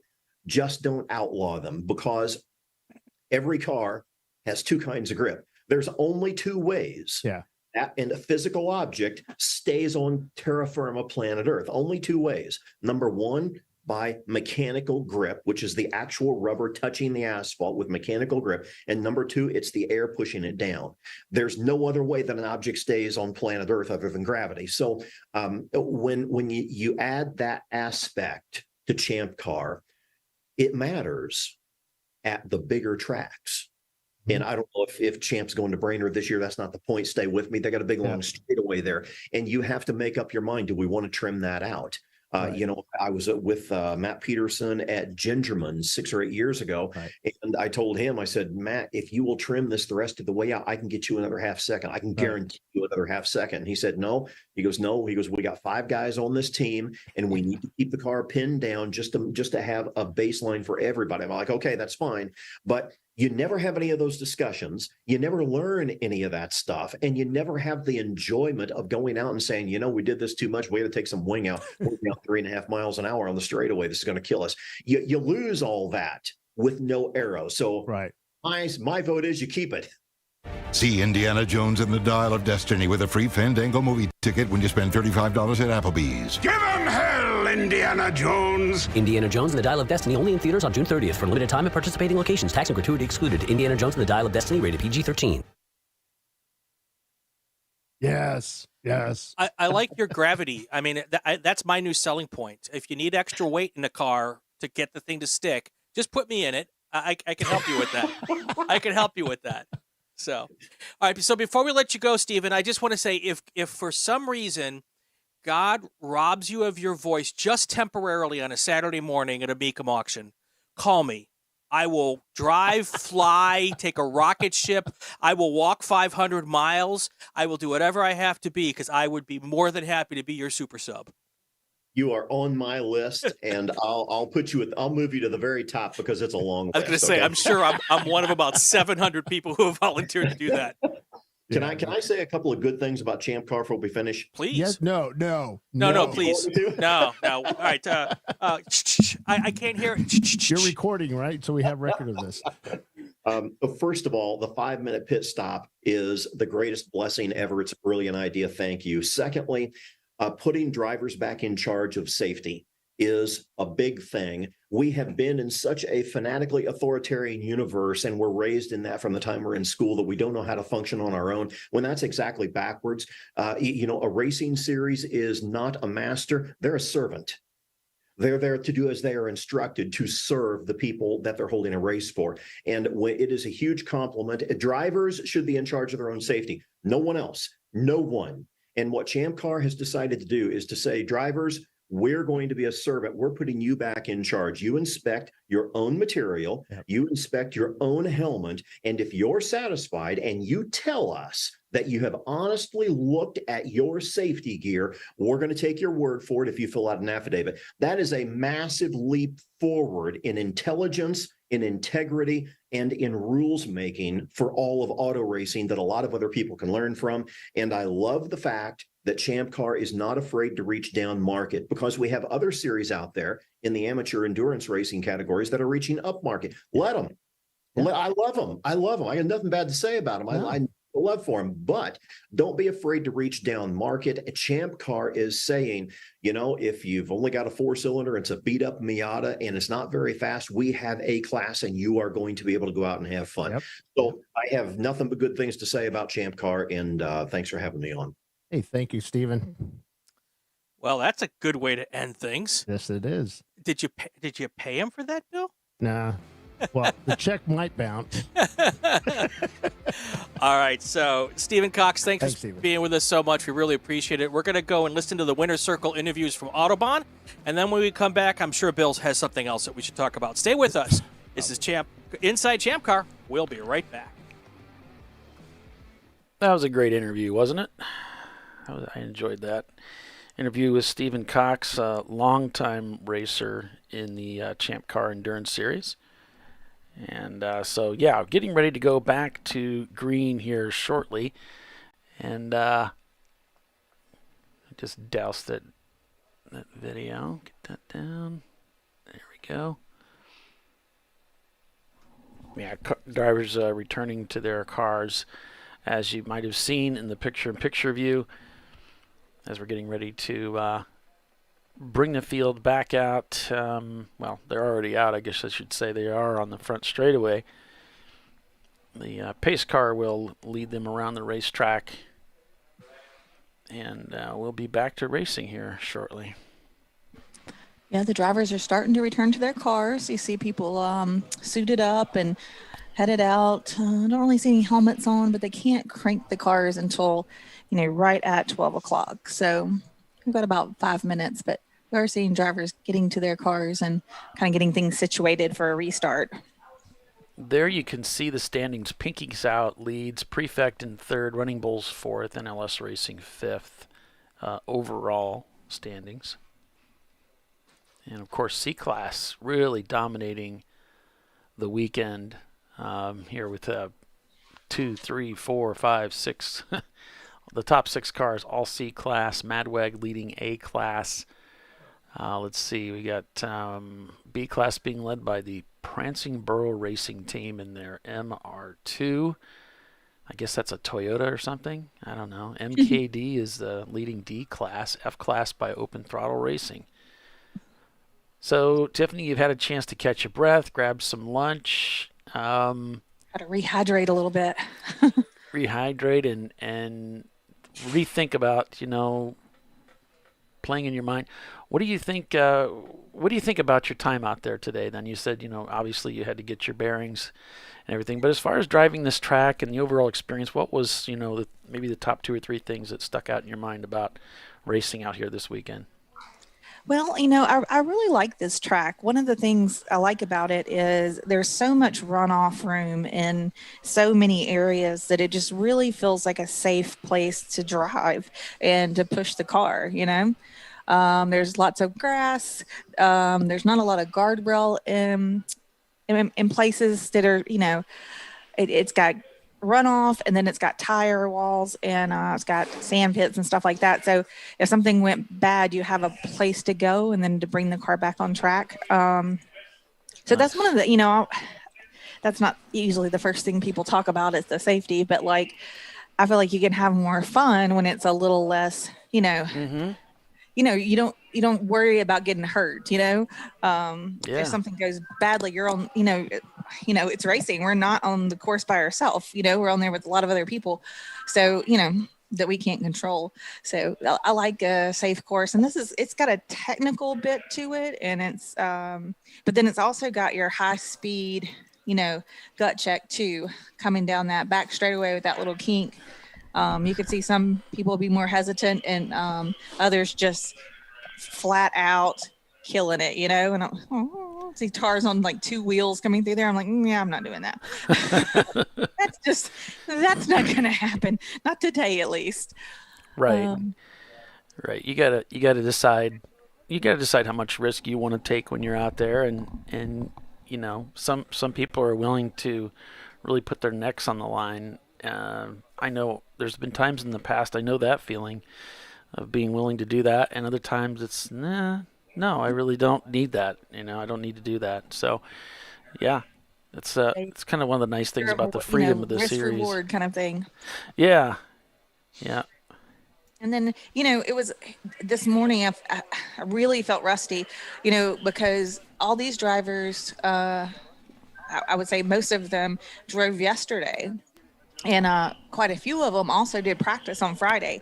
And it was my first time on track because I didn't get to drive yesterday and we didn't do practice. So I was still kind of acclimating. So I was, and other people were up to speed very quickly. And so, I just kind of stayed out of the way and pointed people around me and, just tried to remember what the car can do, and fill those tires. I didn't love the tires, but, just drive within my limit and comfort. And then, when these, I know the people who, my buddies are the ones who are leading the race. When I see them coming, there's, I hold my line and point them offline and they go. So not trying to influence anybody else's race while I'm out there playing around. And they're very serious, and my team is not very not serious. We're here to have a good time and just get some track time and, that sort of thing. Right. Well, I'm glad you guys were able to get out there and have some fun with it. And I'm glad you were able to get out there. Yesterday it was looking kind of sketch. I wasn't sure if they were going to have, if they were going to have an opportunity to get back out there or not, but they worked really hard on that car yesterday so they could get out there again today. And how was the transmission working? Seemed to be okay? Yeah, this transmission is a little different than the other one, and I don't know what the difference is, but it's got a little bit more slop in the gear, so it's a little easier to put in the wrong gear. So you have to, take your time in certain places when you're shifting, like the back section. What is that? Like 12, 13 over there. The car's kind of loaded up, and it's easy to slot it in the wrong gear if you're not being gentle with the, with the shifter. So, I was just trying to take it easy and not, money shift the car for my team and, drive within my talent range. And I had a couple of times where I had trouble getting third. I don't know if y'all were in my car, but it was in turn 11. I go down to fourth, but sometimes when I go fifth, fourth, and then third, and then 2 or 3 times, I didn't get third quite. It didn't want to sync up. I was on board once or twice when you were making that fifth to third downshift. Both times you were really clean. Oh, thank you. I didn't notice the struggle you were having with it, but it was just a couple of times, and one time it was because my teammate was talking to me on the radio, and it blew my concentration for a split second, and I was like, I didn't get this shift done. I think stop talking to me. I can only do one thing at a time, I promise you. Right. Don't distract me right now. Yeah. I'm going the fastest you're going on this track is that back straightaway, I believe. And so that's the time to chit chat. Right. It looks like it's got some, I think it looks like it's got some fun areas because of that, that the way that, that some of that, I don't know if it's through that 5, 6, 7 area, but it seems like there's a slower area. Maybe it's 3, 4, where you're almost like a double apex. You're just kind of modulating the throttle, and the car's just kind of working through that section without having to really use brakes. You're just kind of cruising around that whole area through up there. And that looks like a lot of fun. It is fun, and especially when you get it right. It's a little hair raising when you come in there a little offline. Oh, Bill says we're losing our internet. You can hear me okay though? Mm-hmm. Yeah, Okay. but I can see the Flagtronics is pinwheeling, and He hit me. I'm just kidding. he used to hit Doc all the time too. Oh, you probably got it on camera because he poked me.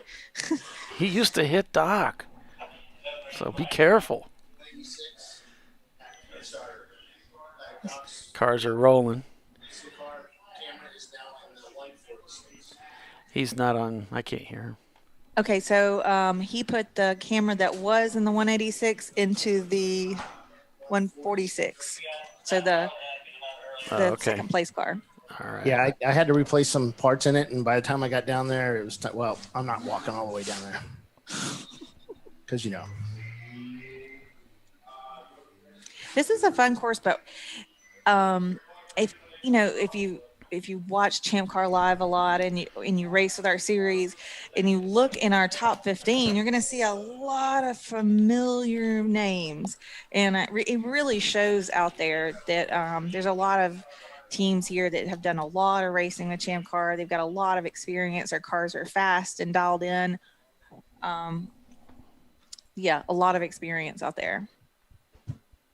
They were racing very clean, though. I didn't have anybody come over on me or, do anything unpredictable or unexpected. So, I'll, give them a hat nod for that because. change that to 1980s BMW E30, please. Only because we don't need that controversy. Because it's not a 15-year-old car. The Bavarian Missile. No such thing. You can only race cars that are on the VPI list. Isn't that kind of a made-up thing? Yeah, it was made up.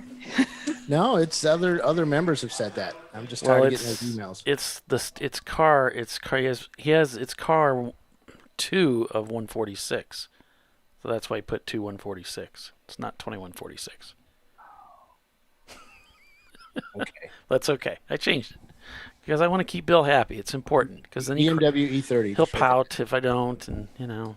He's confusing me with his wisdom. No, he panics. He worries. There's rules. Gotta have rules. Or just There we go. There we go. We got Good, it. Ollie. Thank you. You better? Okay. Because we got to take care of Bill here. He panics and he worries about things. Me, it's others. Okay. Mm-hmm. There's even 3 people like at the keyboard warriors. Oh, I'm nothing compared to some of them. I mean, there are some people who take themselves way too seriously. They take their opinions too seriously too, but All right, we're getting ready to go green here. Yes, pace car light is out. Okay. And we are green flag. Yeah, cars are spooling up. Yep. We have a race underway again. Yep, and we'll just bring you as much information as we can. Track cameras, everything is kind of blinking in and out. The bandwidth is pretty bad at the track, so yeah, we just had something happen to where all of our internet and cell just went down and came back up. So maybe it did a reset. Hopefully it'll be better. Yeah. Let's think positive. I did have an update on the number 970 of Odor Motorsports. This morning, Robbie Lawler was in the car. He went out first, and they broke an alternator post. The alternator post within 30 minutes. I'm sorry. They broke the alternator post 30 minutes ago yesterday. And they also found that their subframe was busted and had to weld it together. Then this morning they lost a front wheel bearing before quiet hour started. So they're struggling with some mechanical things.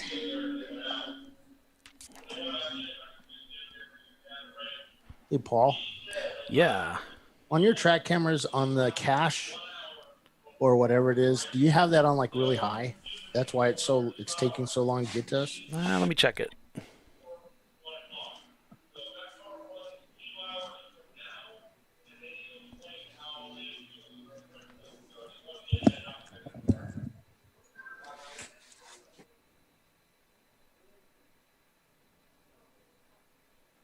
No, looks like they're at default right now. 2 meg. Nope, I think I might have lost it. No, I didn't lose the track. He took his headset off. All right, there we go.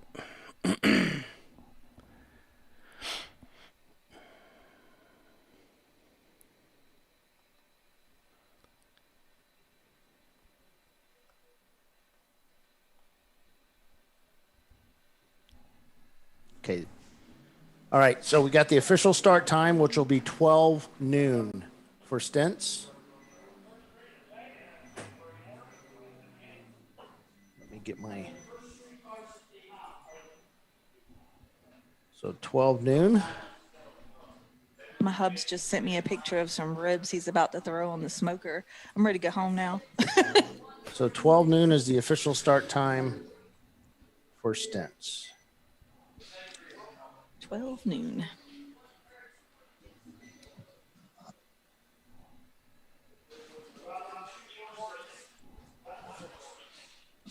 So with this restart and the quiet hour, that really throws things into quite a lot of options as far as stint times and fueling and things like that. So like yesterday, the optimal strategy was to really go 2 hours before you stop for fuel and swap drivers, our typical even hour race. Today is a 7-hour race with a break. So we did 8:30 to 10:30 would have been a 2-hour stint, but then you had that 30-minute stint, or you could have come in earlier. Whatever, if you took fuel at that 2-hour mark, then you may not need it for a while. The stints reset. So if you had a driver go in for any period of time prior to the quiet hour, they can go back in the car and do a whole 2-hour stint because those reset. So they can really play this all kinds of ways. But if they took gas, let's see, like 10:30, they're not going to have a full 2 hours on the other side unless they come back and get fuel. So you'll see, with the 7 hours and the quiet hour, people can do all kinds of different strategies. And I guess we'll just watch and see how it plays out to which strategy works the best. Yeah. Sounds good to me. I mean, it really gives you a lot of options. We didn't have a lot of cautions this morning. I think like maybe one purple 35, that's it. So, and that was a kind of early to take a, well, actually it wouldn't have been. It's probably an hour and a half. We have two code 35s. I was trying to think of that. We have a log where we keep all that, located on the ChampCar.org website. You go to the We had a website, to the Mustang front that- page, and then go scroll all the way down to race logs. I was trying to remember. The second one. The second one was the Mustang with the oil down. Yeah. The Mustang went off on that backside over there like 6 or something. Mm-hmm. Yep. And that took a while. Yep. We had 4 off for the 605 car. He busted up that front end when he went through the ditch. They got it back out. We had another code 35. Which one is that? The Mustang. And then we had the car number 18 stopped on track, so we had to go to code 35 to get him out. And that was about 10:38. Oh, okay. So that one happened after I got out of the car. I got out of the car about maybe 10:15 or so, 10:20, something like that. We had a couple of contacts on track, car-to-car stuff, and it wasn't me. Nope. I kept my nose clean this time. And no speeding, no black flags, no nothing. Tower took care of those pretty quickly. We had a failure to maintain the code 35 speed limit. Somebody was speeding? Nope, they failed to maintain their speed of 30. Oh, they were under miles it. Per hour. Yep. Yeah. They'd slow down, speed up, and it was causing a lot of finger pointing. Oh, not the finger wag. By the car behind. Yeah. Yeah, other fellow racers. Yeah. Corner workers are commenting on that, and they reported that in, and then it happened right here on the front straightaway, and that's when the Tower saw it. Which car was that? The 814. Oh, okay. I know that I was doing the 35, and then anytime it flashed at me, I immediately slowed down and tried to, because it was right between two different, it was between 2,500 and 3,000 RPMs that seemed to be correct. That's hard to maintain. So a cool little race going on here between 3 green Miatas, which are the open Throttle Racing Miatas. Are they all green? They're all green. So is it a completely stupid idea to consider putting in an aftermarket cruise control that you could I think set that'd it? be a great idea. I think it's forget it. dumb. You think it's You know dumb? Why? It adds complexity. You've got something else that could cause issues with Oh your... my gosh. Says the guy that puts more garbage on his race car than anybody else I know. But it does add a lot of... I mean, you could always set it up where if it was broken, you just didn't use it. And you could. But I think the benefit would be you could set it and get your full 35 miles an hour, right? So you're not backing down unless for some reason the car in front of you it has. So right. Then so the Excursion I drive, the V10 Excursion, has cruise control. When you're going down a hill and you set it at like 40 miles an hour, it'll do 60. It accelerates as you're going downhill. No, mine doesn't do that. Mine backs it off. So it's pretty good. My other cars did too. This one doesn't. Well, it's just I just wondered. Yeah, what do you guys think online? Do you think is it a ridiculous idea to consider cruise control, or should we just continue to try to do it by the foot? What do you guys think? I think it's just dumb. I think it's a great idea, mostly because I want to disagree with Bill. But you're a little bit country, and I'm a little bit rock and roll. maybe the other way around. But I don't think she remembers that. It's before my time. Old jokes. Ollie remembers that. Donnie and Marie, remember that? I do. And Yeah. Marie looked totally different back then. Oh, than yes, does she now. did. She was a sweet little country girl back then. Oh, yeah. Yeah. How do we get on that conversation? That took a weird turn. Bill has joined the show. Bill's taking us down a rabbit hole. Well, Pinky's out still leading this race with the 246. With 146, a couple of car lengths back on him. How many? About 1.069 seconds back. Prefect Racing behind him by about 2.5 seconds. Almost 3 seconds. And then, of course, Running Bulls about a lap back. So right now we have Hurley in the 246 leading the race, and Huggins in the 146. And the NLS car got around Huggins, the 799 300ZX, and they're trying to get their lap back.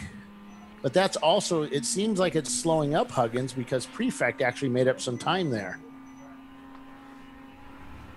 About the same. 1.9 seconds back. Is that right? Yeah. 1.5. I might need to refresh this page. Yeah. That internet I had the thing. race monitor up, but it's gone now. Yeah, so. we had a reset of the internet, it seemed like. It was weird. It was like everything went offline except the lights. Yeah, let me go talk to Reese. Mute me. Thank you. I'm not going to talk to them. I'm trying to talk to Polly.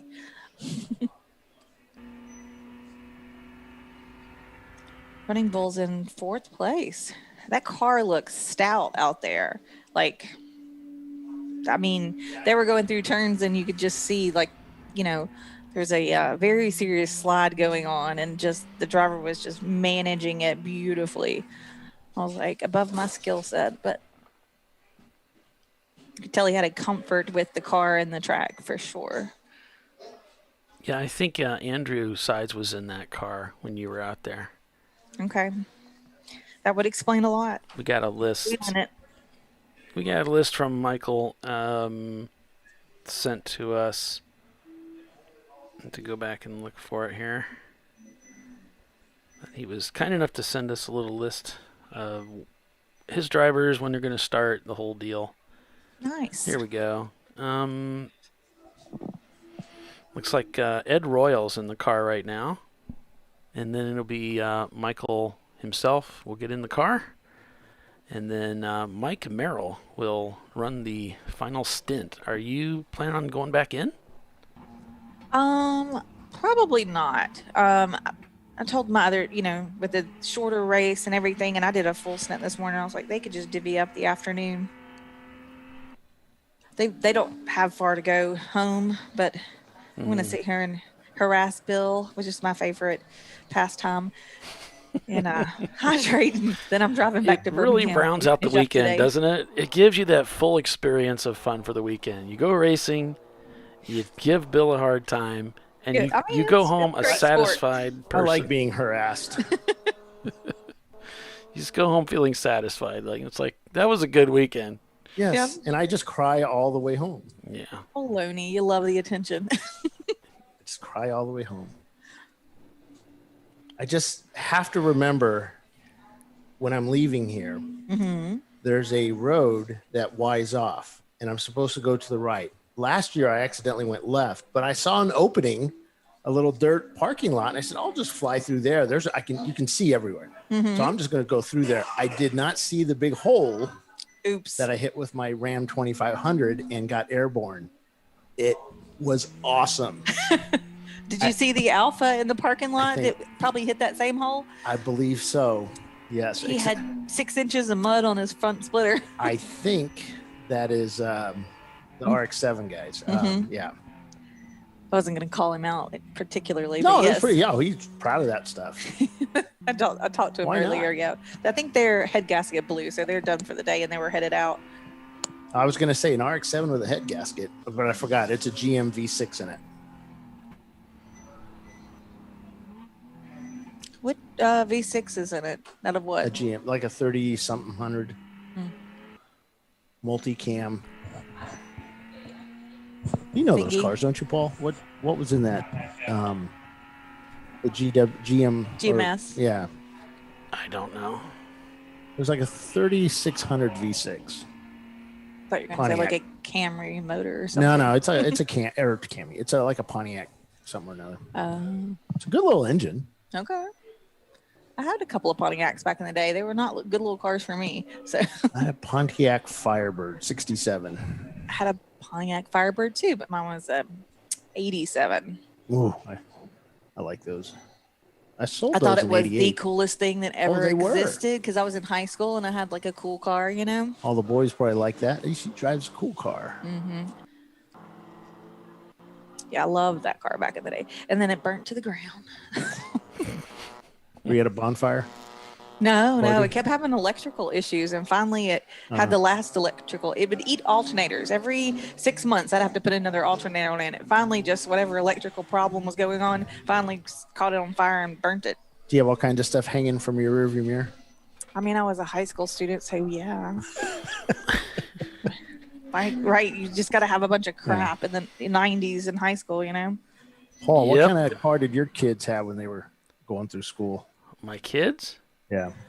You have cool cars? My daughter had a Civic. My son has a Pontiac G6 V6. He those are nice. Those are cool cars with G6s. GT. Yeah, he still has that GT.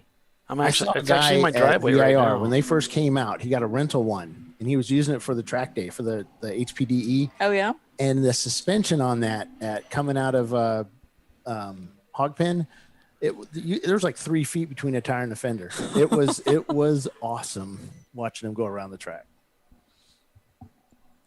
The Pontiac G6. All right, guys, I'll be right back. I'll step away quick. Okey-dokey. And my buddy's got a G8, which is pretty nice. What kind of cars did you guys have in high school that was cool? Not those crappy cars like I had, a Vega. Well, see, my parents started me off with a Chevy Cavalier, automatic, 4-cylinder, 4-door. That was a little too vanilla for me. So first job I got, saved my little money, and you got your own car. Yes, I did. And I bought the Firebird, much to the disappointment of my parents.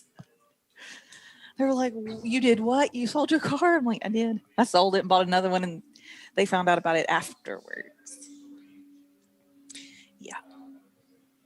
Oh, there goes the Mustang around and around. The Mustang just spun at turn 1. We can't turn it for you, but he just came in a wee bit too hot and wide. The car did not want to slow down. Yeah, rear end stepped out on him, and he just did a little pirouette.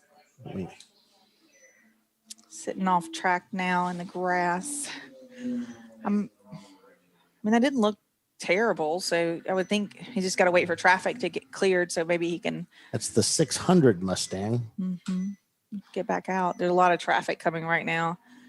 He's sitting off driver's right, facing traffic. No, not really facing traffic, but there he goes. He got it restarted.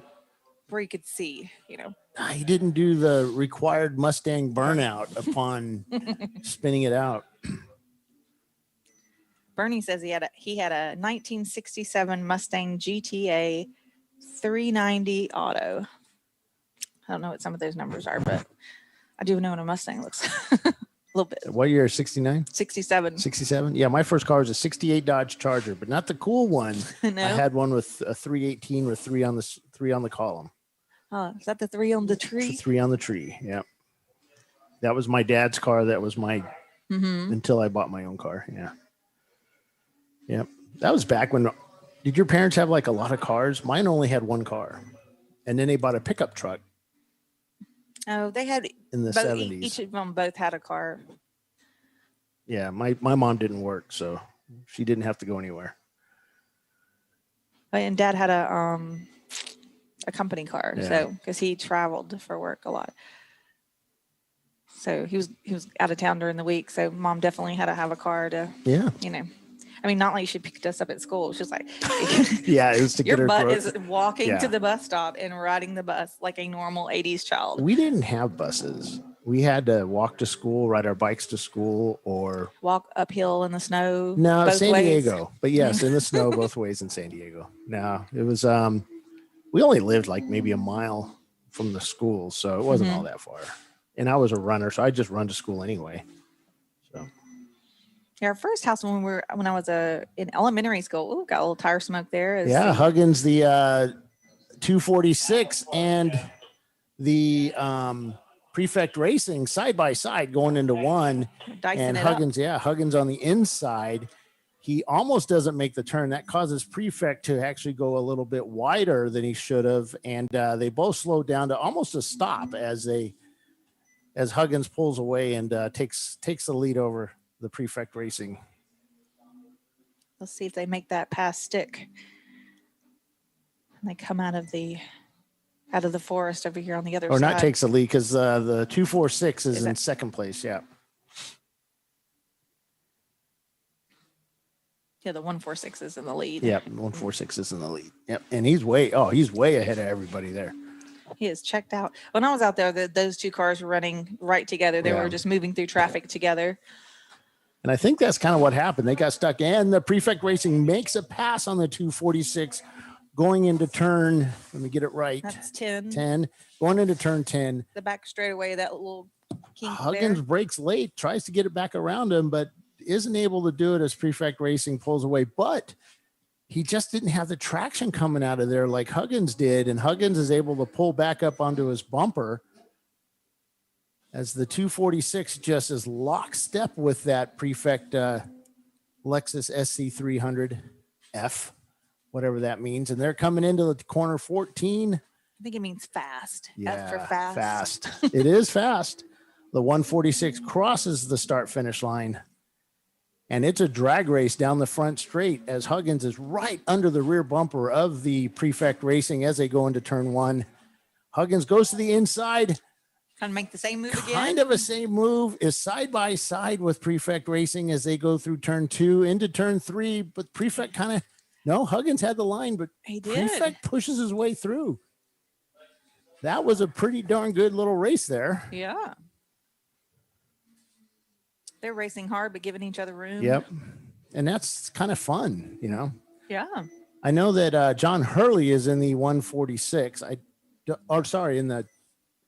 246 Hurley's in, and that's it. Huggins is in the 146. So that's John Hurley, Army helicopter, or was a helicopter pilot. Now he's a fixed wing pilot. I heard that Derek Williams, remember Derek Williams? Isn't that the one your wife likes? My daughter likes. Oh, okay. And who knows, my wife might like him too.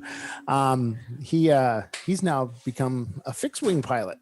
Okay. So we've got to hear about that. If you're listening, Derek, congrats. What is a fixed wing? airplane that the wings don't move. Oh, okay. Airplanes. I don't know much about airplanes. So Prefect Racing got a little bit of steam going there. Pulled about 2 car lengths ahead of the 246. Under braking into.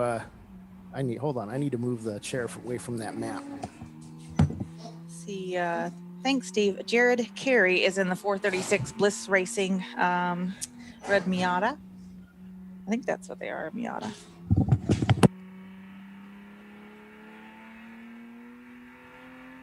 And 11. But Hurley is hot on his tail. And he got about a 4 car length lead on him going into turn 1. Under braking though, the Lexus on the brakes a little earlier than the BMW, and BMW pulled up about maybe 2 car lengths on him there. The MR2 out there with that Honda power. Every time he downshifts, really rich, shoots out about a 4-foot ball of flame. Really cuts down on tailgating. It does. It does.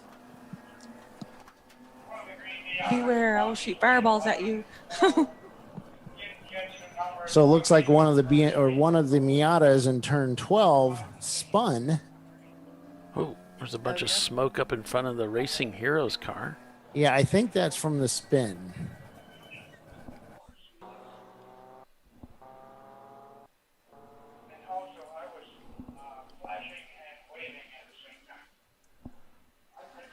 Good race going on here, Paul. When you stepped away, we got Huggins and the 246 and the Prefect Racing just nose to tail. It's Hurley in the 246. Yep. And trying to get, Hurley's trying to get past him. He's giving him hell. Yep. And heck. Yeah, that too. Prefect is not giving any. Nope. Anything. Well, they're side by side now as they're going into turn 11. Into turn 14. He took it Yep. in 11 in the brake zone. Let's see if you make it stick. He can brake so much later than what the Prefect can, but it's probably a lot lighter car. Now Prefect is right on the bumper of the. We got a time delay here, don't we? Okay, so he made the pass stick. He's in Hurley, and the Pinky's out 246 is in front of Prefect now. So they're saying there may have been contact between those 2 cars over at 12.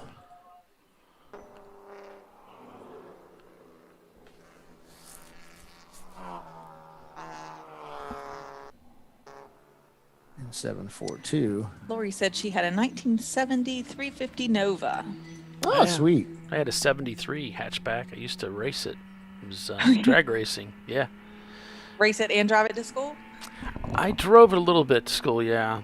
Got to the point where I had it so modified that I didn't really drive it on the street anymore, but for a while I was doing both. You want to modify the car so bad, and then you do it, and it's not really good to go anywhere with. I did the same thing. Street, yeah. The better it is on the track, the worse it is on the street. The 799 going behind the wall. Oh, they were having some heating issues or cooling, and I know they were having cool shirt issues as well, and the drivers were boiling in the car. Oh gosh, So, out there without a cool suit would not be cool. Be rather warm. Okay, Huggins 246 pulling away from Prefect. They're now about maybe 10 car lengths apart as they go into coming out of turn 13, going into 14.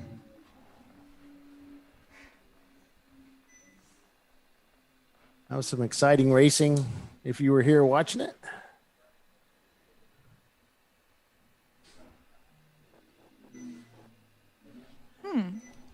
So I'm wondering, you sit at a desk all day, you work at a computer versus a fighter pilot or a helicopter pilot or whatever pilot. I mean, are your driving instincts as a race car driver, are they better as a pilot? I would think so. I mean, Your decision-making skills and the quick, those. You're staying in I would think a closer mindset to what you would be out on the racetrack than, like, say, when I'm sitting in my office talking to a client and trying to make a nice, safe environment for them and be therapeutic, right? If you're doing something that is adrenaline and requires precision and requires your brain to be on 100%, seems like that would keep you sharp, you know? But if you're used to controlling that adrenaline and And managing it. yeah, you know, does that make you better? Most likely. I would think so, definitely, yeah. And I don't understand why our car was in 17th and we've fallen to 24th. But when I pull up the laps, Phil McKinney popping up into the tower. Remember? Oh yeah, Phil McKinney, board director and all around swell guy. Tech director. Retired. He just sits at home all day with his doggy grandkids. He said it very definitively, like, "Don't bother me. I'm retired. Don't try to rope me into anything. Right? I'm retired." Oh, he's got a vintage race car. Did you go racing last night at up here at Lancaster? They had vintage race car racing. We didn't go. We were going to go, but we ended up not going because we were tired.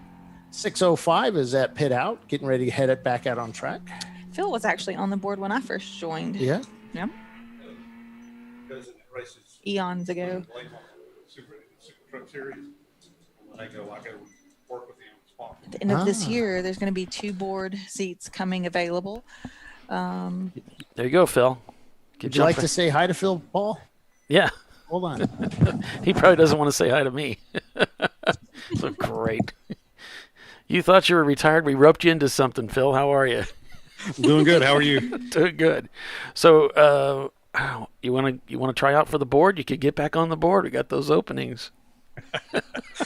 I heard you say very definitively you're retired. As soon as Bill started talking to you, I'm retired. I am retired. I got 3 grandkids, and I've got a vintage race car in the garage I'm working on, and I go and spot for my cousin when he races his limited late model, and then I've got a friend that races in the Southeastern Super Trucks. Yeah. Oh, that's nice to have friends, right? It is. It is. Yeah, I enjoy it, and it's a lot of fun, and yeah, I've got a Dodge Charger that's I like to play with too. Yeah. So did you just stop up to say hi to some friends? And I did. I live an hour and a half from here. I'm in Clover, and so this is the closest track since you guys don't go to Charlotte now. And I said, well, I'm going to come down here and say hey to everybody and just walk through a little bit. Cool. It's nice to see you. It's been a little while since I've seen you. Yeah. Yeah. I was kind of out of commission there for about 6 months with my knee, and I'm good now. Yeah. They rebuilt me. Rehabbing well? Yeah. Awesome. Yeah, it's good. Got a bionic knee now? Yeah. Excellent. Yep. Yeah, we're just having a good race of it. It's a little warm out there. I suppose you're used to this kind of weather, right? Well, for the last 2 weeks, it's rained. And I'm like, I hope it doesn't rain on them down there because it's going to be a mess if it is. And luckily, it cleared up Friday, so y'all got a good practice day in, and then kind of nice yesterday and today. So yeah, Friday didn't start raining until like 5 o'clock. It's like it knew that we were done for the day. That's what the storm come through my place up there in Clover about 7. So okay. Yeah, but it's good. Cool. You know, the cars have gotten a little bit faster since you were working on the board. I think they've gotten a little more reliable, but anything really surprise you about how the series has grown over time? Does it seem like it was on that same trajectory? It was. And, well, back in the day when me and my son raced the Jetta, I mean, we were, head and heels above some of the other competition out there. But if we brought it now, or even if the Blitz and Benz was to come back that dominated, I don't think that it would be that competitive now. Yeah. Yeah, a lot of these cars are very well built. They're very, they've really worked in getting them set up just really nice, and they're quite fast. And a lot of the drivers are quite experienced now, and there's some tough competition out there right now. That's what I was talking to somebody in the pits. I said the thing that kind of scared me a little bit is that if you want to encourage new people to come, and you got a new team with 4 drivers, and they hadn't been on the track, hadn't raced that much, and then they're out there racing against somebody that does. It's the approach speed and running lines, and you have an expectation as a driver who drives a lot. But if you've never been on the track, it's like, yeah. Yeah, the expectation is not going to be the same. No, it's not. Well, they always tell people, be predictable. But if you're new, how do you know what to do? How do you know what other people are going to predict? You don't.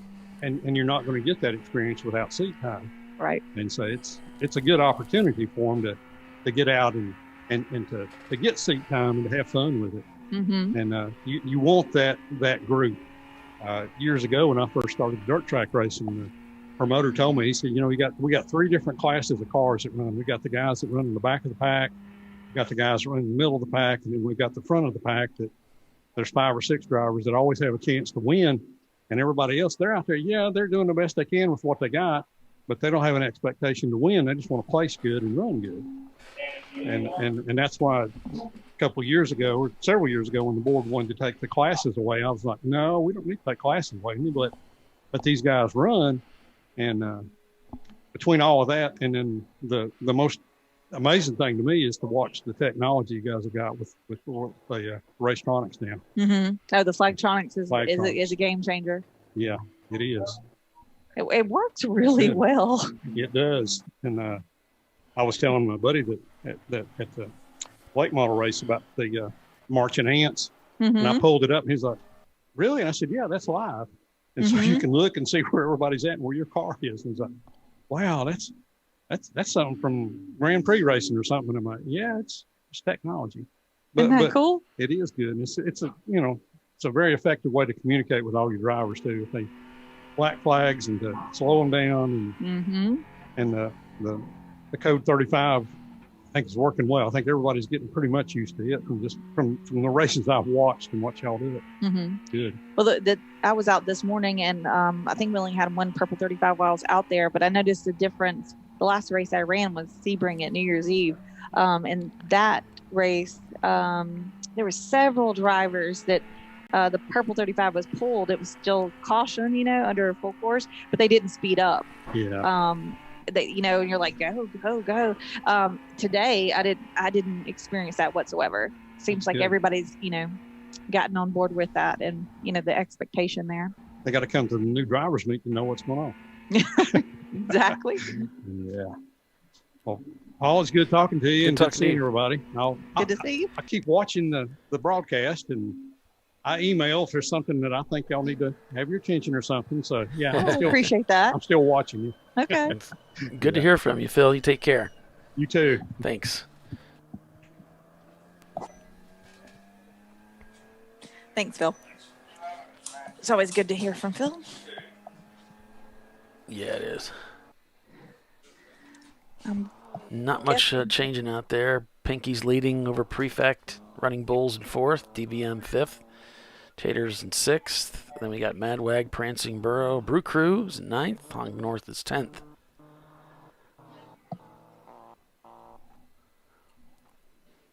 I'm guessing my car broke because it is not making laps. Oh, man.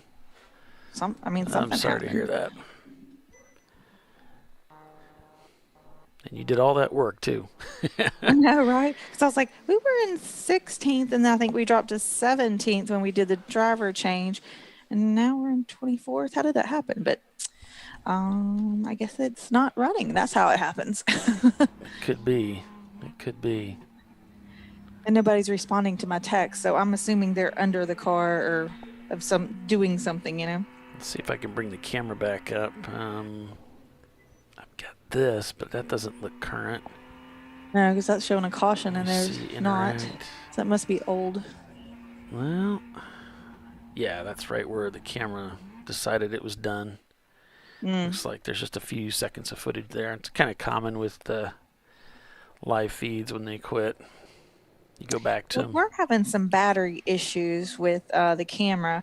It wasn't, I don't know, it's weird. It wasn't holding a charge, but it's plugged in, so it shouldn't have to maintain a battery when it's plugged in. But yeah, if the battery itself if the battery in the camera is starting to explode, like if it's starting to go bad, it'll cause problems like that. Okay. So that battery has to be healthy even though it's plugged in. So Alan charged it last night and then left it off the charger afterwards. And then this morning it was completely dead again. So that doesn't sound right. Yeah, it might have something wrong with the battery. Yeah. So he was planning to replace the battery after this race. Cool.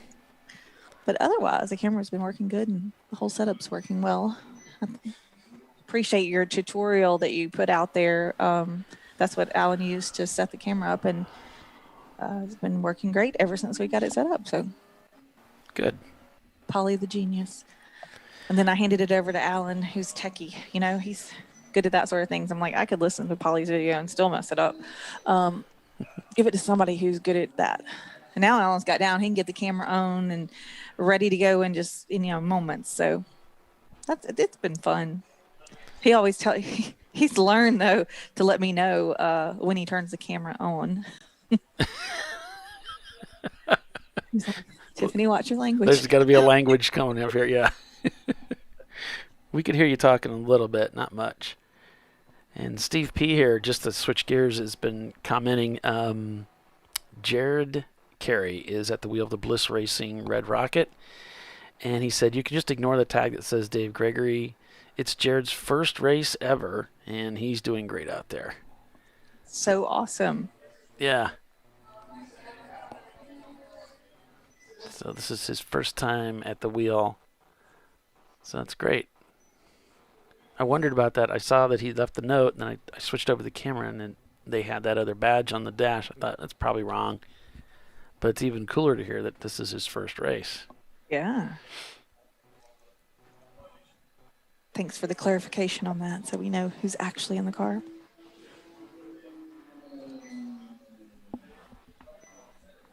Yeah, looks like he just turned 207 on his last lap, and looks like he's doing really well. I hear the engine revs, and the engine notes are kind of spotty because of the feed, but sounds like he's got that engine revved up real good, so he's using a lot of the car right now. It's good. Awesome. Shows he's starting to get comfortable, right? Right. His rev matches sound good? I can't tell about that, but I could hear he's, usually when a driver's new and they're not really confident with the car or anything, they're shifting very early. Mm-hmm. They're not really revving the engine out, trying to get everything out of it, and I could hear the revs were pretty high. So he's pushing it. He's giving it all he's got, huh? Pushing himself a little bit, You got to work up to it, don't you? Mm-hmm. You can't just go out there and, well, I guess unless you're like one of the pinkies out guys.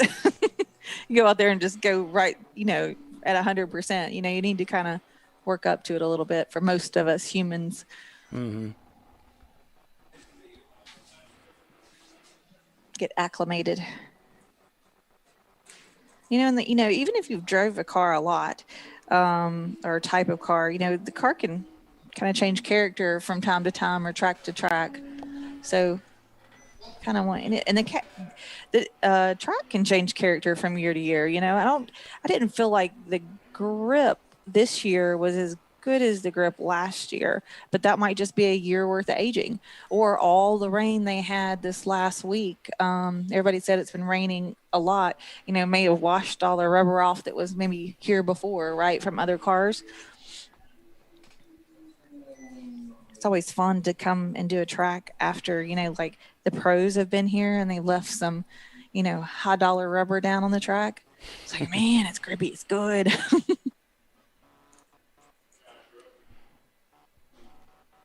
Yeah, typically, what we try to do, we stage our cameras out around the racetrack, try and get some coverage of the racetrack, mainly focusing on corners. And then we have the in-car cameras, and most of the shows that we do, the cameras are all pretty much back about 15 seconds or so from the live action, something like that. And we can, with a little bit of practice, I learned you can kind of track the cars as they go around the course. So flipping back to the in-car camera in between the gaps, and then as a car approaches a certain corner, You can flip to that camera and pick them up as they come around different corners and then go back. But unfortunately, and I would do that with Dave here, but unfortunately, or not Dave. This is Jared. But the feeds are so that they're buffering so badly that it's really difficult to actually get any kind of a streamlined feel in the broadcast. So unfortunately, we can't. It's a little more difficult to watch them go around the track. Yeah, there's not a lot of high-end internet here in the country, but we're making it work. There's a lot of good racing out here, though, so try to call it as best as we can.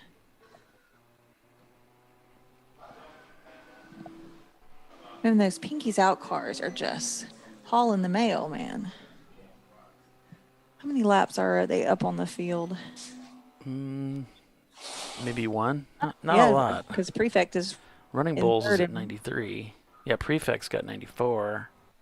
And they're on the same lap as Pinkies, the second place car. So that would be this one, the number 146.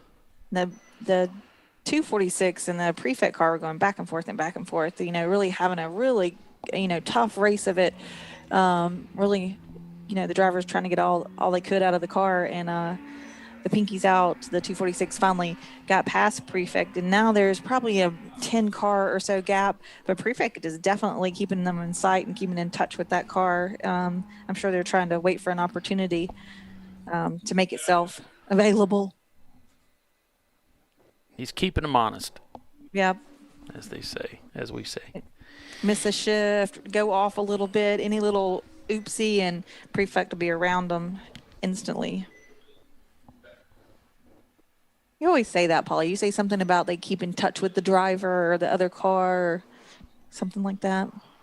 Yeah, back when I was in high school, I was in track, and my coach said, you need to keep, if you're chasing somebody, and they get around you, don't let them get more than 15 feet out, because once they get beyond that range, you'll sort of relax, and it's more, you're not going to catch them, once they get a certain distance away, whatever the distance was. And I thought, that's kind of, there's like a psyche to it. Mm-hmm. And there's something to that. When someone's really close to you, I mean, how many of us have been out there and someone catches you, and all of a sudden you turn up your game, like you feel like, I gotta drive, I need to wake up a little bit, I'm not pushing as hard as I could. Mm-hmm. And that happens to everybody. So, or you'll push harder and try to keep up with that car, but once you do get disconnected from that other car, you find that disconnection turns into more and more car links that they get away from you. Yeah, and you just kind of relax, and so you can use that to your advantage, right? So as you pass somebody, you want to get some distance on them. You don't want them to be too close, and then the pressure's off a little bit. You're not concerned about them catching you again, unless of course you've got one of the fastest cars in the field, then it's just another car that you're passing. It's not a concern. Right. It looks like the 246 is stretching that lead out a little bit more and a little bit more over the Prefect car. Trying to do just that, get him disconnected from him. He's got the white gloves. I can respect that. Wow, how do you keep those clean at a racetrack? Pinkies Out leads 1-2 over Prefect Racing. Running Bulls in 4th. DVM in 5th. Tater Racing in 6th. Madwag Motorsports in 7th.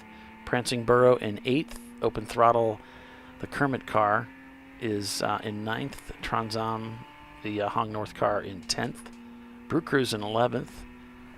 MDK Motorsports is 12th. Open Throttle Racing, the Frankenstein car, 13th. Moog Stark is 14th. Fisted Racing, 15th.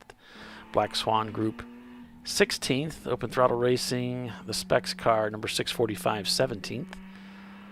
Whole Yacht of Fun is 18th. Racing for Heroes is 19th. And NLS Racing, the 300ZX, number 799, is in 20th. It's unofficial.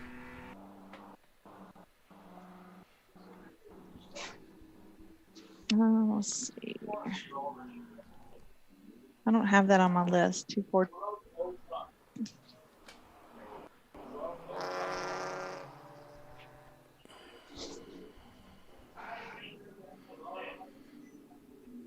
Are you sure about the number, Bill? I don't see that on race monitor either, unless I'm blind, which, you know, happens. Interesting. Yeah, that's a totally different number. Okay, 347 is Need for Speed.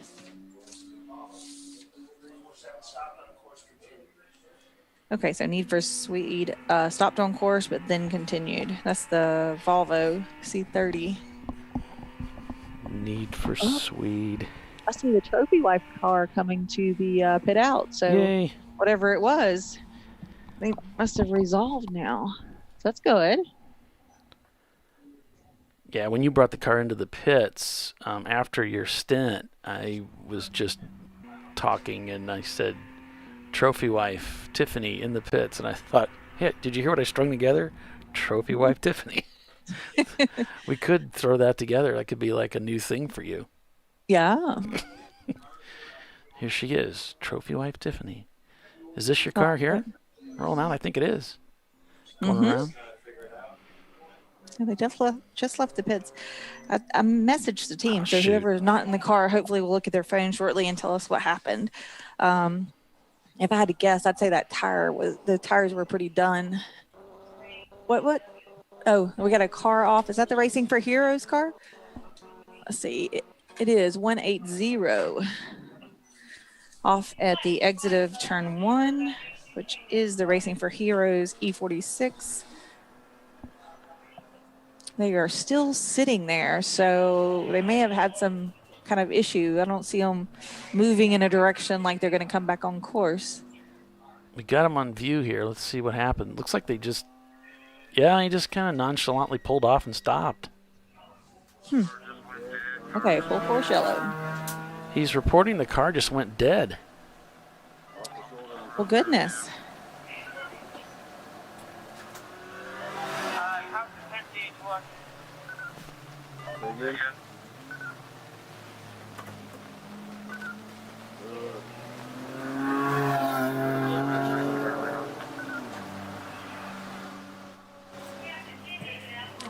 Now he's continuing.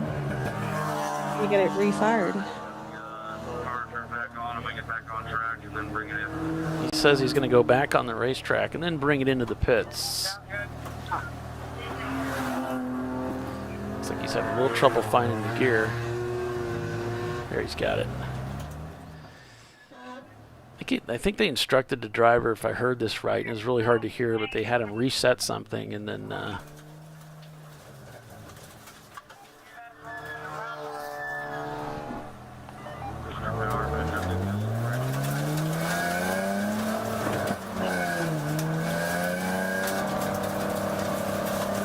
picked up a bunch of garbage. You can hear it in the wheel wells there.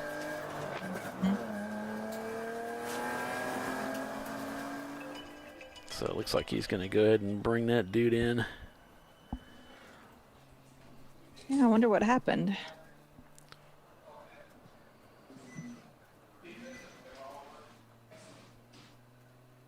Let's see if my car makes a whole lap without coming back in. Yeah, I tried to bring their video back up, but that is offline. Which one? Trophy the Trophy Wife one? Yeah, it's not our camera. Yeah, it's ours. It's having battery issues. It's so hot in those cars because I set all the cameras to work, and then when I came back after lunch, it was like a huge heat in the. I don't know how hot. It could have been 20, but it was the batteries had pretty much shut down. Cooked. Yeah. The 86 of Brew Crew is headed back out on track. They just left it out. All right.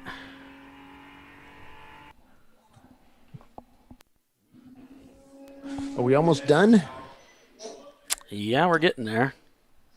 So we head home tonight. Checker at 4:30. Something like that. Eastern time. Yeah. I head home tonight. Get home around midnight, a little after midnight, and then Tomorrow morning, have to get work on our board of directors meeting stuff. Put that up on the web. Get the links all out there. Yeah. Mm-hmm. And you're going to get me your info as well, I think. I'm not going to say, but. I just sent you one thing. Oh, cool. So we got some more board stuff we're going to put up. And then. My car made a whole lap. Yeah. Then we're going to get ready with the post-race interviews. We're going to start doing only the winners during the show, the Inside Champ Car. We're only going to do the winners. And then we'll, once that's done, just the first place for each day. And then we'll do, then we'll do the interviews, the full interviews as a separate show, as a separate thing. Because they're turning out to be like half an hour long. So like last weekend we had so many different podium people. It just took forever to between run the first, second, third, and all the classes. The top 5 and then the classes. And so, it was just this. I tried cutting it down, but a lot of these guys have a lot of interesting things to talk about. So it's like, I can't cut it because it's good. Yeah. It's a good story. So we're going to release that as a separate show, and please like and subscribe, or just like all of our stuff we're putting out, because it is really good, especially the stuff Paul does. Yeah, that show you did with Stephen Cox was pretty cool. We got to hear that over the break. And so once I get time, I've been having a little trouble getting the timing and scoring information from the officials at the end of the race. So, but once I get that, I'll get the point standings updated this week, and then I got a bunch of customer stuff. Every Monday for an IT guy is just you get blown away with phone calls and panic situations. Broke over the weekend. Yeah, I can't get into QuickBooks. I can't get into the internet. I can't get my email. It's always the same stuff. And then Tuesday things kind of calm down. But I've got 2 appointments. And when you say lift your computer upside down and shake it like an Etch-a-Sketch, that just makes it worse. They act funny, like they don't understand what you're talking about. Did you hit the any key? It's all over the internet, and they don't understand it. Have you tried Google? Try the Google. Whatever it was wrong with the trophy wife car is fixed now, because they just set the fastest time of their fastest time of the day.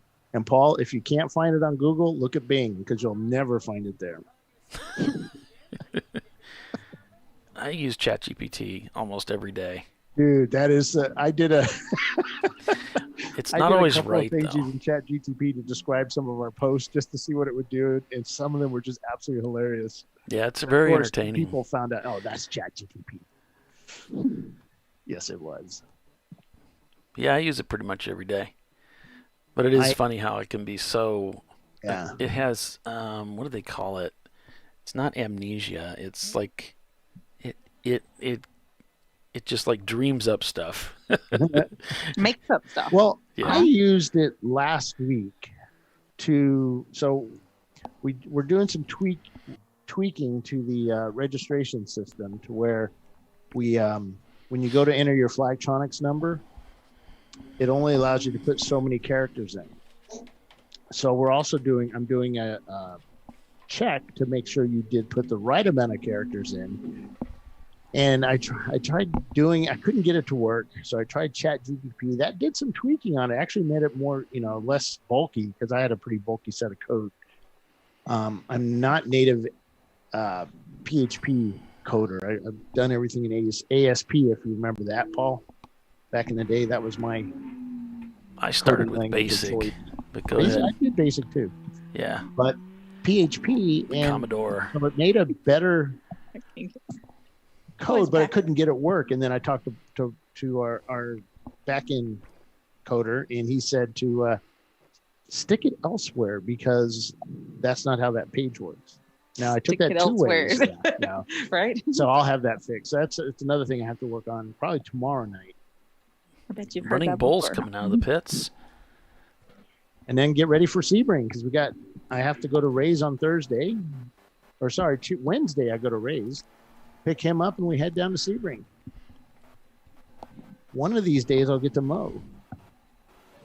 Well, thanks for giving us the blow-by-blow on your schedule, Bill. It is awesome. It's always good to hear, I guess. So we'll take a break for commercial and be back in a few. Champ Car Live, presented by AutoZone. Pinky's Out leads this race, working lap 103. We'll be right back.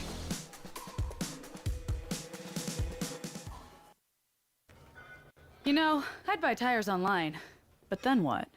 We've thought about it. We're TireRack.com. They should let you ship directly to a mechanic. Actually, we call them independent recommended installers. They should have like 1,000 mechanics. Try over 7,000 installers. Then you just make an appointment. At a time that's convenient for you. This could change tire buying forever. TireRack.com, the way tire buying should be.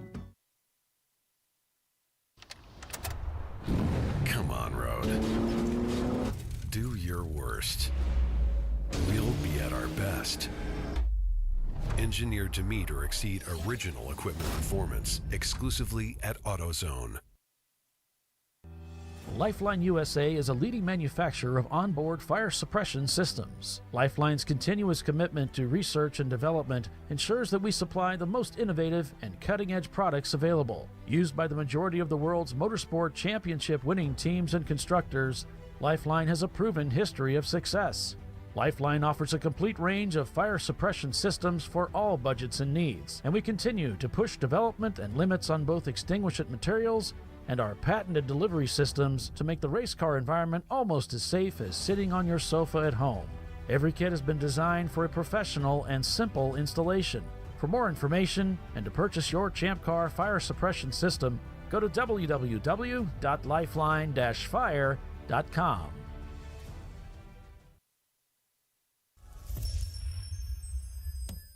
Frozen rotors from Diversified Cryogenics deliver increased performance and a higher level of safety, while significantly reducing braking system costs. So to tell you a little bit about the durability of this product. So we have seen an incredible extension of the life of our brake rotors using frozen rotors. We've gone from brake rotors every other weekend to 6 weekends on one set of brake rotors, and I think they can go farther. The durability has been amazing. And it's been a fantastic season, and man, a lot of that is due to the way our car can brake on those frozen rotors. For more information, go to frozenrotors.com. Located in Northeast Ohio with 40 years of combined experience, Money Shift Racing knows how to deliver performance and safety, offering everything you need to get your vehicle and drivers ready for race day. From safety equipment to full engine assembly and repair, in-house fabrication, 3D design, and rapid prototyping. Money Shift Racing. Performance done right. Discovery Parts is a veteran-owned racing and safety equipment company. While we're located inside Atlanta Motorsports Park in Dawsonville, Georgia, Discovery Parts can also be found at the tracks, supporting a number of Champ Car Series events. We take pride in being a reseller of the best of the industry to Champ Car teams and drivers. We know racing, love racing, and look forward to tomorrow to even more racing. Visit us at discoveryparts.com.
No.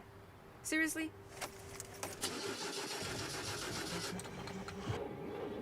Come on. No. You for real? Dale. Really? Wow.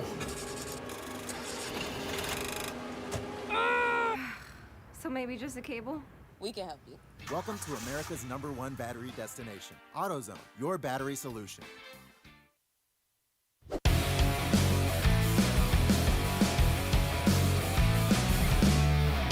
And welcome back. Welcome back. Champ Car Live, presented by AutoZone. The Carolina Motorsports Park race, Carolina Grand Prix.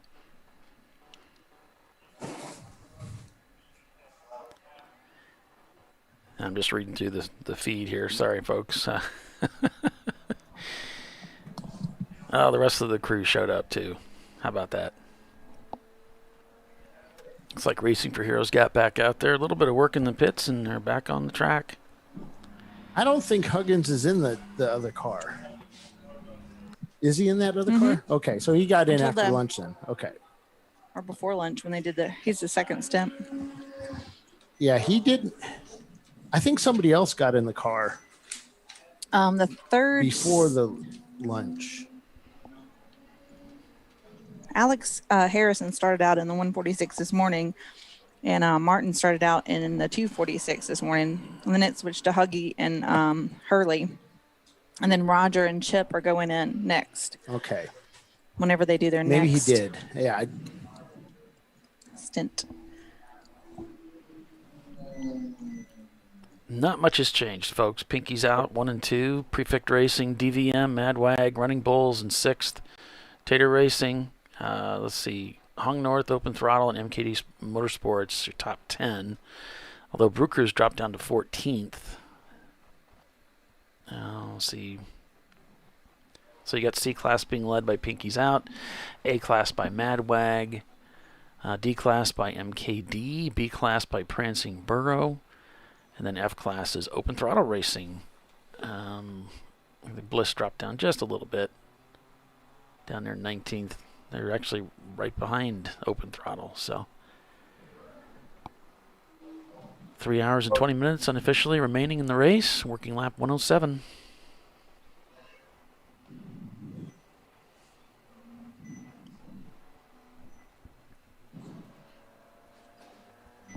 Yeah, that was a pretty cool interview you guys had with Stephen Cox. Yeah, the pre-interview stuff was really funny. A lot of it we can't really ever print, but even bloopers. Print or air? Either. Either.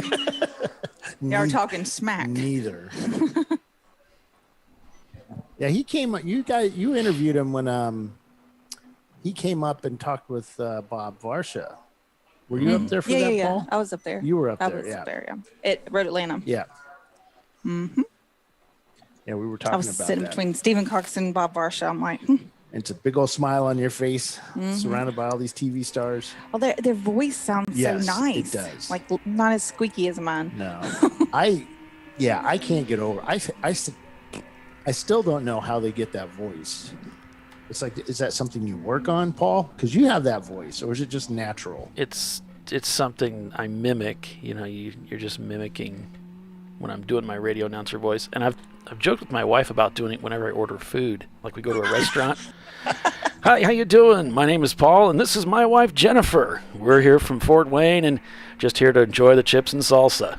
I love it. I do too. That's so awesome.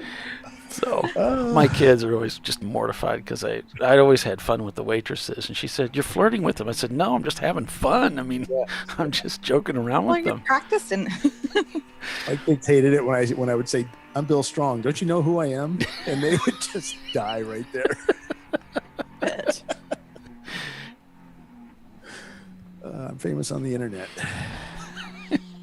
Or famous in your own mind. No, the MR2 stuff. That was back in our MR2 days. Yeah, we'd go places and somebody would see us. And I was at Daytona one time. People were like, Bill. Had no clue who they were. Isn't that the best? That's DVM up ahead, I think. Yep. That car's hard to get around. Suppose Huggins was saying they've only got like 205s on that car, 205 wide tires, millimeter wide tires. And so it just drifts everywhere, and you go to get around him, and he's drifting into you. So it's difficult to get around. Yeah.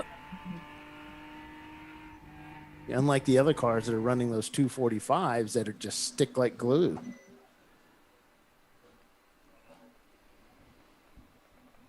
Yeah, I like the stick like glue ones. I don't know. I like sliding a little bit. Do you? Yeah.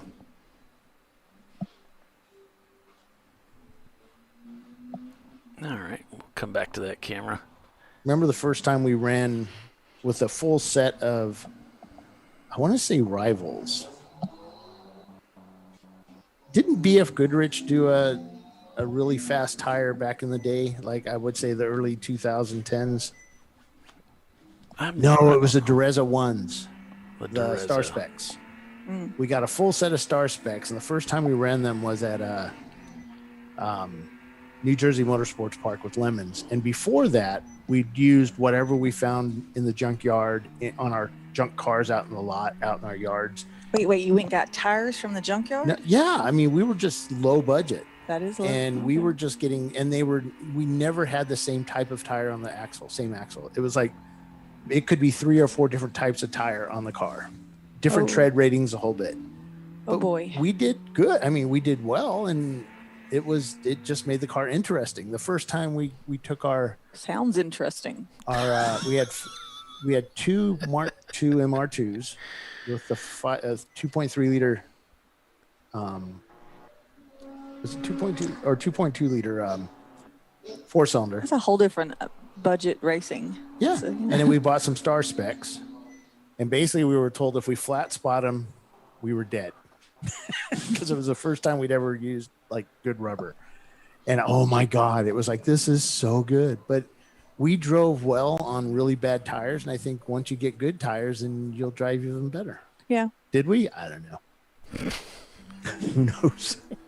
But we had fun, and after that, it was just, We at least say that we did. yeah, we were Superman out there.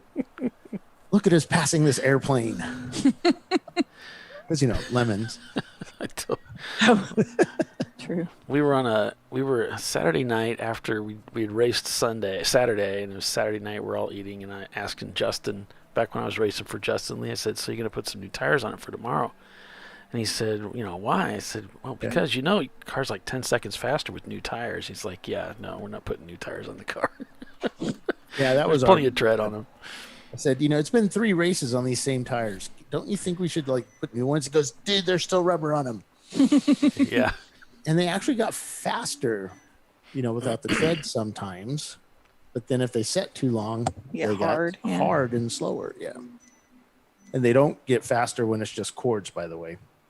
It's just kind of sliding around until it goes pop. That was Summit Point. Oh my God. That was crazy.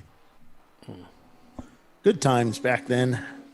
But that was cheap racing, man. There were so many people doing the same thing. Again, Prefect having trouble getting by DVM. Is it slowing them up?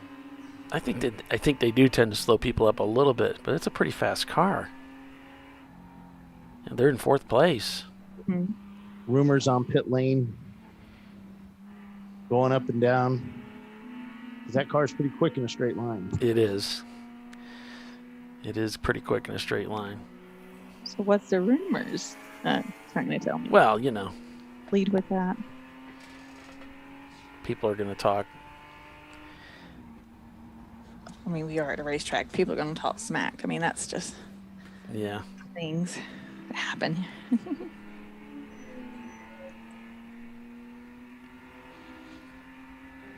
Hey, Christy. Roger's new wife. She's just a sweetheart. He's going in next. Oh. Let's see, when would that stint, if they stuck with 2 hours, that would have been 10:30 and then 30 minutes, hour and a half after. That should be coming up now, right? And 1:30? If you break that 30 minutes before the quiet hour and then an hour and a half after it, say that's their fuel window, maybe. It might be pitting around 1:30. May have a little bit more, so we'll see. Since the stint times all started over from the quiet hour.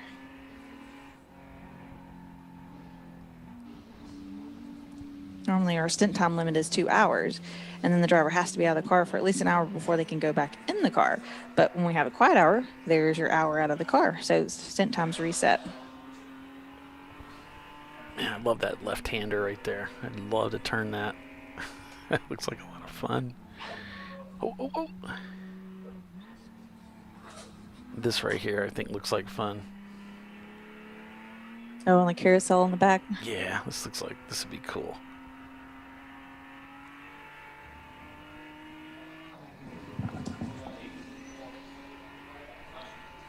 You just got to have enough power to play with it, but it looks like it'd be a lot of fun.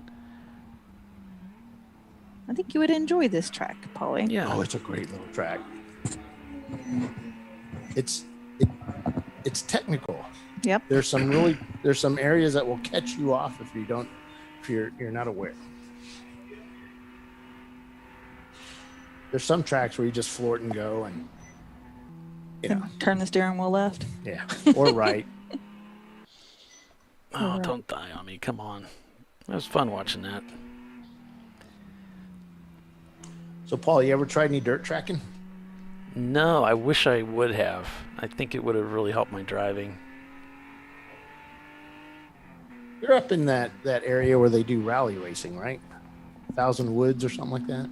I don't know about rally, but we do have a local track we did have a local track. It just closed down. It was both. They had a dirt track and then they had the asphalt too, bare field, and then they just had to close it down. That's where we did that 24-hour grocery getter with our bank. Yes. Oh, I remember that back in the day. Yeah, that's where I did that. Tell us about that experience. 'Cause it was a 24-hour endurance race, but it was in a circle. Yeah, it's an oval. They put us on there. They had 2 size ovals, so you had they could cut it short, or you would just run the full distance of the oval. It's a really interesting racetrack. A pretty steep bank on it. And the thing that was so bizarre about it was when we got there, because of the speeds that you're running, you're not using much fuel. I mean, you accelerate and then you brake, you accelerate, and you're not using much fuel. So the stint, I mean, in the Arbank Saab, we're a little over 6 hours before we run out of fuel. There was no driver stint time, so you were in the car for 6 hours, like 6 hours and 30 minutes. How big was the track? Quarter mile? Yeah, something like that. Yeah, quarter mile, and we couldn't have racing seats or anything like that. So there was nothing to hold you in the car. You didn't have racing belts. I think we did have racing belts, but there was nothing to really hold you upright. And so what we would do is we would put our arm and lean against the passenger seat with our elbow, kind of put your fist. fist. The passenger seat in too. Yeah, so you'd put your fist like on your lap or something, or on your right leg, and then use that to hold yourself up, because you're constantly, almost constantly going left. And I know Andrew got out of the car and his left shoulder and arm were numb. I mean, it really, I think he had a little bit of an injury from all of that. So the 6-hour stint was pretty insane. And then it was crazy. You'd pit and you'd gas in the paddock. They had like a spot where you go to get gas. Yeah. So you'd line up and get some gas and then put another driver and go out. And the car that I was driving, somebody ran into somebody, which the cars were destroyed by the end of the race. But it just busted went off at turn 11, but they're back on course now.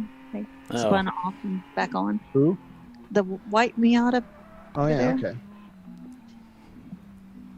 But anyway, I think I finished third. I ran the last stint. I finished third with it out of I don't know how many cars. Oh my gosh, there was so many cars out there. Cars, I thought. I think it was like 100 there was a lot. I think the limit was 500 or something. I don't know. There was a lot of cars out there. 500. Yeah, it was supposed to be like 4 lanes wide or something. I don't think that many cars showed up, but there was a lot of cars. And they were talking about that at the start of the race. It was just basically like 5 miles an hour as everybody tried to accelerate. And if you got stuck on the outside or something, you couldn't get fuel. You had to work your way to the inside. Oh, was that something part of that race, or was that another one I read about? I don't remember that, but Vernette won the race, my teammate, and then my car, we got third because the turbo wasn't working. The intercooler was messed up because we ran into somebody. So we still did really, really well in that huge field. That Saab was kicking butt, man. It was fun. But the cars were destroyed. Oh my gosh, the cars were absolutely destroyed. It's from fender banging? Yeah. Yeah, just all the banging going on. It's so different. How many tires did you go through? Billions. I was talking to the track owner later. He said, yeah, that race cost me a lot of money because what people were doing was they were just leaving the old tires there. And he had to dispose of all those tires. Have to pay to dispose. Yeah, so he was pretty disappointed because he had all these tires he had to get rid of because people were just leaving them. There was some pretty funny stuff, though. That dirt racing or road oval racing like that, especially that endurance stuff, was pretty funny. I remember there was a team that showed up with like 6 blue cars. I think Peter Merkel was driving one of them. And the car was so busted up, the radiator, they had actually laid it on top of the engine and strapped it down because there was nothing left to mount it to on the front of the car. And it was still going. See, and I'll tell you, that's what Chump Car was back in the day. Mm-hmm. It was just do whatever it takes to keep that car running. And you just saw some wild stuff. And they did. You know, you get guys out there with 3 different sized wheels on the car. Oh my gosh. Just continue, just plugging away. Yeah, well, I mean, you can't do well if you don't finish. So you got to be, I mean, the car needs to be on the course. Remember when that Lemons used to do they destroy the car that everybody thought was cheating? Smush it. Yeah, something like that. Crush it. They did one here. Oh, they smushed one? Oh, yeah. Yeah. I forget what it was. 924 or something like that, or 944. Somebody smushed a Porsche? It whined every time it went down the straightaway here. They said it had some bad diff. Everybody thought it was cheating, and so you voted. We never voted for anybody to cheat because I didn't think that was the right. But yeah, they took it out back over here. There was a little pad, and they tore it apart with a bulldozer, or the thing with the claws. Thing? Yeah. Oh my! And then we went to Summit Point. Nelson Ledges. They poured that stuff in it that you pour in the engines to disable them back in the Money for Cars day. Remember that, Paul? No. You know when they pour that stuff in, it would just brick your engine. Huh.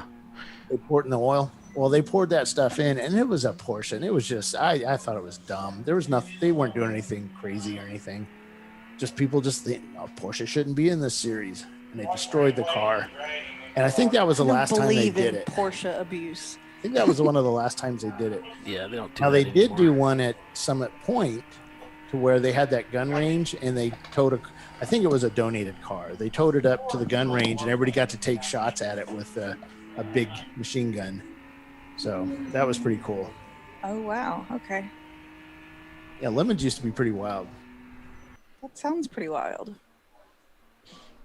Well, I did find out what was wrong with my car. There was a wheel bearing going out. And I guess somebody this morning ran the tires off of it. Told you the tires felt terrible. And the car felt pretty terrible. No tires and a bad wheel bearing. Yeah. That would explain why the car felt pretty terrible. So that's something that's probably going to affect. So somebody blamed the first stint driver for driving the wheels off the car? Somebody did. It's like some chick who he's talking about drove the wheels off of it. Trophy wife Tiffany? Uh-huh. Yeah. I was like, man, this car, I've driven this car before and it's felt a lot better than it does today. It just does not, I'm not feeling the car. Just not feeling it. Now I understand why. Now you know why, huh? It was messed up. And I told Alan when I came in, oh, wait. 131 is dragging a muffler. That I heard a rotating sound, and he's like, "Oh, it's probably just a tire." I'm like, "Well, I know the tires are bad; they're terrible, but it's a rotating sound." Like, anyway, so I guess that was a wheel bearing. Usually they make more of a drony noise. This one made more of a flat tire kind of noise, but probably got drony later. Prefect, you know what I mean? That noise, that one. Yeah. Oh, it's an RX-7. Yeah, Prefect put a nice pass. I think it was on UUC or Tater Garage. The two cars look a lot alike. 1-3 white. They're calling out car numbers, but they don't match my chart, so that's why I'm not really relating anything. They're just making up numbers. They do get the numbers wrong from time to time. Racing for Heroes back out. They did some work on the electrics of the car, it looked like, but Kelly, did you change it black? different driver in the car. There's an 18. Mm-hmm. Oh, there it goes. There's no 1.3 or 1.30 anything. Somebody might be dyslexic. They keep all the numbers in backwards. So let's see. If we switch it, it'd be 3.1. And there is a 3.16. That's what it is. Maybe so. Let's see if I can put my glasses on and see anybody dragging anything.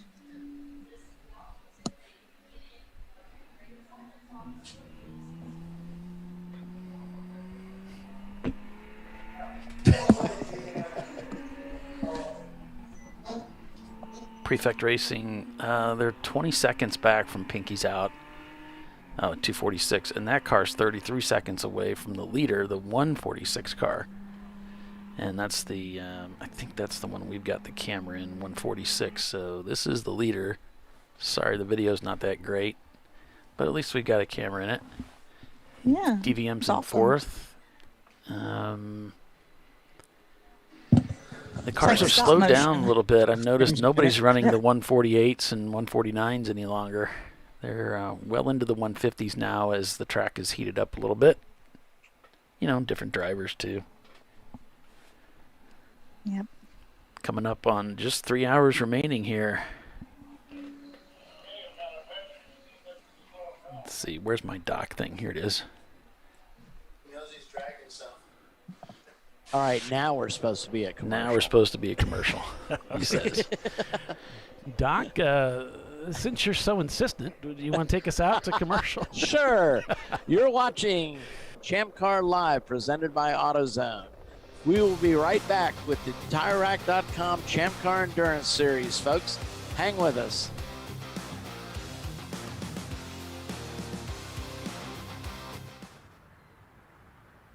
I probably need new tires.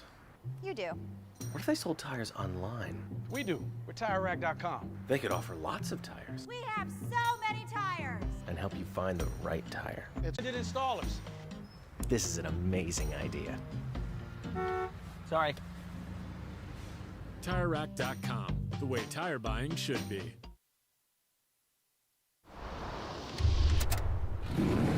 Bring on the frozen tundra, the grinding gravel, the cratered concrete, the rain-soaked streets.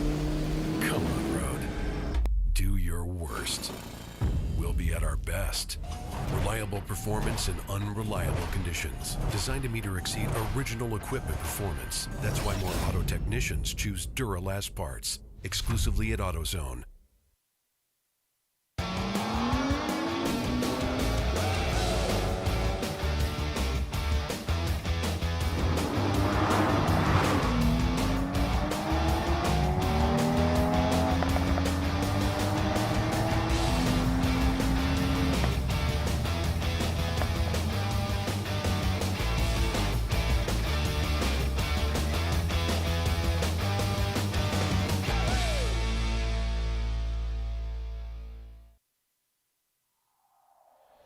Discovery Parts is a veteran-owned racing and safety equipment company.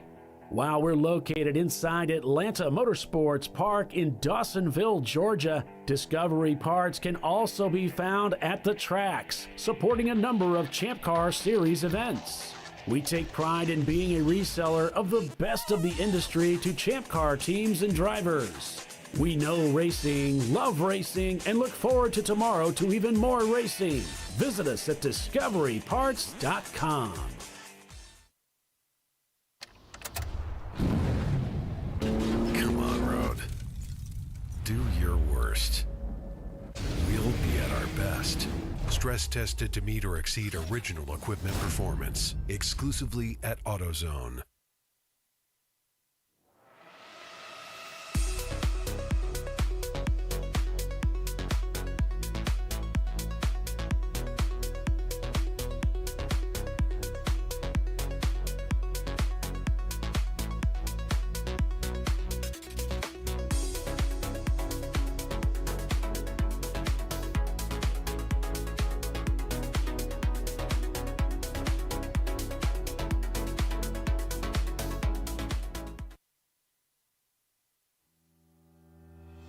Lifeline USA is a leading manufacturer of onboard fire suppression systems. Lifeline's continuous commitment to research and development ensures that we supply the most innovative and cutting-edge products available. Used by the majority of the world's motorsport championship-winning teams and constructors, Lifeline has a proven history of success. Lifeline offers a complete range of fire suppression systems for all budgets and needs, and we continue to push development and limits on both extinguishment materials and our patented delivery systems to make the race car environment almost as safe as sitting on your sofa at home.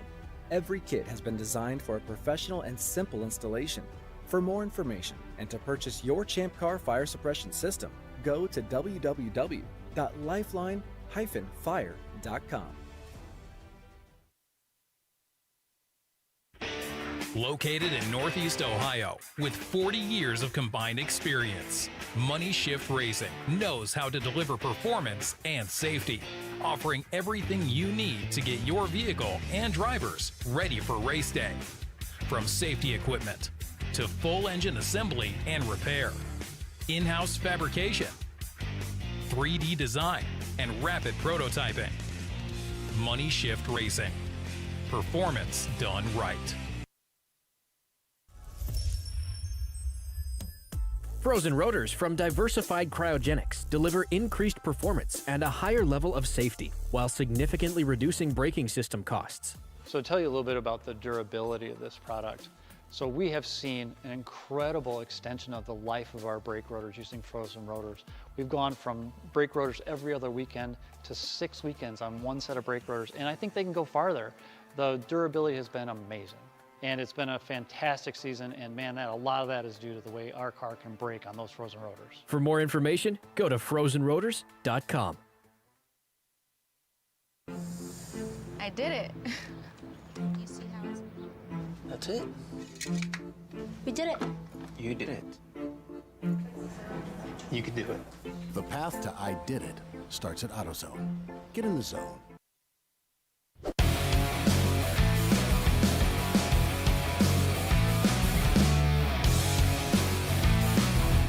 Welcome back to ChampCar.Live, presented by AutoZone. The TireRack.com Champ Car Endurance Series race at Carolina Motorsports Park. Tiffany Alexander, Bill Strong, Paul Uveltum calling the race for you this weekend. Final 3 hours of racing today. It's a great day to be racing, and that's exactly what we're doing today. We're following Racing for Heroes as they've made a driver change. And this is an organization that gives veterans an opportunity to get out and do some racing. So it's a good... Some really nice guys. We're pitting with them, and they've been helping us with our fueling stops all weekend. Nice. And yesterday, they actually asked one of the Champ Car officials where we were when we broke, like where in the paddock we were, because they wanted to come help us. Nice. How about that? That is nice. So nice that they're tracking us down to help. So super nice folks, and a great organization that they're running to put veterans in a race car and on the track. It sounds like a perfect group of people for Champ Car, because that's exactly what you run into at these events, and people are willing to help you out. MKD doing their driver change.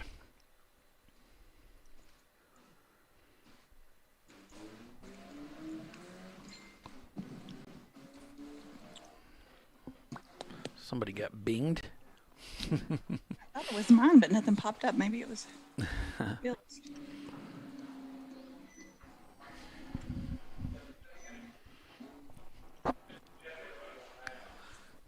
So Pinky South leads the race over Prefect Racing. DVM in 4th. Running Bulls is 5th. And the camera in the Running Bulls is working.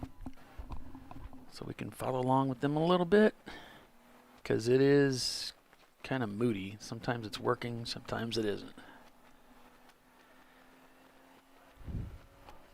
Not unlike us. Just like me, yeah.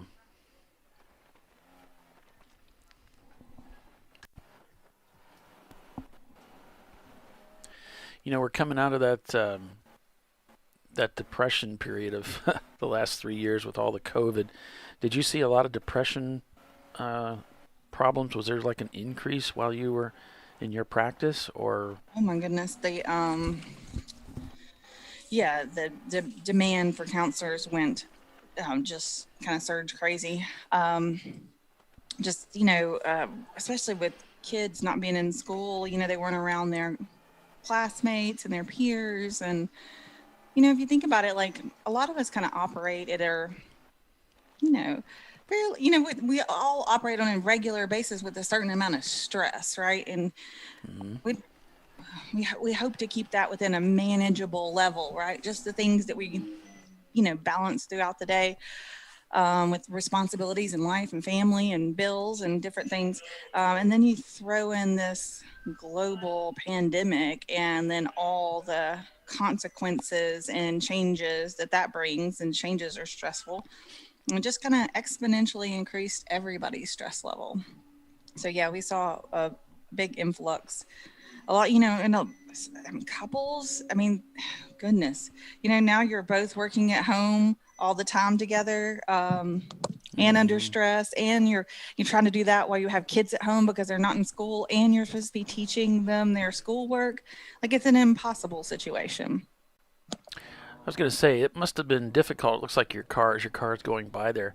It must have been difficult to prescribe, counseling when you really can't go out and do much.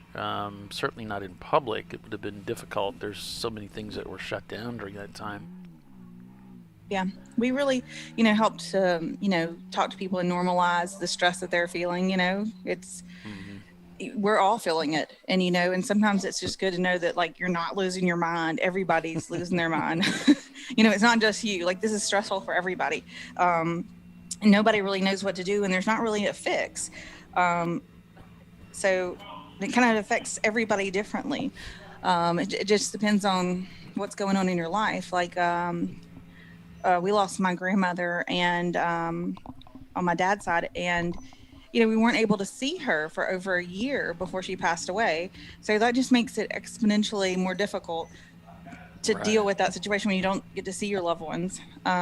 So yeah, it was rough on everybody in all different kinds of, and sometimes what you might think was weird ways. But life was carrying on, doing its thing. It really brought telehealth into the mass market. I was already doing a little bit of that, but kind of mainstreamed it, which was kind of crazy for us because all of a sudden then all the counselors want to quit and go home and just do telehealth. We were having trouble hiring counselors, and nobody wanted to come to the office.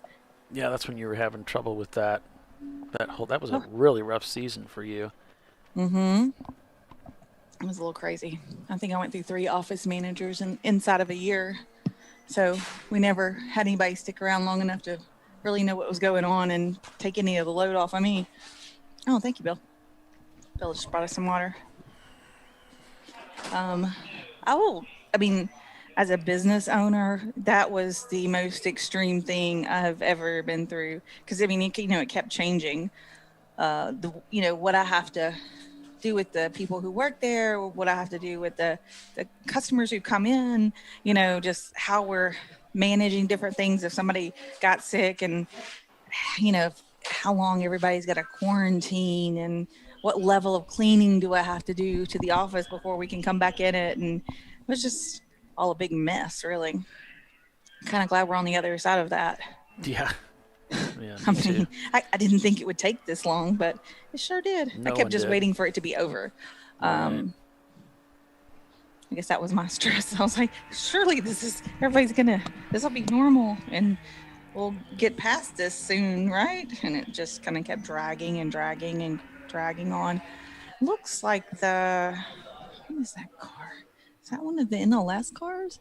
Yeah, it is. The 799, I think it is moving slowly down the back straightaway. Yeah, I saw as you were talking through that, they moved out of the pits onto the racetrack, and didn't quite sound right when he left the pits, so they may be having some trouble. Oh, this is so 742 is our 3rd place car. Okay. So they are being going to be called in for a blend line violation, Prefect Racing. I thought they stayed on the ins. Well, okay. I don't know when they crossed over, but I thought I just saw them come out. They just came out, right? Yeah. Yeah, but I don't know that I was in the car with them when they did it. Gotcha. So I'm not sure we saw it, but they're going to go ahead and come in right now. Now it's going to take them out of third place. Putting them in the grass. God. Talk about stress.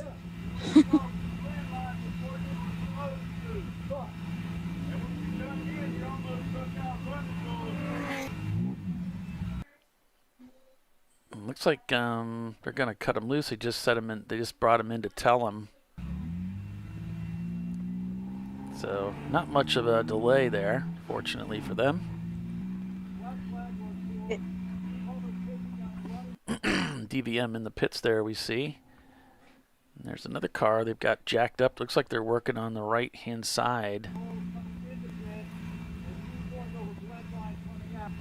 There's another car going really slow down the back straightaway. It's that like Ford Focus looking car. I don't know. Uh-huh. I think it's a Festiva. Festiva? Yeah, the Fisted Racing. They've got a Festiva. Yeah, that's probably what it is.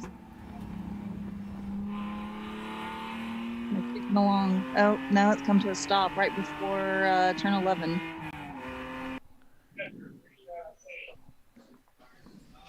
He's just sitting there right off track, driver's left by the corner station. Yeah, 378 would be the car number for the Ford Festiva, if that's what it is. I think that's possibly correct.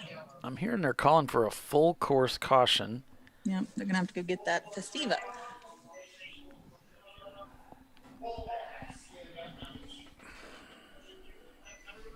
So everybody pit. Right?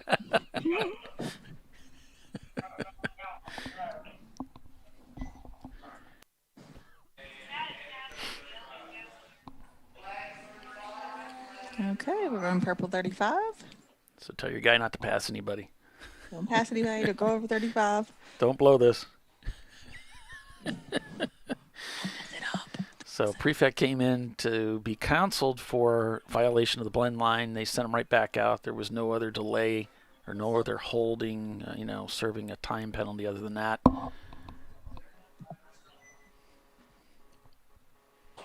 Sent him right back out. He said it, Polly said it's a Festiva. I called it a Focus too.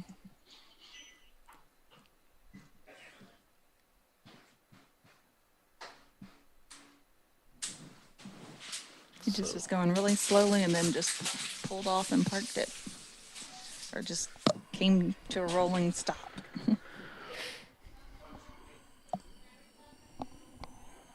Rollback heading out to pick them up as we're under caution here. I guess I should say we're under a purple 35 because that's a little bit different. Yeah. But no passing. And the teams receive a little message on their Flagtronics to tell them how fast. If they're going too fast, someday it'd be nice to get an actual, speedometer in there to tell you where you're at, if you're way under it or whatever. Yeah, it just says 35 and it's in the color of purple on the dash. And then if you go over 35, it starts flashing at you and it says SLO, slow, like to slow down. And if you don't slow down to where it stops flashing, then after this goes back green, they'll call you in for speeding. And Money Shift Racing has joined us on the feed, whether that's Chris or Kevin. Good afternoon. So maybe you can tell us, Money Shift, what you think about this. I have a brilliant idea, which means it's probably not a great idea. But the idea is to put a cruise control, an aftermarket cruise control in a race car so we can stay on pace with the 35 mile an hour speed limit. And Tiffany's on board with that. It's her car, so I guess that means it's probably going to happen. But what do you guys think out there in TV land? Do you think cruise control's good, or is it, no, that's a rotten idea. Aftermarket cruise controls suck. I don't know. I haven't really played around with them. Yeah, I don't even use the cruise control on my car ever. But I use mine all the time. Yeah. You do? Yeah. I don't. Yeah, I I use don't it. know. I like to be in control, and I feel more control when my foot is on the pedal and doing the things it wants to do. Yeah. I don't suppose I use it in town. You know, I use it when I'm out on the highway or something, but yeah, I use it. But I think I would.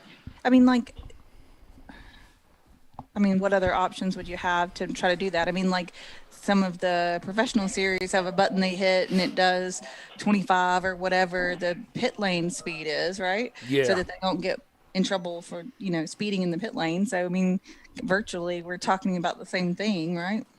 Yeah. Yeah, it's just a matter of, would it do more harm than good? Is it something that's going to work well if we try to put something like that together? I know some of the guys do have working speedometers built into their system, whatever it is that they're using. I don't know. Yeah, I like electric go-kart tracks. Yeah, I think it might be helpful. I don't know. I'd like to try it. It'd be nice if you had. It uses cruise control either. Yeah, it's not just me. Because I know, like in F1, there's other places where you just hold the button and in the pits as you're rolling out, and it just holds the speed, whatever it is, the maximum speed. Yeah, so you're not under speed either. You're not losing anything in that way, but you don't get in trouble for speeding. Dylan says he doesn't like them. WEC cars have a pit speed limiter for pit lane.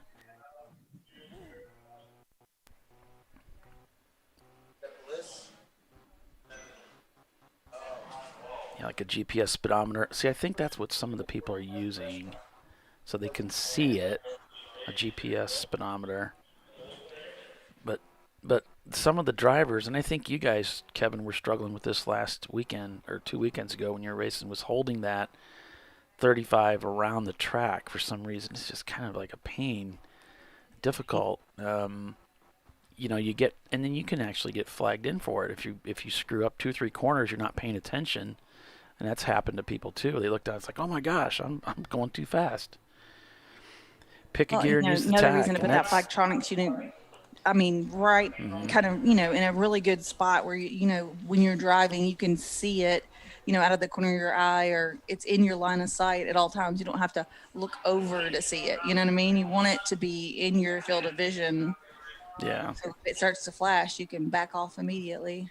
And see, so what Bernie is saying is exactly what I was thinking, because that's how we used to do it back in the day in Champ Cars. Second gear, 2,000 RPM, that's your pit lane speed. And it should be pretty close to whatever it was back then. What I don't know. And it seemed like that made sense to me, and that's what I said to, I think it was Chris. I said, why don't you just pick a rev, and just stay on that rev, whatever it is. And he said, it was in between gears, and it was just confusing, and I just couldn't. I was having trouble with it. So. Well, I don't feel like it's confusing or anything. It's just, for whatever reason, I like to difficult. Push the pedal, right? I just talk my foot into not going faster or not accelerating through a turn. You didn't come here to go slow. Yeah. I get it. Okay, the 146 is back out. They had pitted during this Purple 35. So let's see. Who is in the car on my list? Okay, so Kevin's saying they've got a GPS speed on their AEM dash, but it's still on the driver to execute. He still has to pay attention, do his thing. Yeah. So Roger Cohen is in the 146 that just left pit lane. Okay, now that would be this one right here. Unfortunately, it's not as much fun to watch, but we got something.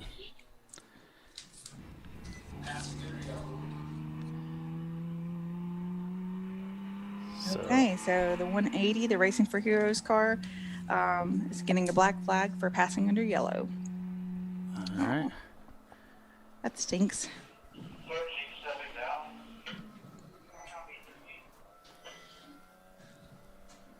So they will be flagged in. Coming up to one of the Miatas, 644. That's the Kermit car. That's your car there, Tiffany. Kermit. Is the red car up there? I don't know.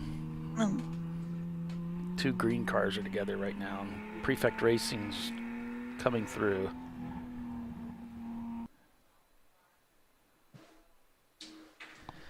Yeah, I saw your picture in the on Facebook about your knee. I was a little confused because I thought, well, how's he injuring his knee? I thought he was at the racetrack. Whose knee? Kevin Oh. from Money Shift. Gotcha. His knee's all swollen up. I think he tried to hop onto a truck or something. I don't know. Ouch. Dylan asked, is there anything in the rules against cruise control to begin with? Not that I'm aware of. Seems like there would be a more intelligent way, like using the AEM dash, you know, use something, or you can hit a button and just, it somehow maintains. I guess it'd have to be drive-by-wire.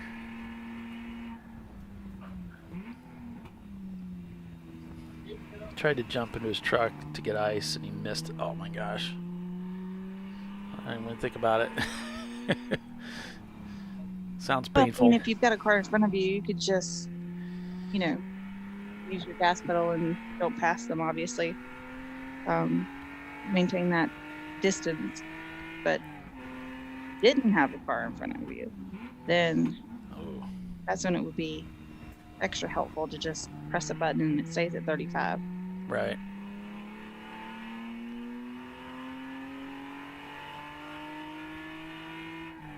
Kevin says he might have tore his ACL.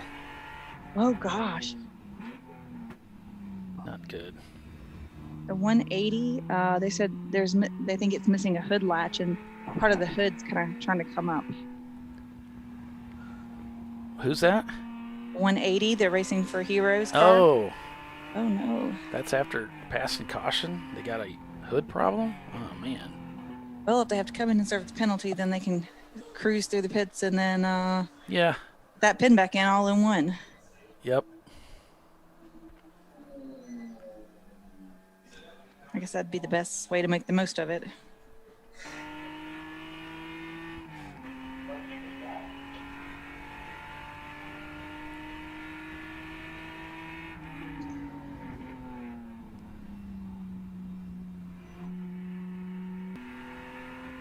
Yeah, I wish the engine shop would have asked me about the oil pump before they reassembled the engine for you. Oh, now, yeah? Now I got to take the oil pump off and to put the new oil pump on. I could have just brought them the new oil pump and they could have put it all together because it's sealed. It's like part of the front cover. I mean, it's not just like a little bolt-on piece that goes underneath the engine. It's part of the front of the engine. It has to be sealed. But they didn't do that. So, guess what? I'm going to do it. Think about that, huh? And why would you use an old oil pump on a new rebuild? I guess they used what they had, huh? That would have, yeah. I don't understand that, but maybe they took it apart and looked at it. I don't know.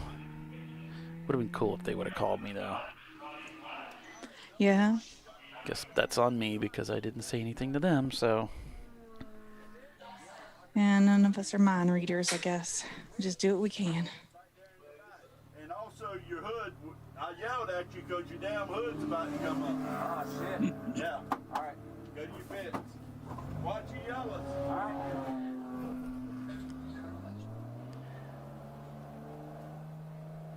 Okay, so car owner Jeremy Albert is in the Bliss Racing car now. All right. See if I can get that. Yep, it's running for now. Kevin's asking, is the new pump shimmed, Polly? Is it shimmed? I don't know if it's shimmed.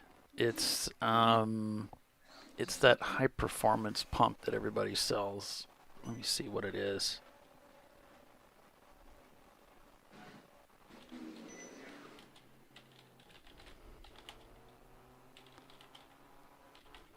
Vincent's saying they have a big screen that shows GPS speed. We even added the RPM in case something happens to the GPS. The backup to the backup. Yeah. It's the ALC Orbit pump is what I bought. So, but I haven't put it on the car. So if I did something wrong, let us know. Yeah, that one sucks. Let us know. Yeah, I could talk to you about it. I could talk to you about it after. You were at the track at Autobahn, and I'm like, I'm not going to bother him. I'll just get this. It'll be okay. And reviews are good, and it should be fine. And I probably should have called you anyway. Vincent's asking, is this for the Honda build? Yeah, for my Civic. Yeah, it's a B18C engine. It's a 99 Honda Acura GSR engine. Okay. So he's saying it's a decent pump. Good. Yay. Yep, and I need all the help I can get because I'm not a Honda guy, and I was an adequate auto mechanic to begin with, not really excellent. So I work better with, more than one tech. So I've been leaning on the guys at Money Shift quite a bit.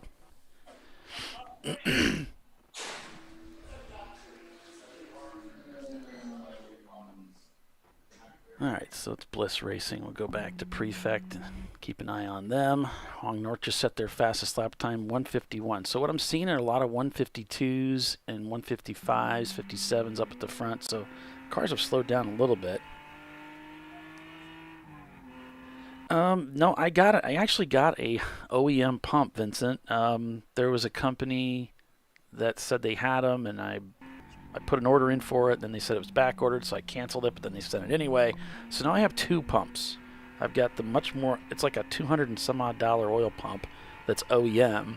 And then I've got this whatever it is, OUC, whatever it is, ACL, or whatever it is, a pump. So I'm assuming the higher performance pump is the one that I wanted. That seems to be the consensus. So I've got them both. I haven't put either one of them on. I could use either one. I'd like to send back the OEM one because it was more expensive, but whatever's best is probably what we should be using.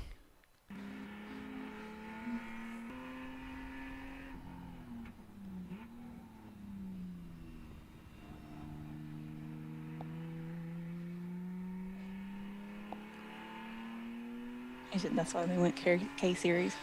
Well, yeah, the K-Series is a good, that's definitely the LS engine of Honda. It is a stronger engine for sure, better refined.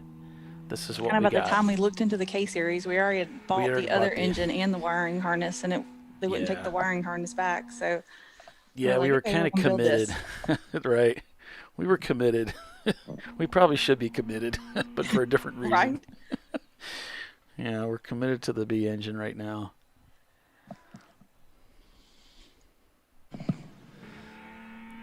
And it'll be okay as long as we don't hurt it. We'll be fine. Right. It's a good performance engine.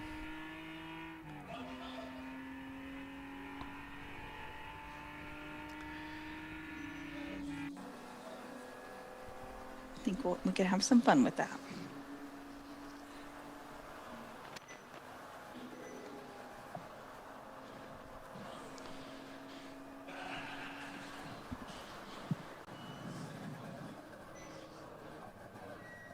So that blend line violation that Prefect had to come in and just do a rundown pit lane on, that didn't cost them much.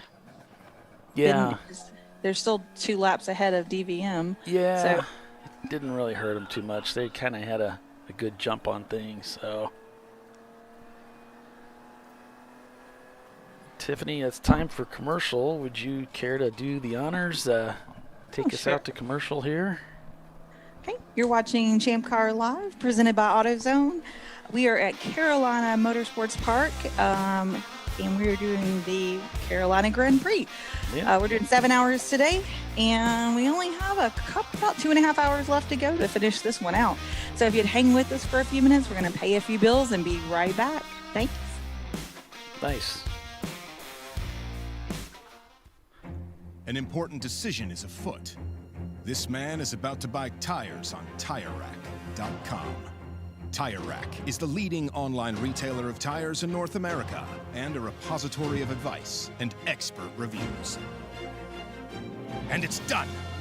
All that's left is to arrange for safe, easy installation at one of our independent recommended installers. Well, I guess he did that too. TireRack.com, the way tire buying should be. Come on, road. Do your worst. We'll be at our best. Engineered to meet or exceed original equipment performance exclusively at AutoZone.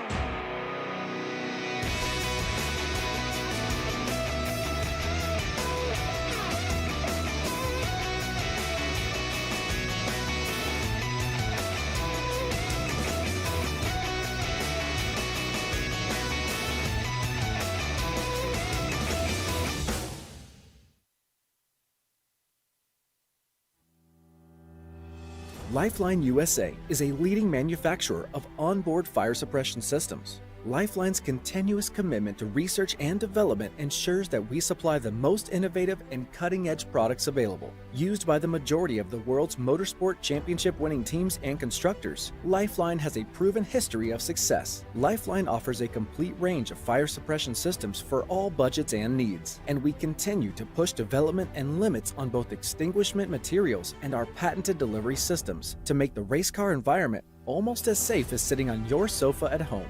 Every kit has been designed for a professional and simple installation. For more information and to purchase your ChampCar fire suppression system, go to www.lifeline-fire.com.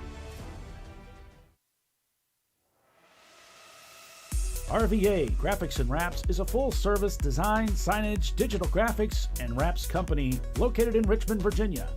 With over 20 years of experience, RVA Graphics and Wraps offers premium signage options for your business. We are dedicated to offering our clients best-in-class service in all aspects of graphic design and application. For more information, visit us on the web at rvagfx.com.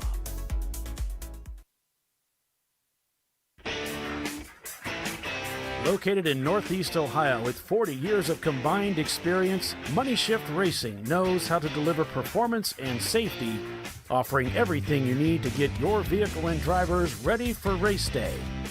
From safety equipment to full engine assembly and repair, in-house fabrication, 3D design, and rapid prototyping. Money Shift Racing. Performance done right.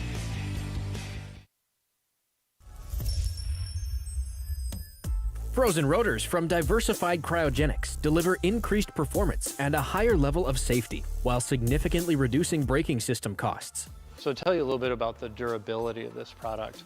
So we have seen an incredible extension of the life of our brake rotors using frozen rotors. We've gone from brake rotors every other weekend to 6 weekends on one set of brake rotors, and I think they can go farther. The durability has been amazing. And it's been a fantastic season, and man, a lot of that is due to the way our car can brake on those frozen rotors. For more information, go to frozenrotors.com. Nice. Yeah, I heard about this. So I would actually go with the full synthetic. Ceramic pads for the Duralast rotors. I did it. You see how it's... I did it. That's it. We did it. You did it. You can do it. The path to I did it starts at AutoZone. Get in the zone. Good old AutoZone. Sure appreciate those guys supporting the show again this year. Welcome back, everybody, to ChampCar.Live, presented by AutoZone. Paul Velton with Tiffany Alexander and Bill Strong. So it looks like the 442 of Tater Racing, our 6th place car, has went off track in turn 4, I believe is what I heard. Maybe still sitting out there. There's a car still sitting out there. First, it sounded like they said that 3 cars went off. I was like, what? Yeah, it looks like they're shown over at Station 3. Not sure I got a camera over there. Not really. We might be a little bit past that station. Whoops, just as I went to the other, to turn 1, that camera went down. Decided nope. It said nope. There's Prefect coming through.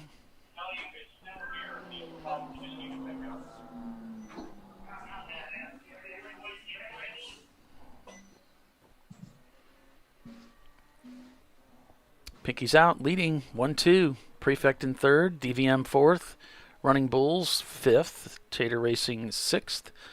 Although looks like they're stranded right now. Madwag in 7th, Brew Crew's up to 8th, Hong North is in 9th, and MKD in 10th now.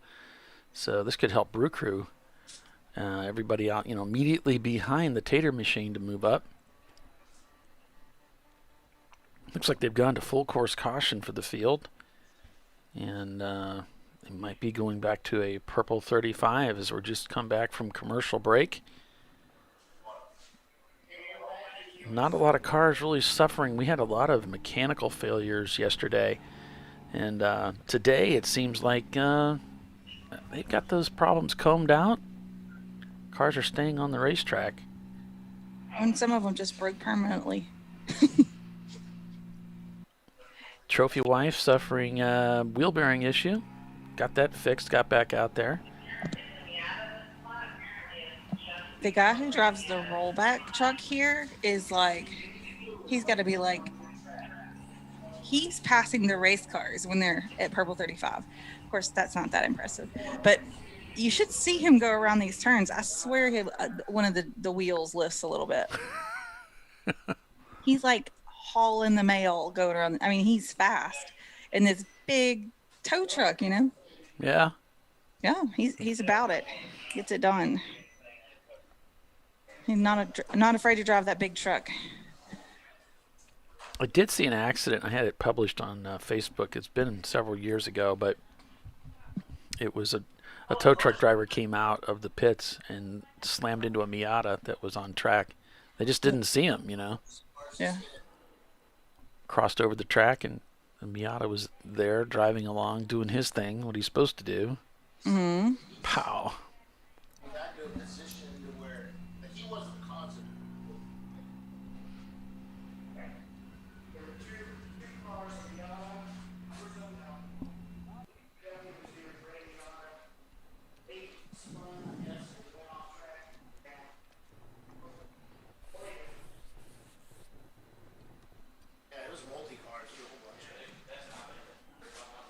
I'm still trying to get the story.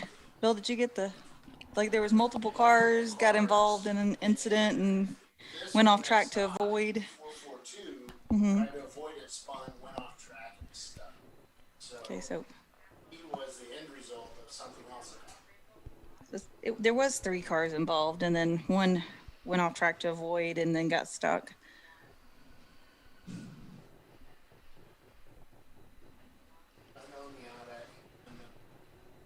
An unknown Miata and unknown BMW spun, got together, something, and then another BMW was trying to avoid them, ended up getting himself out in the weeds, stuck. 442 is Tater Racing. Yep. Racing.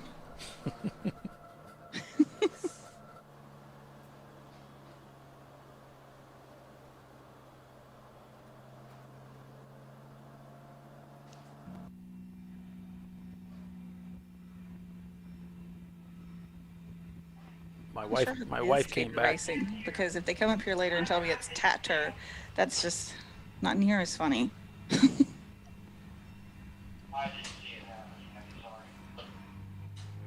Yeah, I think we've been through this before with them, and I asked them about it, and they cleared it up that it was Tater. Okay.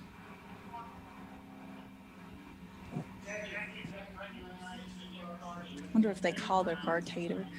Okay, the 86, the Brew Crew just left it out.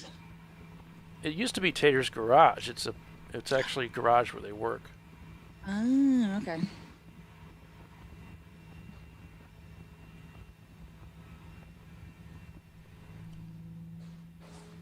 There's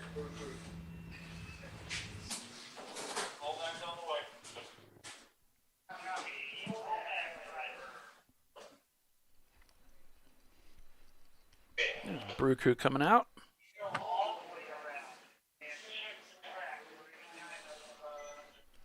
And there's Prefect.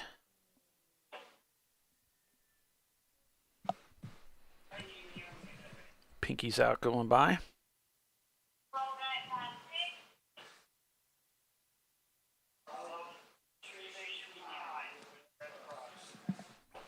My wife and sister-in-law stopped by the local taco shop on the way back home and brought me a quesadilla. So I've been munching on that in between. The number 9 of Inadequate Integrity just came into the paddock.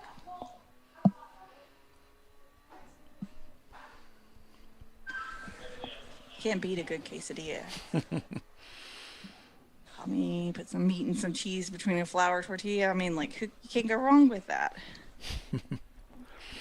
I like them, but the other thing about this place, it's called Don Tacos, is they have corn tortillas too. And I just go bananas over corn tortillas because that's like having a real empanada or tamale, you know. They're so good. I love a good tamale. We have a place that's super near us. It's a very authentic Mexican restaurant, and they have fabulous tamales. Good tacos, too. Everything we've had there so far is really freaking good. And they do it a little different. So your food comes out with no toppings. It's just the meat in the shell, and they have a little bar up there, like a salad bar kind of thing, with all kinds of different toppings, and you put your own stuff on there. So if you want lettuce and don't want onions, they don't want to know about it. They want you to just put what you want on there. They have several different salsas, and some of them are like warm, and some of them are like fire. Yeah, they've got a nice little salsa bar going on there too. You can pick from. There's another place down the street. Let's see, what's that called? Shoot. And they have $2 tacos and tamales on Tuesday. It's like, heck yeah, that's my Tuesday dinner. Yeah, there's a place down the street. I think it is called the Salsa Bar, and you can go in there and just, when you get to the chips part, you can pick out from they have a whole variety of salsas you can pick from. And that's a lot. I love that stuff, so I'll just get a little, I don't know what's what. I'll just get a little container of each. Everything? You know? Yeah. Okay, we're going full course yellow. They've pulled the purple 35. So the field is getting back going. Still no passing, but they can go up to pace. And now the yellow is pulled. And we're back to green.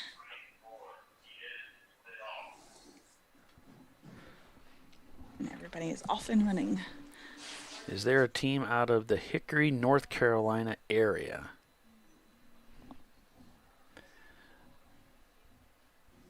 I'm sure there is. Yeah, I'm sure there is too. I don't know who that would be. Kelly, you know any teams from Hickory, North Carolina? That sounds familiar, actually. Hickory? Thought you knew everything about everybody. No, he just pretends that he does. He said he thinks NLS is from Hickory.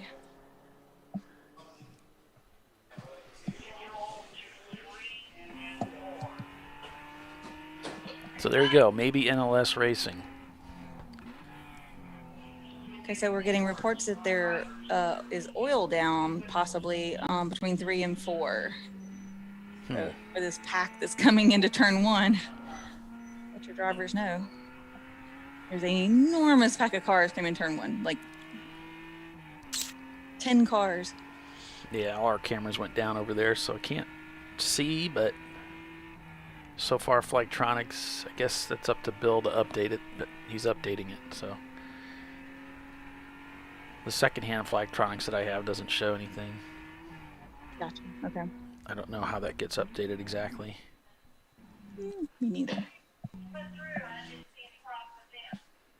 Okay, so the corner worker is calling in saying that pack that just came through one we were talking about just went through that 3-4, and she didn't see anybody getting any, all wiggly or nothing. So maybe it's okay. They were kind of watching to see. Let somebody be the guinea pig, right? Of course, Trophy Wife was at the front of that pack. I was like, oh, don't let my car spin.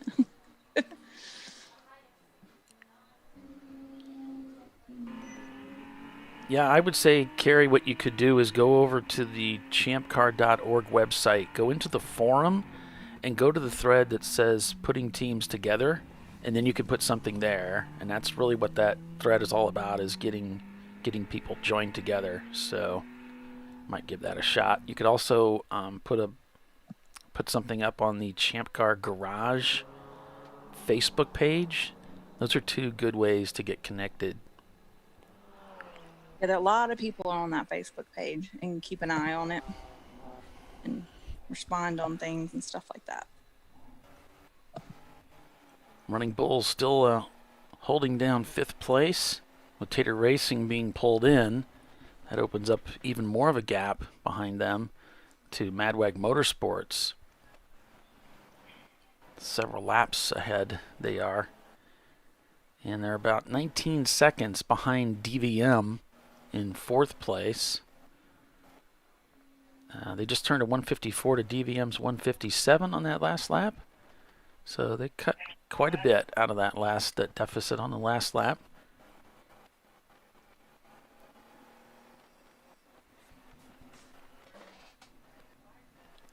Brew Crew in 8th place there, looking to move up a spot as they overtake Tater eventually. Hong North just set their fastest lap time of the day there in 9th place in their MX-3 with a 151.4. Again, the field has slowed down a little bit.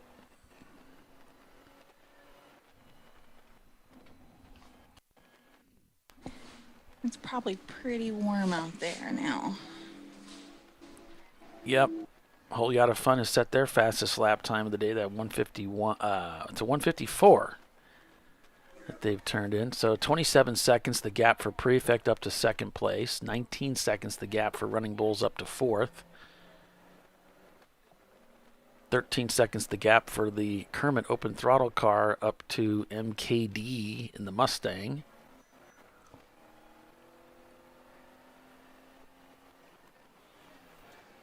And just got to let everybody kind of get some laps in. Prancing Burro, it's one of the fastest cars on the racetrack right now. They just turned in, their best time was a 149. They turned in a 150.7. They're in 14th place right now in the MR2. So they're trying to hunt down the Moog Stark machine, and it looks like they've certainly got the pace to overcome that Miata. With a 26-second gap right now. Could see them moving into 13th.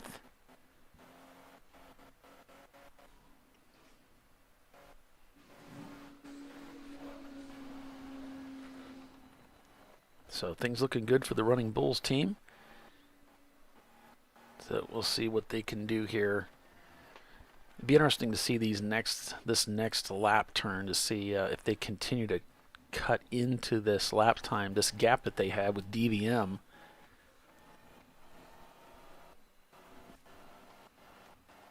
Yeah, both of those cars are pretty quick. But started out early today with Pinkies out, and Prefect was leading, and it didn't take them too long to get by Prefect. It was a little difficult, but they did get by, and it's been all Pinkies out ever since, and kind of a repeat of yesterday.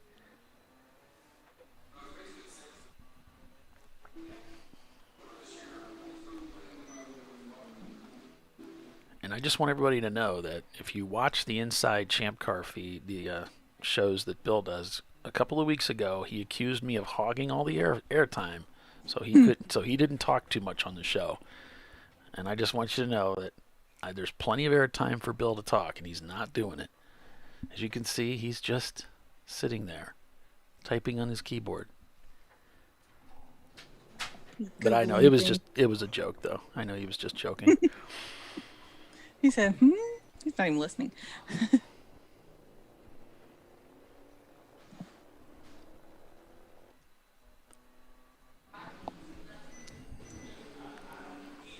Probably just playing tic-tac-toe. You know? Playing on Facebook.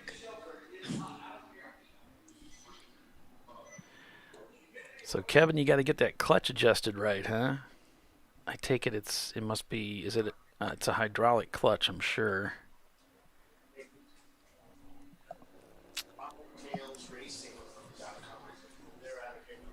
Oh, he said the fivetailsracing.com is at a Hickory as well. Asheville? Five Tails Racing. Mm-hmm.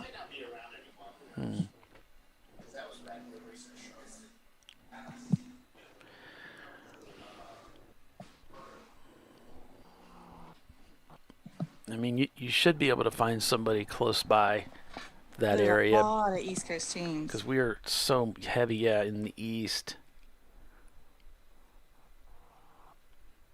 Even in Fort Wayne, I've got a guy that races in Champ Car.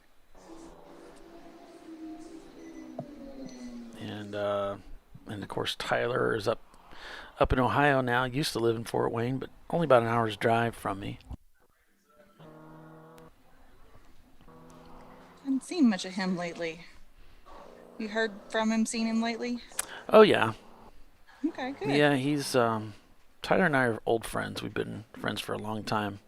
He's got a couple girls now, and one of them is sort of special needs. She has a Williams syndrome, and he's started his own business from home. He's been in the finance industry for a long time in banking, and so he started up.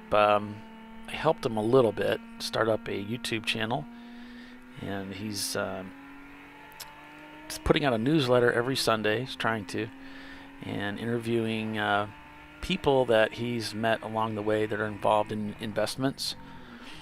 And it's called Torg, T-O-R-G, and you can check out his posts pretty much every week. He puts up his interview, and then there's links there where you can sign up for his weekly newsletter, which is mostly around cryptocurrency. So it's pretty interesting stuff. I enjoy it. Don't you do something along about investment too, Polly? Yeah, we're both kind of interested, have some of the same interests in racing and investments, and he's more in the crypto side of things, but he's pretty diversified. He's got a lot of different things going on, and I don't really trade crypto. I trade the indices, but it's all in the same vein. And he's got so much experience, and so it's fun to. I enjoy reading his content and listening to his podcasts, and it's educational. Cool.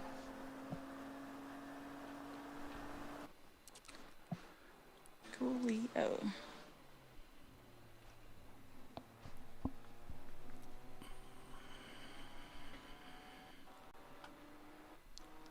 Almost to the 2-hour mark. I better refresh this. Like 2 hours left mark. Okay.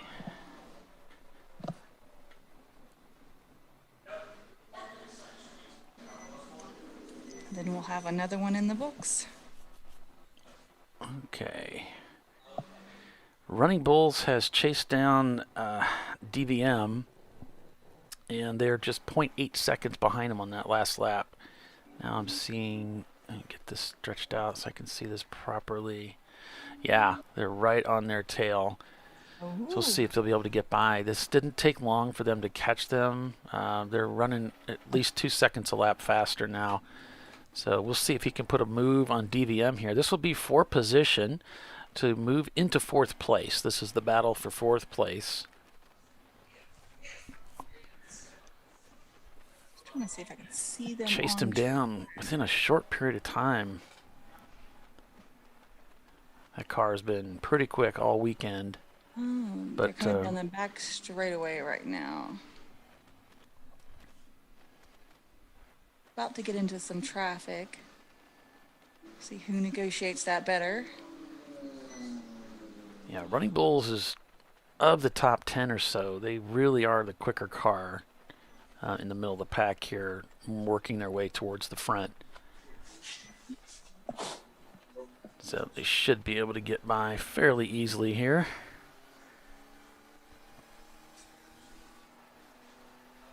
Well, I remember you said you tripped, but I didn't know you broke your lens. Aw.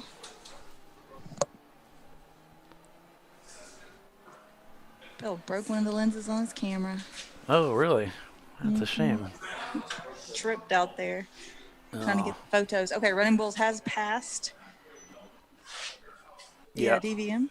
So Yep. we should see that. He got by there. I don't know if DVM's going to press the issue or not, but they did get by there as they were coming onto the front straightaway.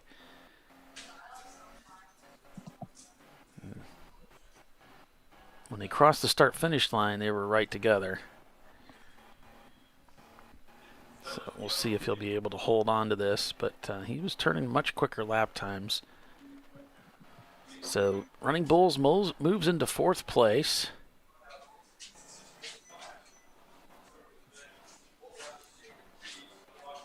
Let's see if he can hold on to it. Should see him come through 8-9 complex here shortly.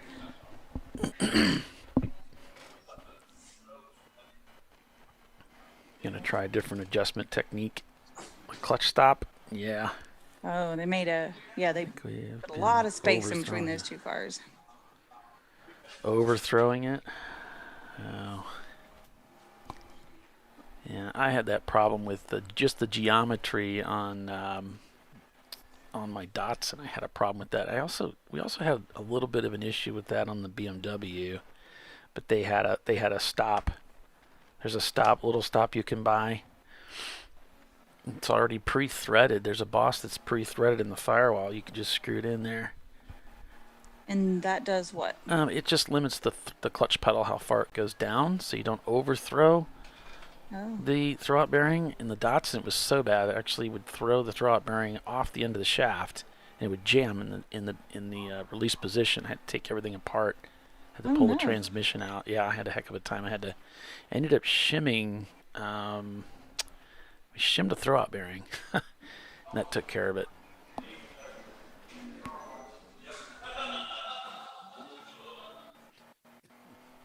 Even though Running Bulls has maintained the front position in front of DVM, DVM is not giving up. They're staying connected with them.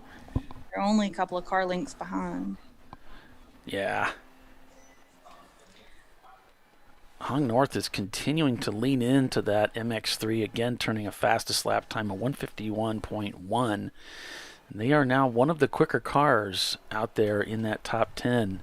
They too have the speed to catch up with Brew Crew and get by. They're only 0.9 seconds behind Brew Crew, and Brew Crew 3 seconds slower on that last lap. They could certainly move into 7th place, Hong North, for 7th place, and then they've got a bit of a journey to catch up with Madwag. Looks like about 3 laps. So they may not. North and Prancing Burros have set their fastest time of the day. So people out there still finding some pace. Yeah, that 149. That's a pretty stout lap time. It's incredible. For the top 10 that are out there, they are the quickest car right now. And Hong North has passed Brew Crew and left them 2-second gap already, just on that one lap where they passed them. So Brew Crew just turned in a 2:56. A little off pace now as Brew Crew, as Hong North moves into 7th place.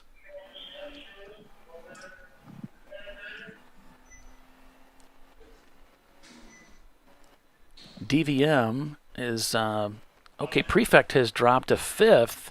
I don't know if they're in the pits. Let me see what's going on. Yeah, Prefect has come into the pits. Oh, yeah, I can see them down there. Looks like they're working on that left front wheel. The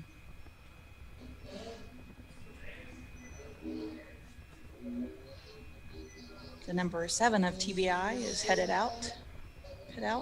back on track. I think got some kind of a problem here. I think the driver actually bailed out of the car to work on it. Nope, the driver's in there. So I saw this guy, it looked like he was wearing a Hans device. So I thought maybe it was the driver. Mm-hmm. Okay, they fired the car back up, so they must be sending him back out. But that's cost them. DVM and Running Bulls both got by a prefect.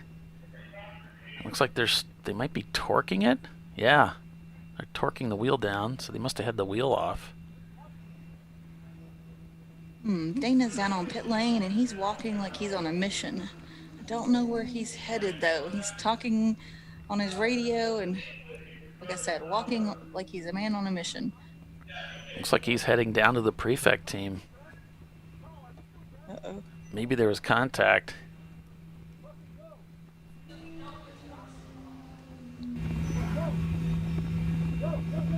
So they're sending him on his way. But yeah, it looks like Dana wanted to talk to the team a little bit.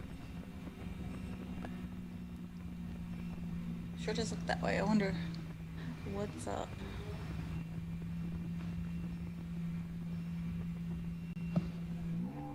So they're going to cut them loose. Running Bulls now on the podium position here in third place. About 2 laps back from Pinky's out in second. And continuing to pull away from DVM.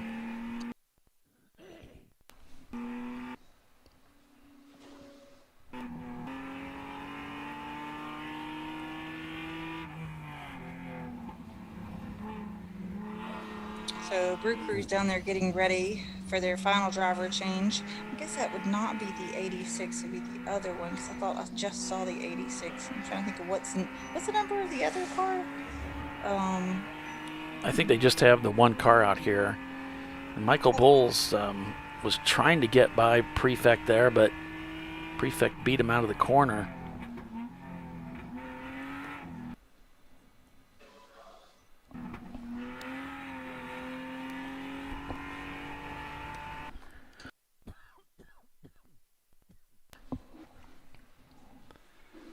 Did you think, Tiffany, they brought their other car out there too?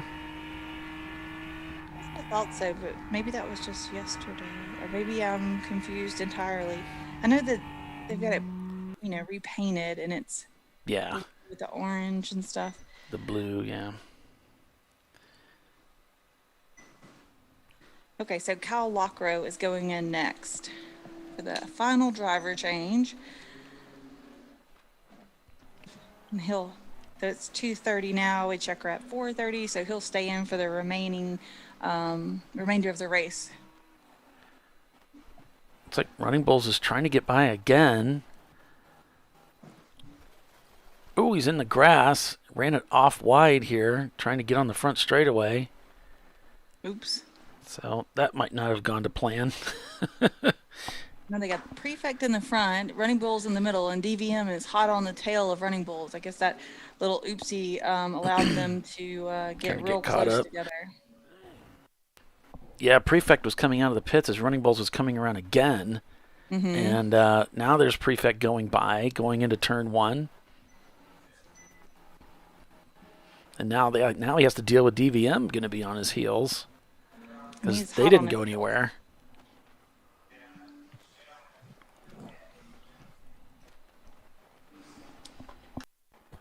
DVM did not lose contact with this driver in the Running Bulls car.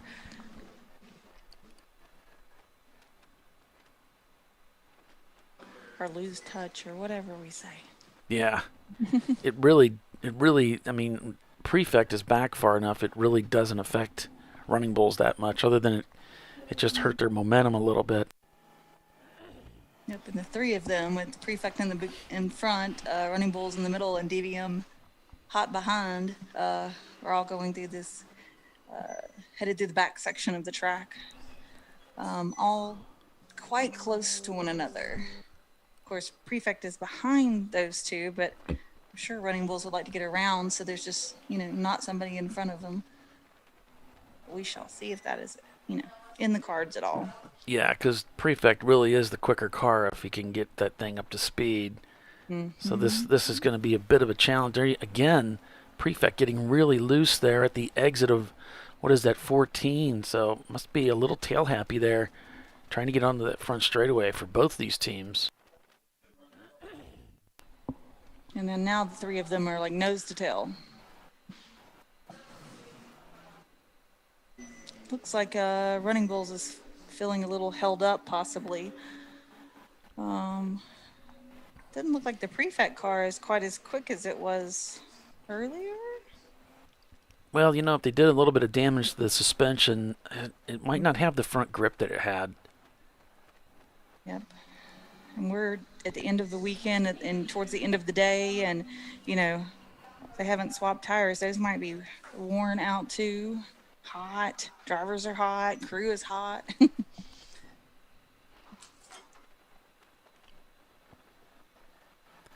Meanwhile, Hong North is still trying to, still churning out those better lap times and working their way towards Madwag. They've cut that deficit down to 2 laps now. So they're still trying to move up. And the MKD Mustang, although 55 seconds back, is turning very similar lap times to Hong North, those 152s and 153s, where Madwag is really off the pace on that last lap.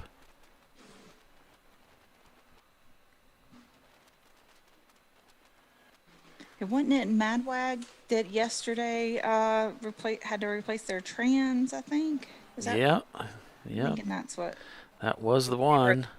Broke at the same time ours broke. Yeah, broken transmission. Yeah.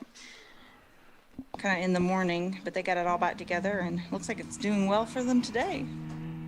Now Prefect is caught up with a slower car, one of the Miatas, and this could slow up the whole chain here. Oh. Here comes DVM down the inside. And, it looks like both DVM and the SC300 of Prefect end up off in the grass. And Running Bulls takes the advantage and leaves them both behind. So DVM was on the inside of turn 1, jumped the curbing, got a little dirt, really upset the car, and then kind of tracked out mildly out of control towards Prefect and kind of pushed them off the track a little bit.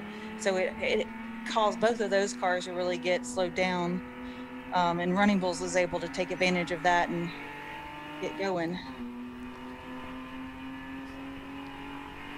Yeah, we got it there on the instant replay. We caught just the tail end of it there. So now the game is afoot. We got tires smoking, and everybody's shucking and jiving for position here. The Miata, the meat in the sandwich, as they work their way around the backside of the racetrack here. This is the fastest part of the section of the racetrack, Tiffany. That part you said, I don't know about this. And they're eating the curbs. Yeah, the back straightaway has a little kink in it, and it's just really quick. And the curbing, makes the car jump a little bit. The line through there, it jumps a little bit with me. I've seen some people be on 2 wheels going through there, but I'm not doing that. My self-preservation is higher than that. Right. It is just intense to even watch them kind of hop up and be on 2 wheels, and they're very high rate of speed. It's the fastest place on the course for sure. The only place that in the trophy wife car is the only place you get into 5th gear, but you go ahead and shift into 5th before you even get to the kink. So like I said, very fast part of the course. Now DVM putting the pressure on Running Bulls. They have to be careful to watch for maybe another last second move, like a dive bomb type maneuver from the DVM machine. That was a pretty risky run that almost damaged both cars as they went into one on Prefect. He was trying to get both cars, I think. He thought maybe I can get both these guys at one time, and it didn't really work out. But he did get by Prefect, though. Yeah.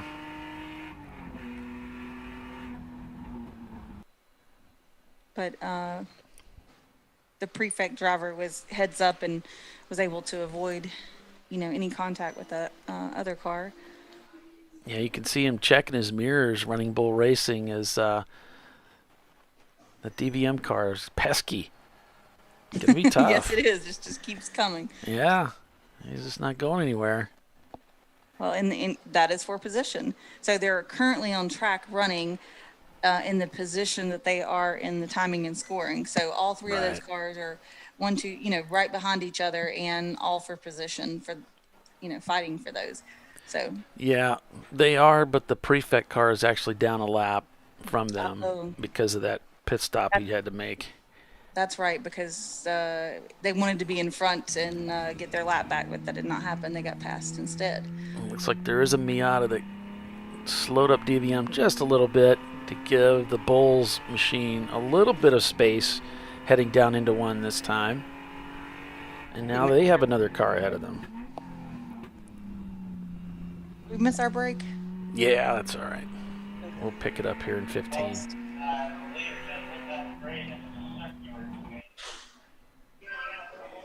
Those three are staying connected and working their way through traffic. Yep.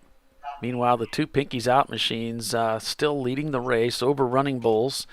DVM in 4th, Prefect in 5th, Madwag in 6th, Hung North still on the charge, still turning the faster lap times to Madwag. They're in 7th.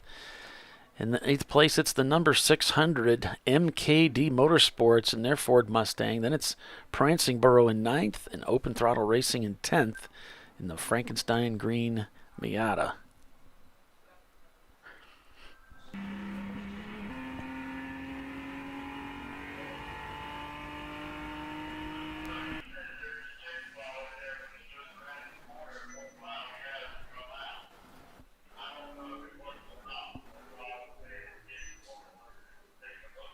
And the skies are clear. No chance of precipitation today. High of 91. It's going to feel like 99 degrees out there, according to AccuWeather. Yeah, you could probably cook an egg out there on any dark surface.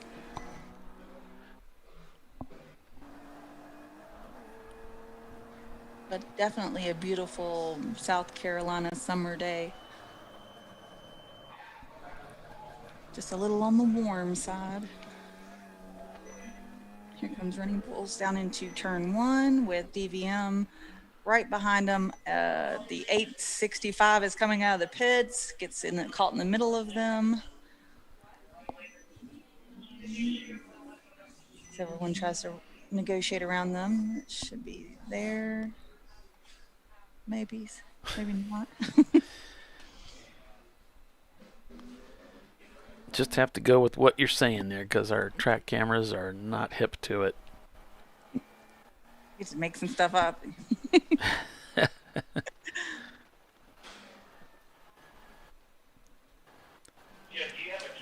Just saw the trophy wife car, so it's still out on track. It's good. Up to 22nd. For a while for a wheel bearing. They're saying I broke it, but that's not what happened. I did say it doesn't feel right though.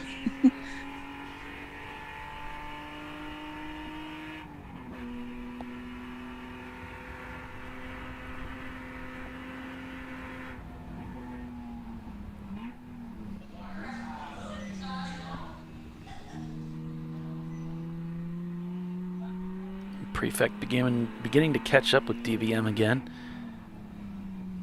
We'll see what they can do here.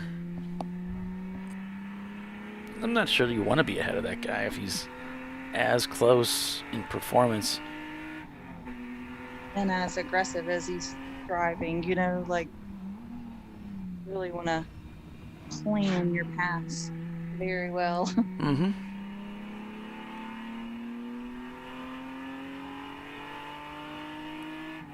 Still the three of them in a row.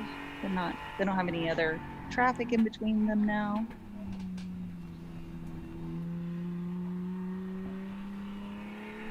Kind of evenly spaced.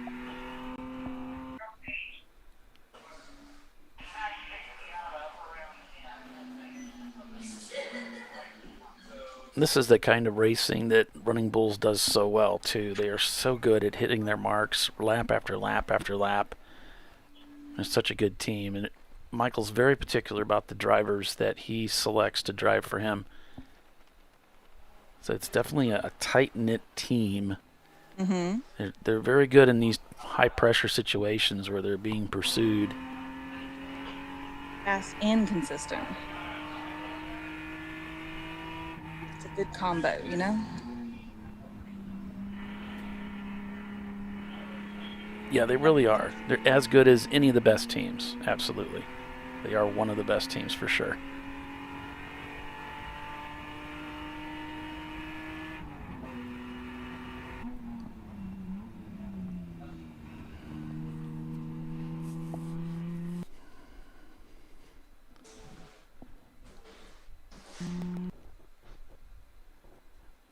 Looks like Running Bulls is stretched out, put a good bit of space between them and DVM. Prefect is a little closer to DVM. Yeah, just a little bit. 1.6 seconds on the last lap, the gap from Running Bulls to DVM. So it kind of reminds me of an F1 race where there's a gap, but it doesn't take much for that to suddenly change. Hong North continuing to work on closing that gap down. They're cutting 2 to 3 seconds every lap on Madwag for that 6th place spot. Oh, wow. Hong North, get that done. A C-class car. Madwag, the lead A-class car in the field. Oh, but they've got to make up 2 laps. Yeah, they got a long way to go in an hour and 40 minutes. They've definitely got good pace. Oh, here we go. Wow, he got a fantastic run. I think the DVM just didn't quite get that corner right, got wide. And for Prefect, it was easy pickings to get by. Nice clean pass.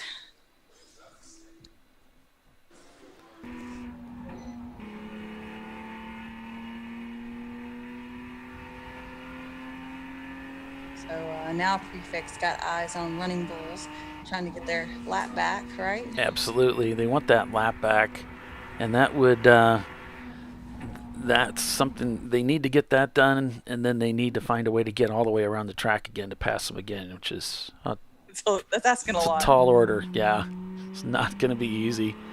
You have to have some things fall in their lap, I think, for that to happen.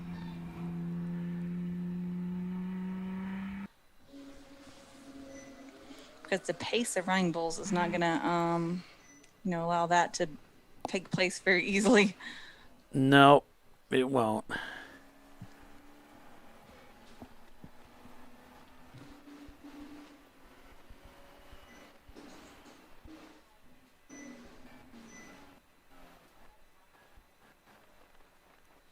So I think Mike Merle is in the car right now. He was scheduled to be in the car at 2:45. Okay. So this might be Mike Merle. He would be the final driver for that team.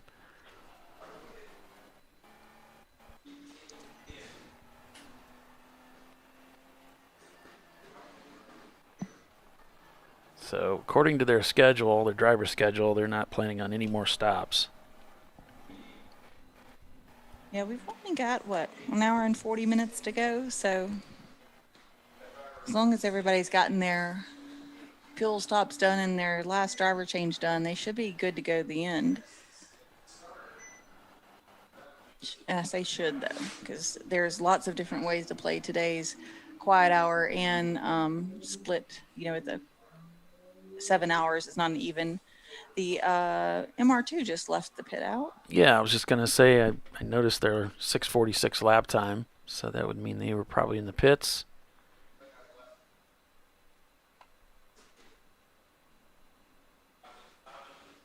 Prancing Burrows. So it looks like MKD is your lead D-class car. B-class being led by the Prancing Burrow team, I believe. Yep. F-class by Open Throttle Racing. Bliss Racing still in the mix, though. They're in 17th. Back just a couple spots from that other F-class competitor.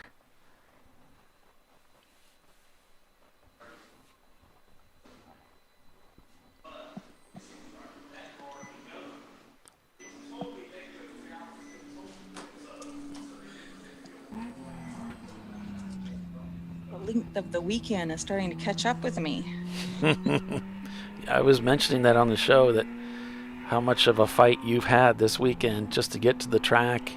And of course, the disappointment yesterday with the mechanical issues with the race car, and then going out there in all this heat, and plus doing the show. It's a lot. You probably need a vacation. Juggling some things, but you know, I am also human, so it takes its toll. You need a vacation from the vacation.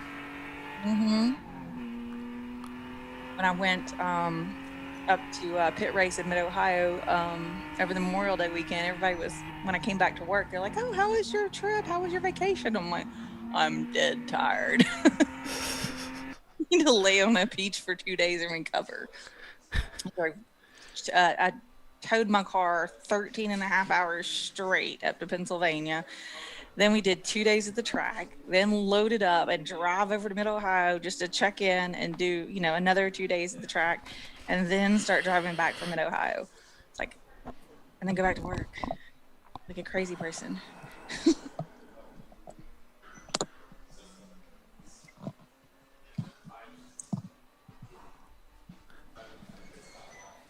I mean, I like to be busy though. I like to get bored. I don't do a whole lot of TV. A little bit here and there. It's got to really be entertaining and interesting to hold my attention, or I'll get up and start doing stuff. Drives my husband crazy. He's like, you can't sit down for a whole show. I'm like, probably not. A lot of times I'll put a puzzle on the dining room table and I'll work on, I've got a 1,000-piece puzzle right now that I've got going. And so I'll do that while we watch TV together, with quotation marks. As I'm watching and I'm listening to it, but it keeps me like from just my brain going in a different directions and me chasing down those directions. Be like, oh, I need to put a load of clothes in the wash, and then, oh, I need to do this, and oh, what about this? And let me go get the brush. I'll brush the dog's hair while I'm sitting here watching the show. And, you know, next thing you know, I've gotten up 17 times. It's his favorite. So I don't ever sit and like with him watching the TV where I would have to cross over in front of him watching, you know, always leave myself an out. Yeah. Uh-oh, Brew Crew's in trouble. Uh-oh. Dropping fluid. Yeah, so they're looking at that.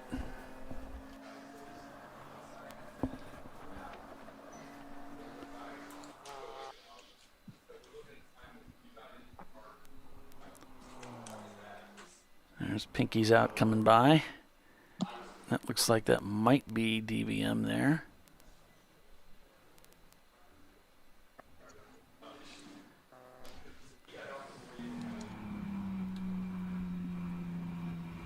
The Prefect has got around DVM and really put some space in between the two of those cars. Yeah. So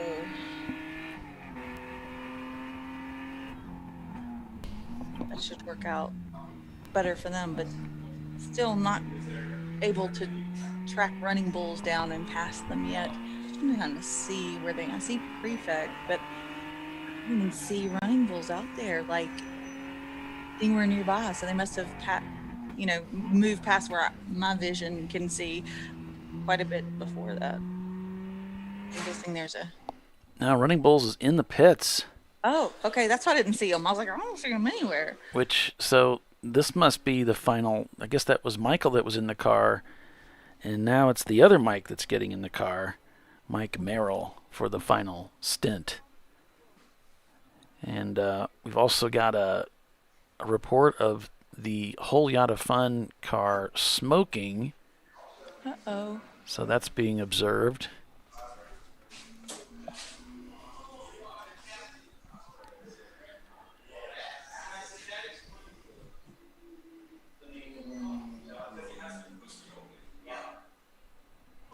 So unfortunately, that means DVM and Prefect, they may not need to pit again, and that might put Running Bulls back off the podium, but we'll see how things go as they are. Looks like they're seating the hood now. Standard pit stop for them. Well, Running Bulls is in the pits. They've been passed. Prefect got their lap back. We don't have Yep. Race Hero, so we can't tell when Prefect pitted last. Yep, you're right. Remember. And I did try to get Race Hero running again. I petitioned those in the race control, but That's nice. they're having some issues with Wi-Fi today, so. Yeah, there's probably, and Race Hero takes a lot more bandwidth to run. Hey, we're hearing some issues on pit lane. Arjun, yesterday they lost their red top for the fueling. Red top? They were called red tops, the dry brake. Oh. So it's somewhere out on the track. Couldn't find it last night. So they're using a funnel to fuel their car, and they just got told they can't do that. So they're like, how can we fuel our car? You can't. You either have a dry brake system or just a regular one, or you stick it in the tunnel. Yeah, you can't just pour it in a funnel. Yeah, you can't do that. So they were sticking a funnel in to fill it up. Right. Open it up. That's the way we used to do it. Yeah, but now there's a safety rule. Funnels anymore, no, we don't allow any funnels. It has to be zero air. Right. It's so the nozzle. Think about that when you do upgrade to a dry brake, is you have to have a backup system in place, either another red top or dry brake to replace it in case you lose it. So I guess it didn't come out with I guess when they fueled. It came out when they pulled the thing out. And it went on track. I don't know. Oh. They were looking on track last night for it. So when I was out turning off the cameras and we're looking for transponders that got lost, they were out there on a bike looking for, we didn't know. We thought they were looking for some sort of funnel. She said some fuel adapter. And I'm like, I don't know what that meant, but now it makes sense. Now it makes sense. Gotcha. Oh, because I remember when the cameras, I was kind of setting up the show this morning and I was looking at the different track cameras and I saw someone on a little bike.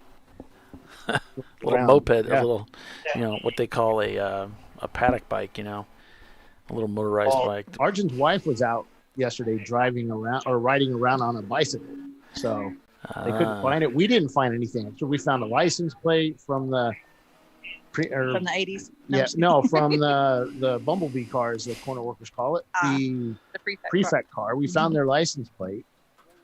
They found a flashlight, some tools, a putty knife.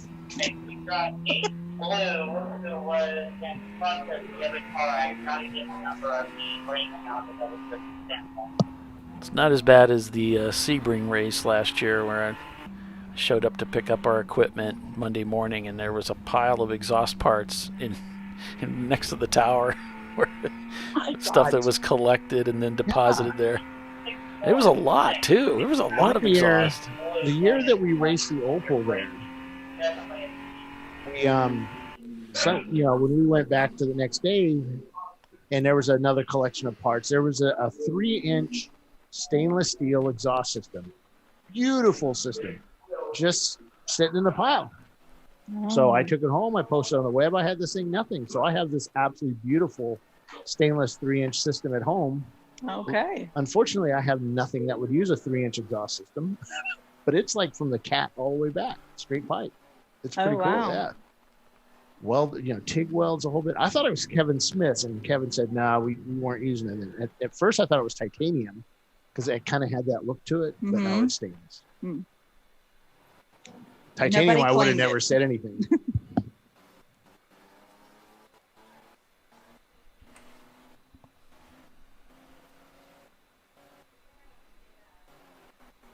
So Running Bulls trying to work their way through traffic here. As we've reached the top of the hour, we'll take a quick break for commercial to pay the bills and be back in a few minutes. Pinky's Out leads this race here at Carolina Motorsports Park. We'll be right back.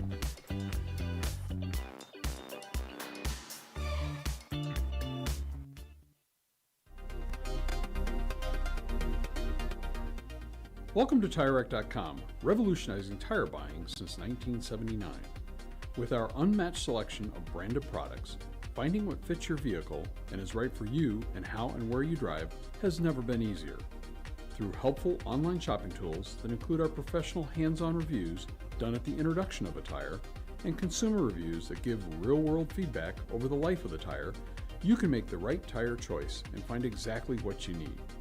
And if you prefer to talk to someone, our tire testers, our sales team, are available on the phone. And that's how we get you the right tire for you and your vehicle for where and how you drive.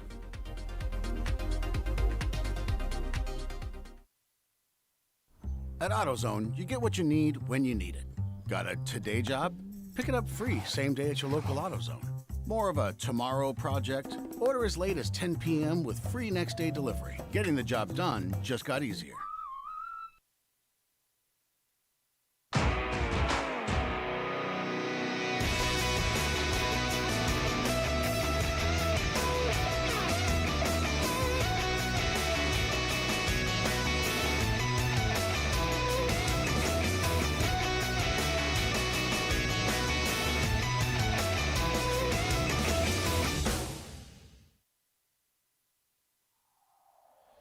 Discovery Parts is a veteran-owned racing and safety equipment company. While we're located inside Atlanta Motorsports Park in Dawsonville, Georgia, Discovery Parts can also be found at the tracks, supporting a number of Champ Car Series events. We take pride in being a reseller of the best of the industry to Champ Car teams and drivers. We know racing, love racing, and look forward to tomorrow to even more racing. Visit us at discoveryparts.com.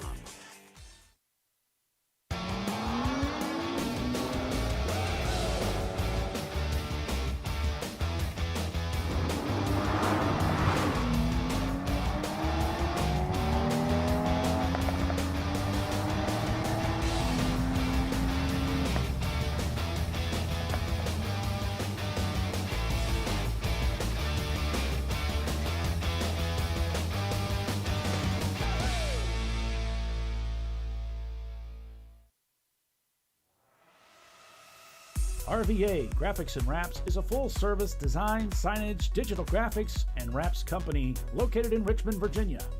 With over 20 years of experience, RVA Graphics and Wraps offers premium signage options for your business. We are dedicated to offering our clients best-in-class service in all aspects of graphic design and application. For more information, visit us on the web at rvagfx.com. Lifeline USA is a leading manufacturer of onboard fire suppression systems. Lifeline's continuous commitment to research and development ensures that we supply the most innovative and cutting-edge products available, used by the majority of the world's motorsport championship-winning teams and constructors. Lifeline has a proven history of success. Lifeline offers a complete range of fire suppression systems for all budgets and needs, and we continue to push development and limits on both extinguishment materials and our patented delivery systems to make the race car environment almost as safe as sitting on your sofa at home. Every kit has been designed for a professional and simple installation. For more information and to purchase your Champ Car fire suppression system, go to www.lifeline-fire.com. Located in Northeast Ohio, with 40 years of combined experience, Money Shift Racing knows how to deliver performance and safety, offering everything you need to get your vehicle and drivers ready for race day. From safety equipment to full engine assembly and repair, in-house fabrication, 3D design, and rapid prototyping. Money Shift Racing. Performance done right. Frozen rotors from Diversified Cryogenics deliver increased performance and a higher level of safety, while significantly reducing braking system costs. So to tell you a little bit about the durability of this product. So we have seen an incredible extension of the life of our brake rotors using frozen rotors. We've gone from brake rotors every other weekend to 6 weekends on one set of brake rotors, and I think they can go farther. The durability has been amazing. And it's been a fantastic season, and man, a lot of that is due to the way our car can brake on those frozen rotors. For more information, go to frozenrotors.com. Come on, Road. Do your worst. We'll be at our best. Engineered to meet or exceed original equipment performance, exclusively at AutoZone.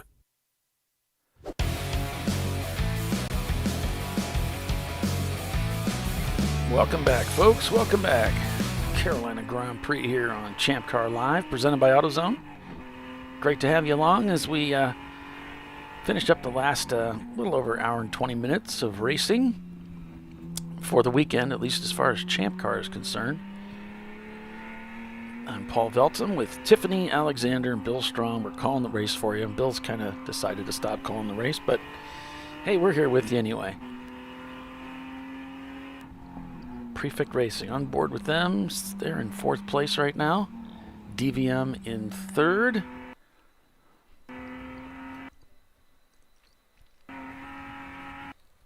And Running Bulls is back. Shown back about 2 laps from Prefect Racing, so back in 5th place. And DVM might be able to eke out a podium finish this weekend.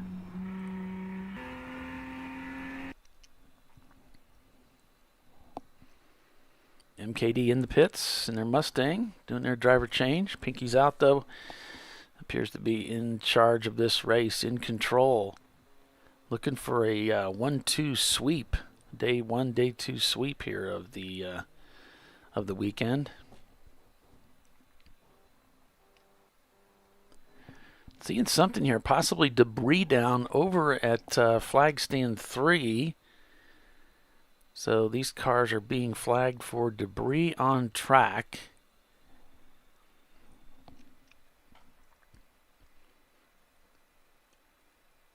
Corner 11 and 4 is what's being reported.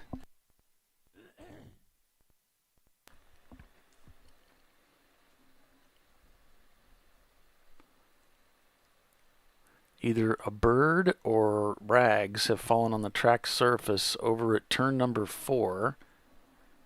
And for some reason they tagged car 86, which is Brew Crew. That's what we've got here. Yeah, we think they don't know if it's a bundle of rags or if it's a bird. Right. So they're saying that after the race they're going to go over there, but everybody, she said, everybody keeps hitting it. So it must not be a problem. So it was a bird then. It's no longer with us. But they think 86 may have hit it. Oh, I see. That's where 86 comes in. Okay. Well, we need to kind of hustle up this broadcast because we got another tornado warning coming through here, and I don't want to lose power in the middle of the show. Oh, really? Yeah. Well, you be safe, man. Don't worry about us. If you just decide to go, just go to your safe haven place. Oh, place of safety. Nah, we have several every year. It's not a big deal. I had one touchdown from my house about 3 miles away that tore up a cemetery. It took out a house. It destroyed a carpet store. We have them every year. It's not a big deal. You guys, do you have a storm cellar? Or oh, no. No. Really? No. Yeah, you don't really need You're like that. in Tornado Alley. Yeah, I know. We have them every year. I've never, I mean, I've had maybe one close call. Other than that, it's been fine. Well, if you hear trains, because I know there's no train station next to your house. It's like I hear a train and we don't have a train. Yeah. Well, I'm a professional because I watch the Weather Channel. Professional hiding from trains and and you know those tornadoes. little YouTube channels with the alerts and everything. Yeah. You know, some guy in a basement with all these TVs with radar maps and yeah. I watch a lot lot of those. Yeah, you really about shouldn't. the time my Bill. wife comes home. You 'cause really it's more shouldn't. interesting. Just this. What are you watching now? Yeah. What crap are you watching? Anything drama, Bill's there. That's right. I'm there, man. I am there. Now, sometimes, unfortunately, I We live in are an area getting where there's more and power more. overhead. This is like the second time. Was that? Okay, so Ray Frank is in the Mustang, the 605 Mustang, and before he got in, the 605 got off at 10, which is that little kink area on the back straight. Where it's really fast. It's first time all weekend. It's really fast. They got off there, kicked up a lot of dust, so much so they put the debris flag up at Oh, that's what that's for. Okay. Yeah, way up there. Ray just got in the car, and what's he do? Does the same thing. Cool. have not had anybody off there. It's probably the fast way around. See, nobody knows that but Ray. Yep, and he'll probably said FTD. Uh-huh. That'll teach you. But is that shortcutting the course? No, not if they don't catch you. Not if they don't catch you. None of it. The dirt doesn't catch you out and spin you around. Oh shoot.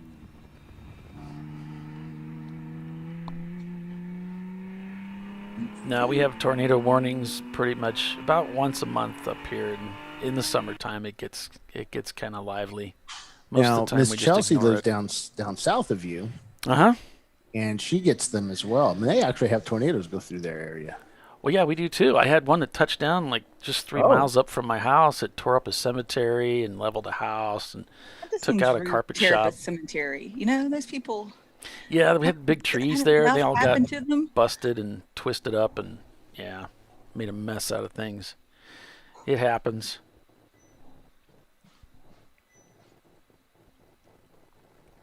Yeah, we get quite a bit of damage every year. That's probably why the housing's so cheap around here. Nobody wants to live there because they don't want to die. But I've been here all my life. I've never died once. Not once. Not once. We get them in Birmingham area too. I tell my wife, I say, you guys go because we get tornadoes where I'm at. And I tell my wife, everybody go downstairs. And my wife looks at me like I'm stupid because there's so many car parts down there. She's like, there's too many projectiles. Yeah, down there. too many projectiles. Yeah. Do you have like the big sirens going off around you, or is it just weather alerts? No, we have the sirens too. Yeah. The air raid sirens. Yep. I can't hear the sirens where I'm at. I haven't heard them yet. Maybe because they go off every Wednesday morning at like 8 or 10 or something. Well, and one of the guys that used to work for me lives just down the street, and he's got one out in front of his house, and it hasn't been going off. The last time we had the alarm, the alerts go out, and so he's upset about that. He's trying to get that fixed because he can't hear the one that I can hear, which is, I'm kind of in the middle of them, so he can't hear them when they go off. He's like, my tornado air raid siren didn't go off. It's like, yeah, I could tell because I could hear the other one, but I didn't hear yours. Taking pictures of that MR2 as they were downshifting and going into turn one, just shooting huge flames out of that Honda. That's crazy. Engine. I still think that's just the stupidest thing ever, putting Hondas in Toyota MR2s. So which, is he running the K motor or? Yes, or some Honda thing. I don't know. I couldn't tell you the difference between a K and an M. Well, you know how you tell the difference? You ask them. Because they'll tell you. They'd be happy to tell you the letters. Yeah. Tell you the letters. I asked them in the interview. Speak letters to you. Yeah, ask them in the interview. What are you running? So how did your bastard car do so well? And they know, because I hated the Honda conversions. They started doing that years ago. I have a buddy that makes some good money off those conversions. He sells all the parts for it. Yeah. To get it done. Yeah. I just think it's wrong. Why did they do that? It's like sticking a Chevy in a Ford. Just ain't right. But I guess I don't know what the advantages are. I'm not it's a fast aficionado, engine. But so is the V6. I guess maybe they run into EC issues. A lot lighter. Yeah, well, the V6 were kind of limited on horsepower. Remember the Hondas, you can change a spark plug and gain 400 horsepower. Yeah. Yeah. Just one. Yep. That's what I read on the internet. There's number 86. They're still out there. So somehow they got gas in their car. So we think they already did their last fuel stopping. Kyle Lockrow is in the car. So losing their piece of their dry brake and not being able to fuel anymore hopefully won't hurt them today. They just need to get a backup since that's the thing. No problem. I'll take it back to the garage and fuel it underneath in the garage area where everybody... Paul? I'm just trying to comply with the rules. That's a rule breaker, man. Manisha says, don't hate on Honda K-Series. K-swap the world. Yeah. Oh, he knows how I feel. Yeah, K-swap the world. Love it. You know that has to be like an evil laughter, right? Like, ha ha. I know. It's a pretty quick engine. I just, you kind of have to have that Ford versus Chevy thing with the imports, and that was always mine. Mm-hmm. Running Bulls looking pretty good out there. Maybe they Is thought their the camera Honda working? was more Yep, there it is. reliable. No. It's cheaper to find parts for, and just they're pretty powerful little engines. And I think what happens is they get a Honda K series of some sort, and it's, I don't know, 113 horsepower. And like I said, you can change some real simple parts within our rules and get 200 horsepower. So they are the most refined of the engine breeds out there for Honda. It's like the LS engine. It became this bulletproof. They learned the mistakes they made with the other series engines, and they landed with the K engine. It's like, okay, now finally we got it figured out. And that's the K motor for the Hondas, and that's why they're so popular. Yep. And they're good engines. They're easy to get parts for. They're relatively cheap. You can buy one for next to nothing. So. Yep. And you replace the bolt on top of the engine beautify thing, and there's 100 horsepower. Because Honda. Don't forget the iodinized parts. Oh, the anodized. Iodinized.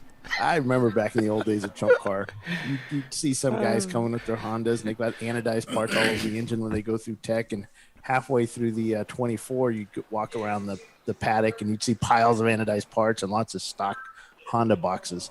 God, that was so funny. And pretty much all of, most of the cars. Hong North out there looking pretty good, too. The car, what place are they in? Are they up there yet? They sneak up sometimes. They're down in 12th place. That's pretty good. Oh. Who? Hong North. I'm showing them in 7th. Yeah. Did I get stuck? I show them in 7th. 7th, yeah. Is mine stuck? Yours yeah, is there stuck. they are. C-Class MX-3. I think it's a swap car because that engine does not look, it looks too big to sit in that car with the hood up. I think they have a big engine swap in that. Yeah, Tiffany and I were talking about it.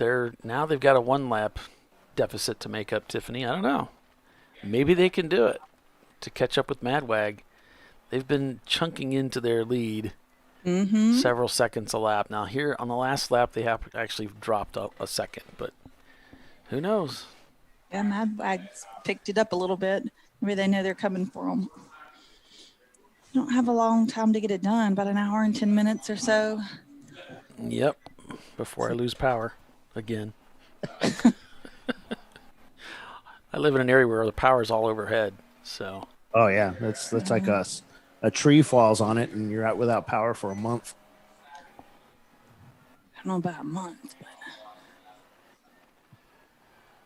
I exaggerate a little bit. Little.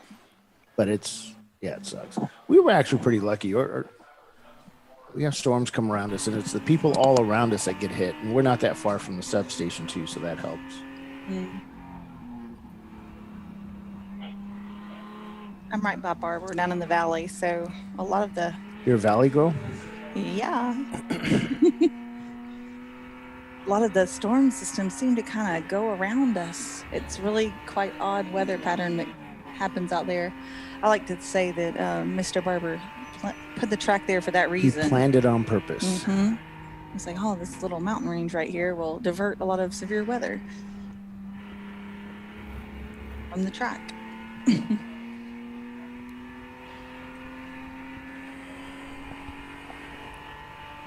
Pinky's out 1-2 over DVM. Prefect Racing in 4th. Running Bulls 5th. Madwag Motorsports in 6th. Then it's Hong North, MKD, Prancing Burro Racing, and Open Throttle Racing, the Kermit car, number 644. That's your top 10. A-Class being led by Open Throttle, B-Class by Prancing Burro, C-Class by Pinky's Out, D-Class by MKD, and F-Class by Open Throttle in the number 645 car. And Prefect has gotten away from DVM quite a distance, but it's a long way back around the whole course to pass them, to get on the same, to actually pass them. Does that sound right? Yeah, before it was Prefect trying to chase down Running Bulls, and now it's Prefect trying to chase down DVM. It's just not likely going to happen. They're just too close in performance.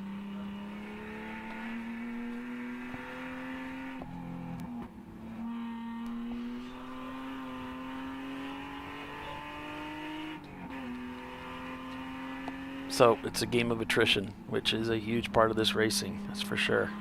If you'd like to find out more about Champ Car, check out the ChampCar.org website.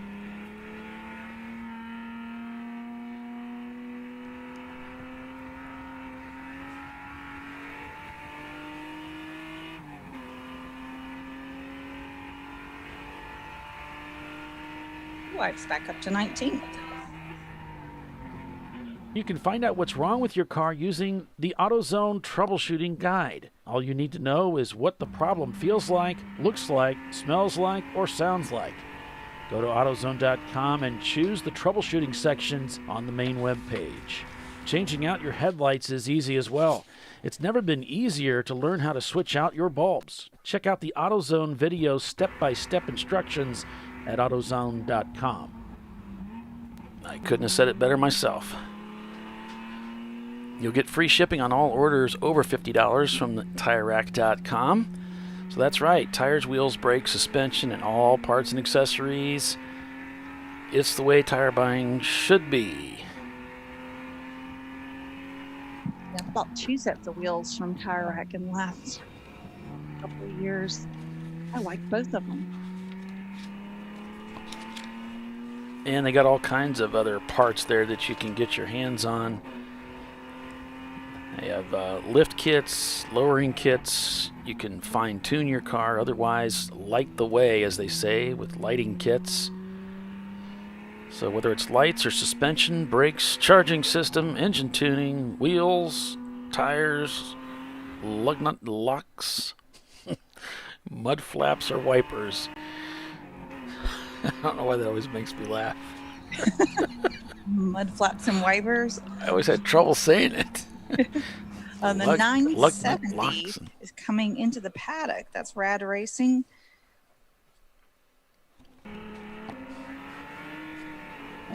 Yeah, so TireRack.com has products to make things, help you take things to the next level. OE replacement options are available too. So you can help by searching your vehicle at TireRack.com or give one of their sales specialists a call at 888-541-1777. We always talk them up because they're pretty awesome folks out there, pretty easy to work with and very knowledgeable. Don't they want to donate some tires for our team, Polly? To work us up a deal. I think that's your car going by now, actually. Yep. I don't know about donation, but... Oh, the green Miata just dropped a wheel off the exit of turn 1, but managed to keep it underneath them and come back on the course. Well, that's good. So yeah, if one of you two, looks like Bill's not listening in again, so might need to ask if maybe you wouldn't mind calling the end of the race again, since I've got a camera that keeps going up and down here for the start finish, and it's always delayed, so okay, might need a little help calling the end of the race again. Will do.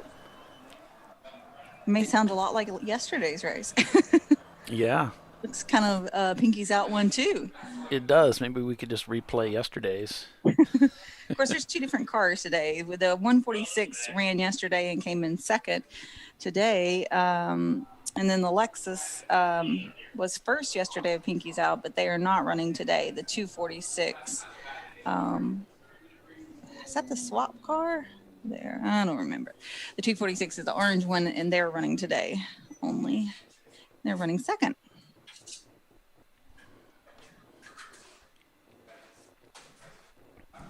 Bill's going to go play camera again. Mm-hmm. He likes that. Be nice if he shot some video for a change, but Oh, I got something for you. Oh yeah. So, Prefect is trying to get that lap back. Yeah. On DVM. Well, I'm pretty sure Prefect's already done all their pit stops for the day. I'm not 100%, but I think maybe DVM still has to pit. Yeah.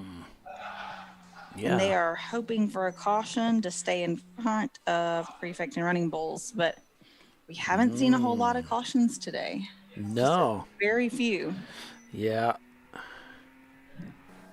So there you go. There's some drama. Some drama.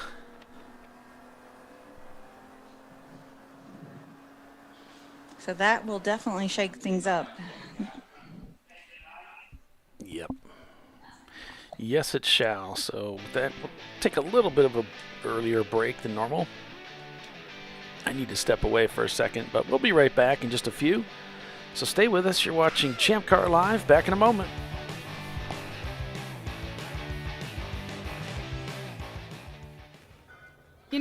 I'd buy tires online, but then what? We've thought about it. We're TireRack.com. They should let you ship directly to a mechanic. Actually, we call them independent recommended installers. They should have 1,000 mechanics.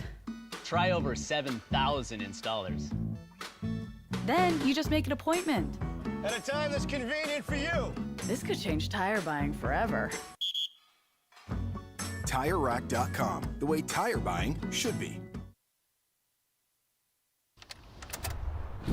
Come on, road. Do your worst. We'll be at our best. Engineered to meet or exceed original equipment performance exclusively at AutoZone.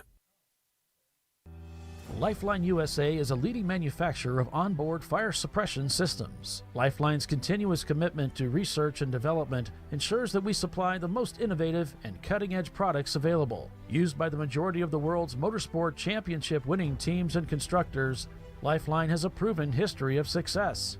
Lifeline offers a complete range of fire suppression systems for all budgets and needs, and we continue to push development and limits on both extinguishant materials and our patented delivery systems to make the race car environment almost as safe as sitting on your sofa at home. Every kit has been designed for a professional and simple installation. For more information and to purchase your Champ Car fire suppression system, go to www.lifeline-fire.com.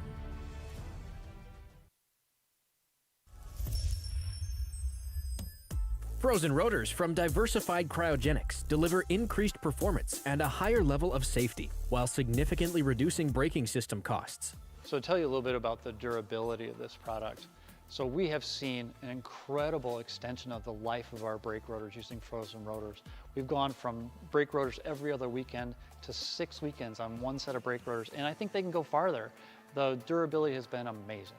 And it's been a fantastic season, and man, a lot of that is due to the way our car can brake on those frozen rotors. For more information, go to frozenrotors.com.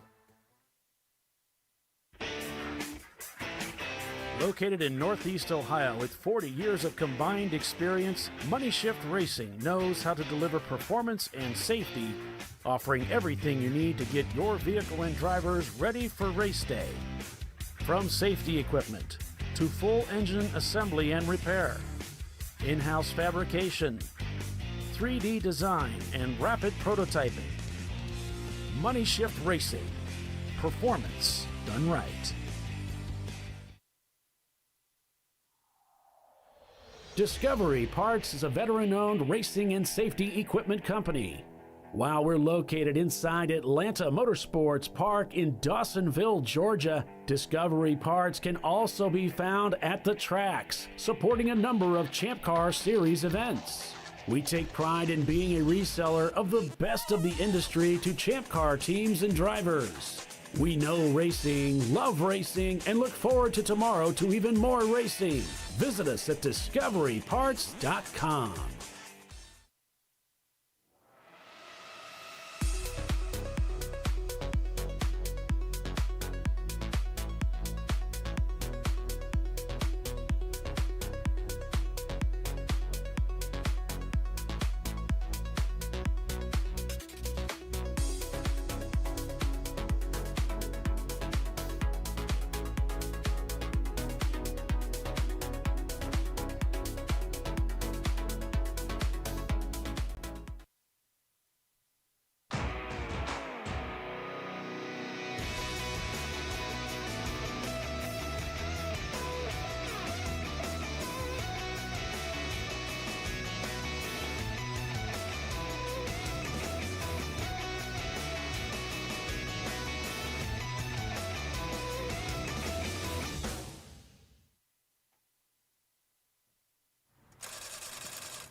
No.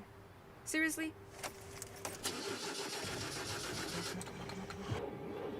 Come on. Oh, no. You for real? Dale. Really? Wow. So maybe just a cable? We can help you. Welcome to America's #1 battery destination, AutoZone, your battery solution.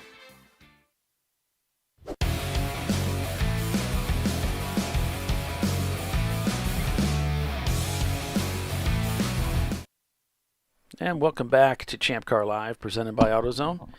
And just a message over to our Facebook watching friends. I noticed that yesterday's race, the very end of it got cut short, and I think it's because of a limitation. They may not let you go 8 hours, over 8 hours on a broadcast. And of course, this race, we start broadcasting 15 minutes before the beginning of the race. So it's actually 8 hours and 15 minutes, and so you lose the last 15 minutes unless you're watching on our YouTube channel, ChampCar.Live. So to catch the end of the race, you might want to switch over so that you don't miss out on that to ChampCar.Live, the YouTube channel, and you'll be able to watch the conclusion of the race from there. Anyway, after all that, we're at, it's ChampCar.Live, presented by AutoZone. And we are at Carolina Motorsports Park. Thank you. I think I have an hour to go.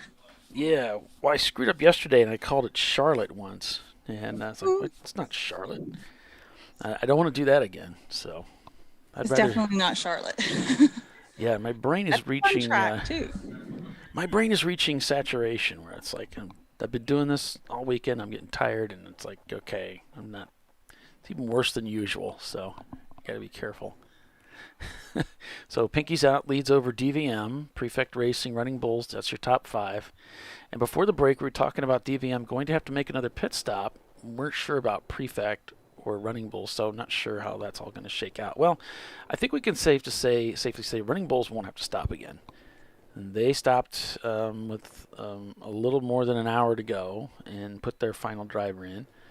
So they're going to be done. I think they're good. It's Prefect we're not sure about.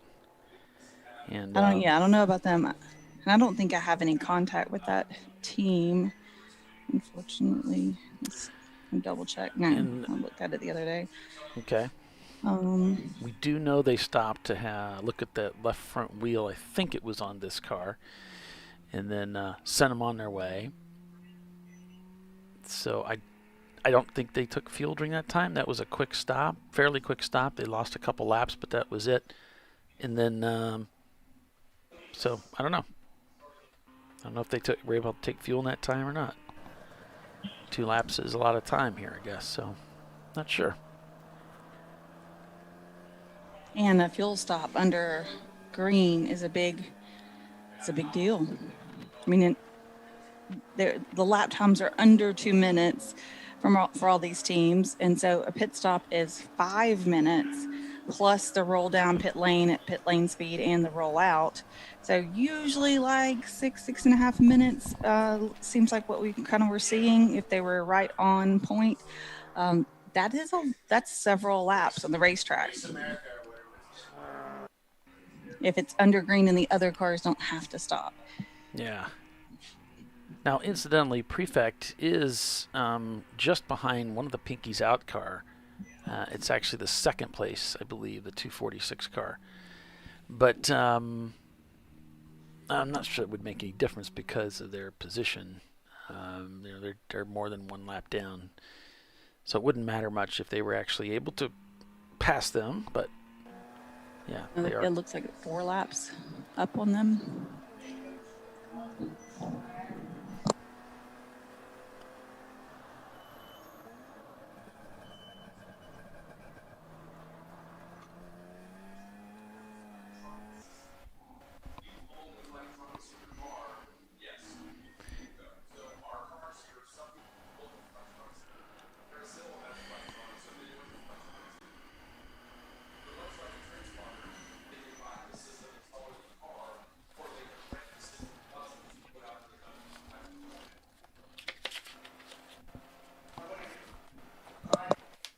next weekend we're at Sebring International for a 14-hour race on Saturday. Take a week off, and then it's at MSR Houston on the 15th.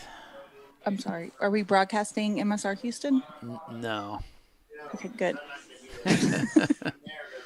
No, we'll do Sebring and VIR on the 12th of August. I'll be at VIR.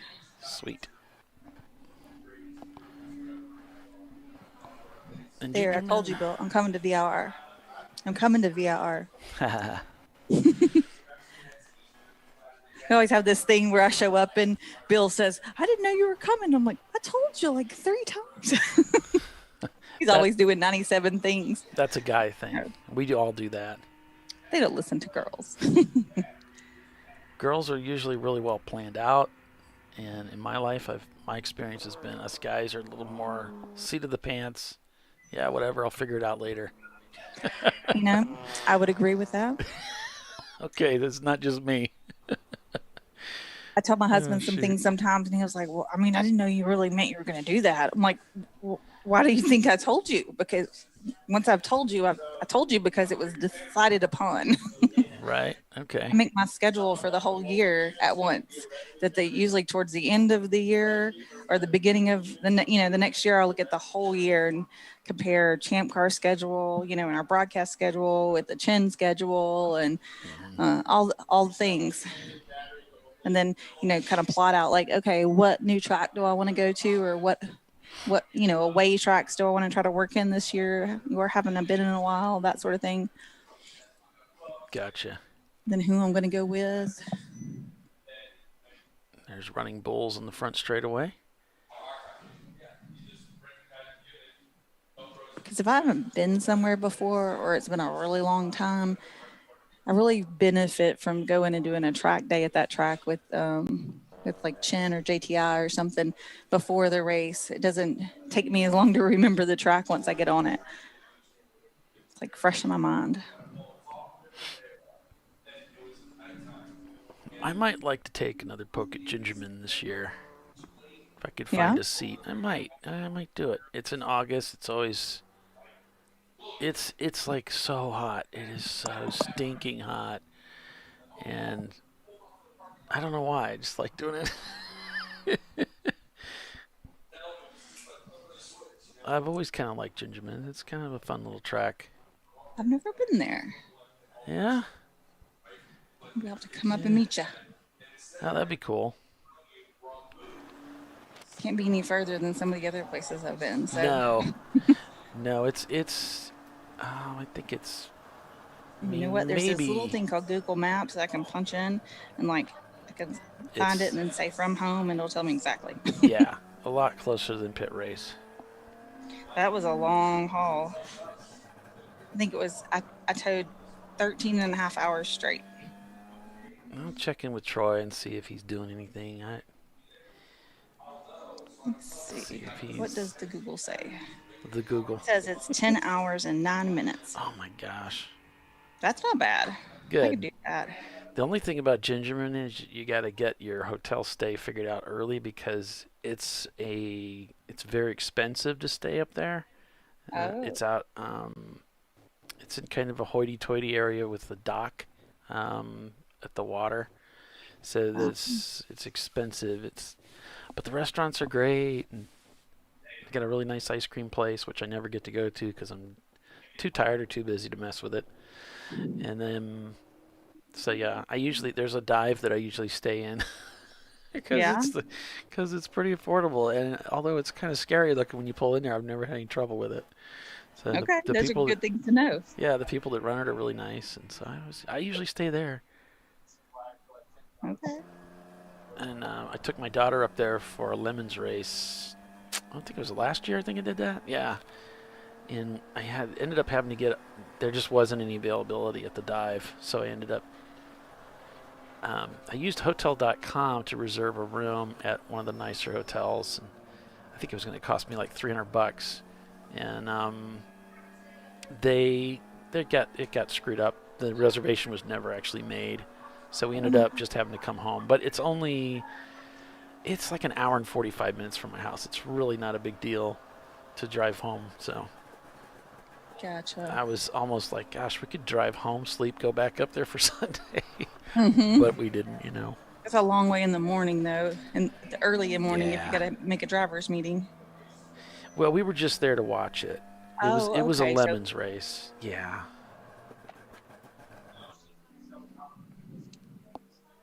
The Racing for Heroes guys was pointing. Yeah. He's getting people pointed by, which isn't a requirement in Champ Car, but there's a lot of guys that do it. If you've got those yellow gloves, that'll help them see you.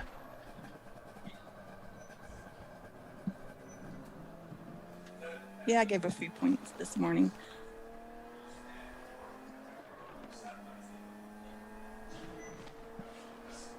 I don't know how much of that hand gesture stuff I even see. I guess I have seen a few point buys. Oh, I can tell when the car behind me and I point them, like immediately they jump out. They're like, okay, she sees me. She wants me over there. Heck yeah, I'm going. You know, especially when we're talking like top 5 teams, you know, I'm not racing them. Yeah, I guess you're right. I think we're in 16th. So just let them go. They're racing each other, you know, I'm not going to try to affect their day. Yeah, I have seen them. You're right. I have seen them. I mean, I don't do it for everyone, but like at least, you know, I try to always look. But I mean, when I go out first, that doesn't matter. But, you know, I kind of know which cars are kind of fast. But, you know, if I'm going in second, third, fourth stint, I try to look and see what the top 5 is and kind of which helps them on the broadcast. You know, I usually know what's going on. So when I get in the car, I'm not, you know, holding somebody up that's battling somebody else for position, and I'm, you know, get caught in the middle. Because then it forces and then the other car doesn't want to get hung up behind me, right? And then they force the issue more and maybe make them more aggressive or, you know, risky move than they had to. And I don't want to get caught in the middle of that either. And, you know, just easier to, you know, if it's not for our position, then, you know, just let them go. Yep. If I can keep up with them, keep up with them. If I keep up with them long enough, then, you know, pass them back. Okay, DVM did their stop and they're headed back out. So they've dropped to 5th place. That allowed Prefect to pass them and Running Bulls.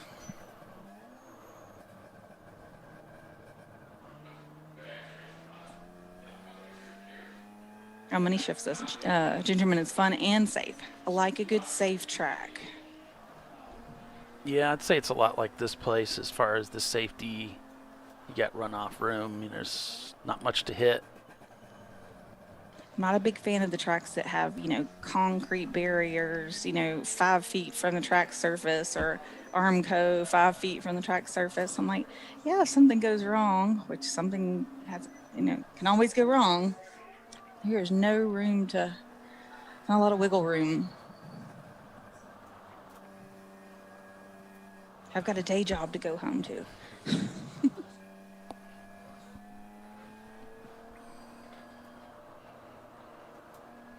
Well, if I do find a seat for Gingerman, I end up doing it, then maybe Money Shift will be there too, and we can meet those guys.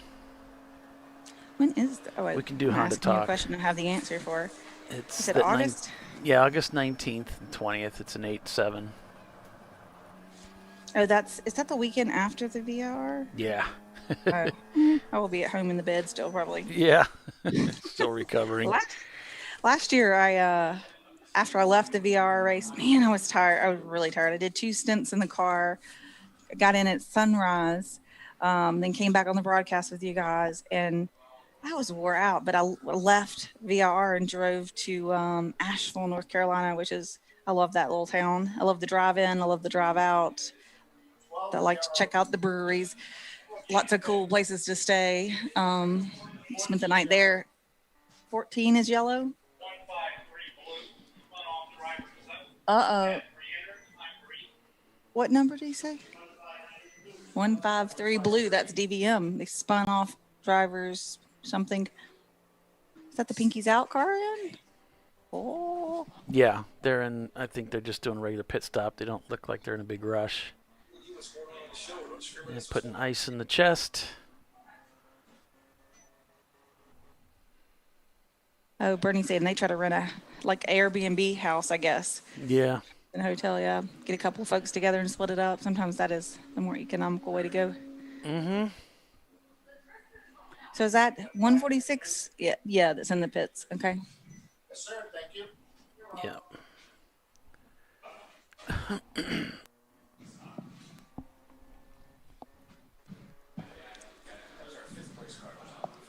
Correct. Did they hit anything? No. Okay. Did they continue? Did they get back on the course? Okay. We're talking about the 153 that just came out of the pits. They went off at 14, but they've recovered well and back underway. Yeah, we see him up around 4 there, coming around. Well, it's flag stand 4. I think it's what 6, 7, 8 or something. I don't know. So they're mobile. They are. 246 coming around to the final corner. We'll see if they come into the pits here. Nope, doesn't look like it. We're staying green, it looks like. Nope. As they pass their sister car still in the pits, getting serviced.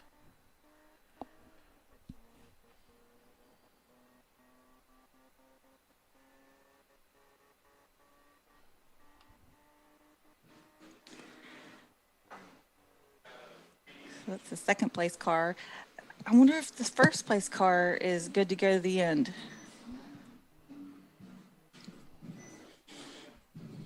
I don't know. Let's see, the last drivers for Pinky's out. Let's see, they sent me their list. It's going to be Hurley in the 146, so that should be Hurley going in now, I guess. And then, they're going to finish like they did yesterday to some extent. And the 246, Huggins is going in at the end.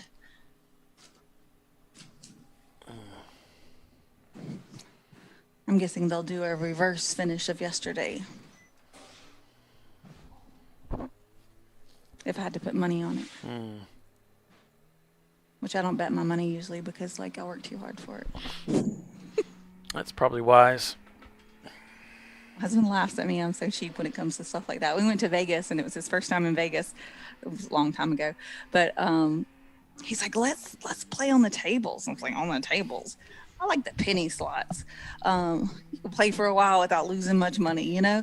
And he's like, no, we're in Vegas. We got to at least go. I was like, well, the only thing I'm going to do is blackjack. That's the only game that I know well enough that I feel like I'm not just going to give them my money, you know? And we sat, it's like $5 per game or round or whatever. Of course, I'm cheap. So he pulls out 2 20s and hands it to the dealer, right? And so that's 4 rounds for each of us. So he lost 4 in a row. I won 4 in a row. I handed him $40 back. So let's get out of here. Yep. He was like, oh, okay. He was like, I think he thought it was kind of funny. You know, normally, I guess if you won 4 in a row, you would want to keep playing. I was like, look, we hadn't lost any money. I just made back what you lost. Let's go. Yeah. I'd also hit a... That is a win. Do what? That is a win in gambling. Yeah. If you can get out of that place another one that was losing like money. $5 for a slot machine. $5. Once again, I'm not going to spend $5 every time I push the button. That's just too much for me. That's stressful. So he was like, let's do it, you know? And I was like, so once again, he hands me a 20. He has a 20. He's running through his machine and blows through his 20 really quick. And I hit $360 some odd. I had cash out. I was like, time to go. Yeah. You enter an establishment that's, their profession is to beat you out of money, and you leave there without losing any money, that's a win. And I got to drink their top shelf alcohol at the same time. That is a double win. Nice. Yeah. Brought me a free beverage. There you go. No, I'm mostly just, if I'm going to Vegas, I just go to, I like the shows, and they have really good food choices. I mean, you just got so much to choose from. But I really like the Cirque du Soleil. I've seen one show 2 or 3 times. It's cool. You ever watched any of those, the Cirque du Soleil? No. so cool. I'm so uncultured. They do all the acrobatic stuff, and I don't know. Pinky's out, is back out there. Didn't lose any positions. Piece of cake. Both cars are on the same lap, both on 186. Running Bulls and Prefect are on different laps at 184 and 182. So Prefect is just 2 laps behind Pinky's out.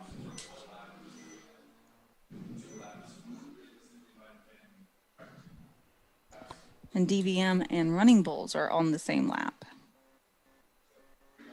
Let's see where they are on track apart. It says they're a minute plus apart. I'm try to see if I can put eyeballs on them. And I guess I could look at the marching ants, but I have this whole racetrack here. I can see most of it, so wasn't might as well just look out there, right? Yeah. Super cool. So 246 is in the pits, it looks like. Oh, they did still have to pit. I was wondering about that. There goes Running Bulls coming down into turn 1. And where is DVM? Looks like they're stopped on the racetrack. Who? Nope, no, they moved. They're going up in station 4 right now. Okay, I see DVM now on the back straightaway coming through the kink. Yeah. Where did Running Bulls go now? Are they in front of them? Now I'm showing them in turn 1, so I guess my Flagtronics is behind a ways. I'm showing them going through flag stand 2. Oh, Running Bulls, okay. Yeah. Heading up to that turnaround up there at the top of the track for the back stretch. So again, if I'm behind. Running Bulls is on the back stretch now. Okay. So maybe I'm a little bit behind.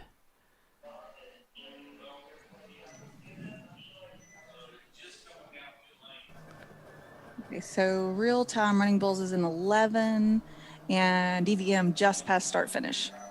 So that's a good ways.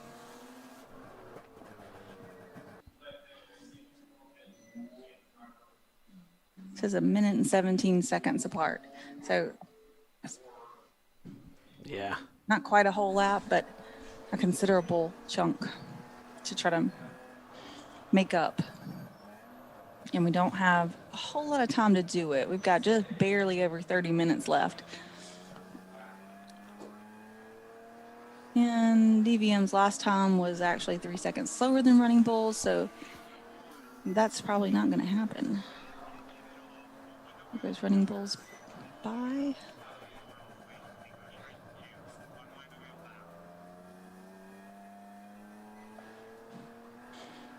That's going to be hard to do.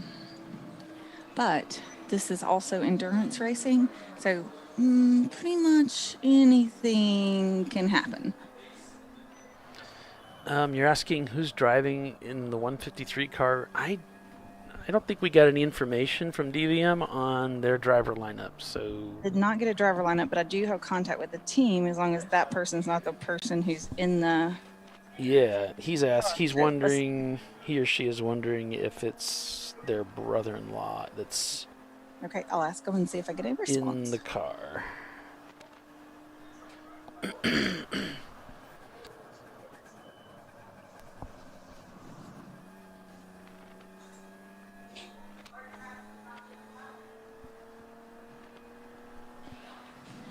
And it looks like Pinky's Out has left the pit lane and rejoined the racetrack.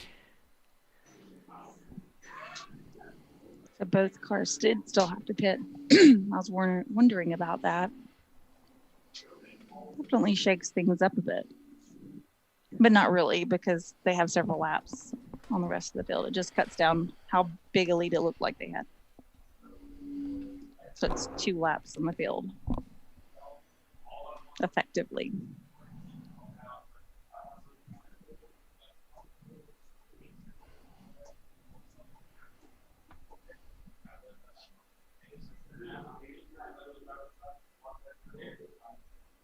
Running Bulls coming down into turn one.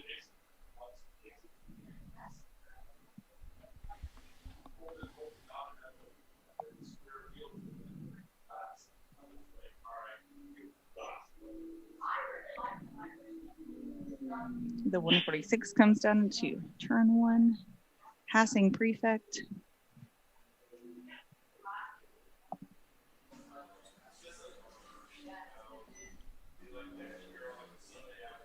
Well, you're welcome. Glad we could put the show on for you. It's always fun.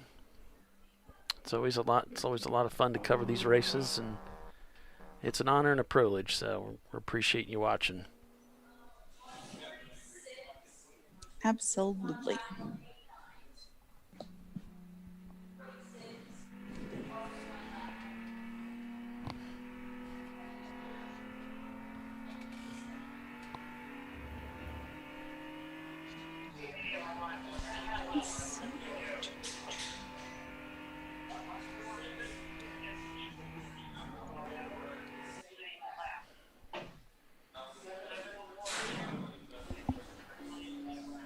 So Running Bulls is the question mark here. Will they be able to pass Prefect for third place if Prefect has to pit? And what's going to happen here over the next 30 minutes? Should be pretty interesting. We'll go ahead and break for our final commercial break of the weekend. Come back for the conclusion of the Carolina Grand Prix Day 2. Stay with us. We'll be right back.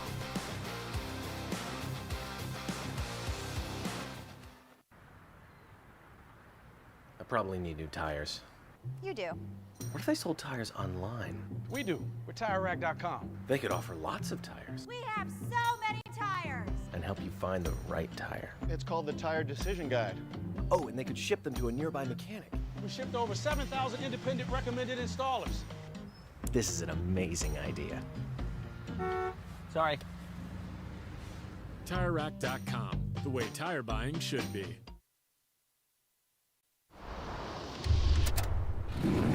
Bring on the frozen tundra, the grinding gravel, the cratered concrete, the rain-soaked streets. Come on, road. Do your worst. We'll be at our best. Reliable performance in unreliable conditions. Designed to meet or exceed original equipment performance. That's why more auto technicians choose Duralast parts. Exclusively at AutoZone.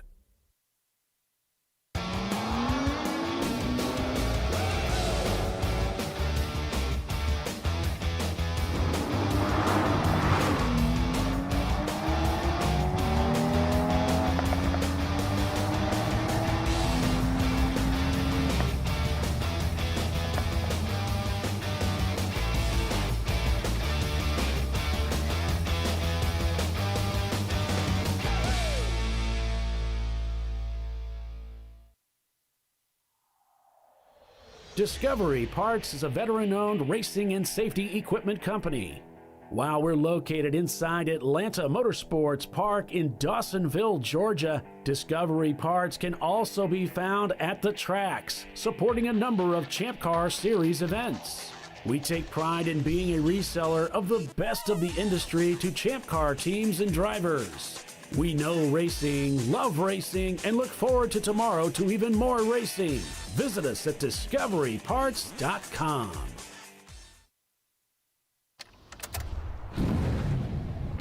Come on, road. Do your worst. We'll be at our best. Stress tested to meet or exceed original equipment performance. Exclusively at AutoZone.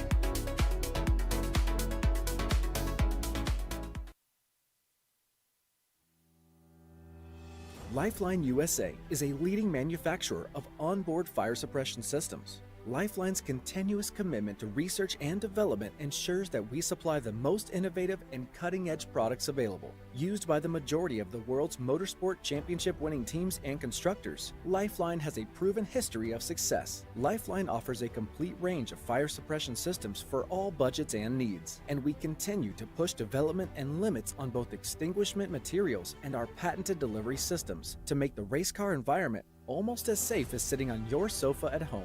Every kit has been designed for a professional and simple installation.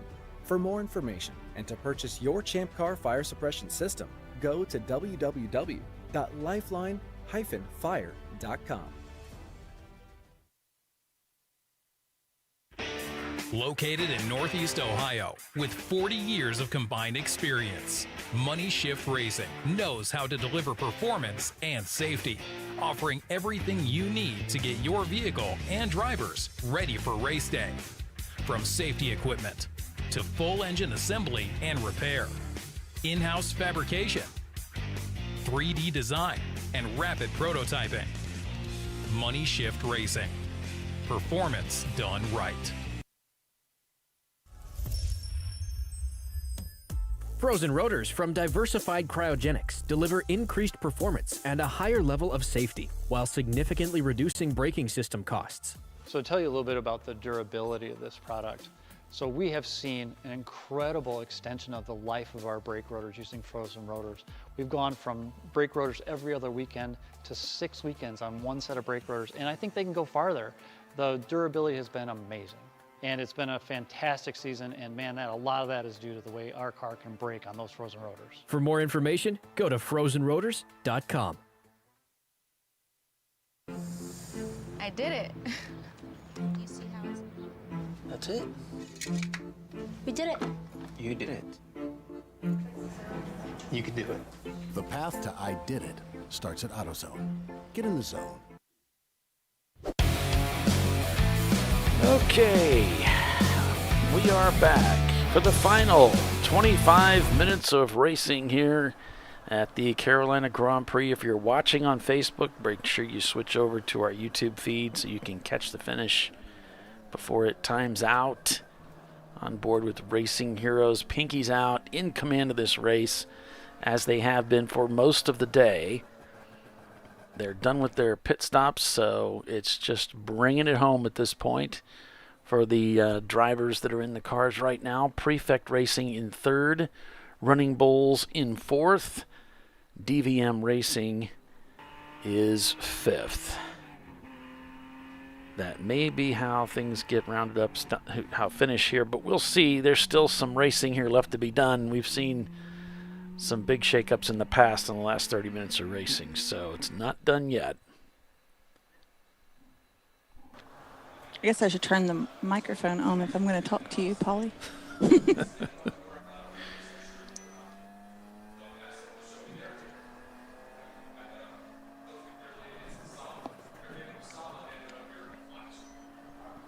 I mean, Pinky's out hadn't put a foot wrong all day. I mean, or yesterday, in fact.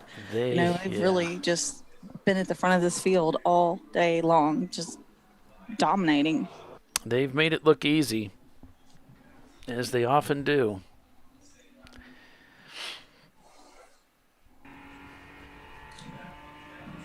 And as usual, Prefect Racing has put the pressure on the front of the field. Yesterday, they faltered at the end of the race, and the car just died on them. And hopefully they'll be able to finish the race, take the checkered flag today at full speed. We'll see if that holds up for them. Running Bulls Racing so close to a podium finish. Don't know if they're going to get it today.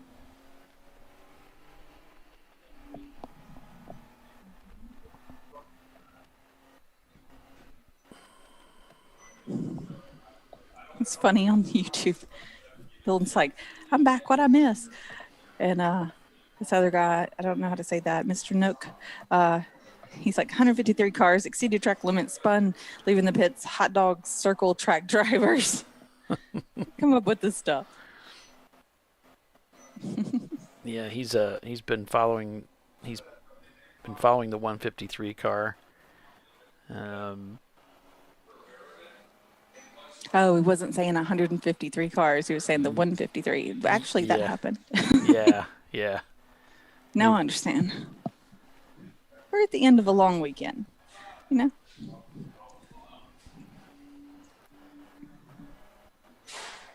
Just going to see how far the Trophy Wife team had come up there. Still sitting in 19th. Oh, and there's multiple laps between our team and Bliss. Like a lot.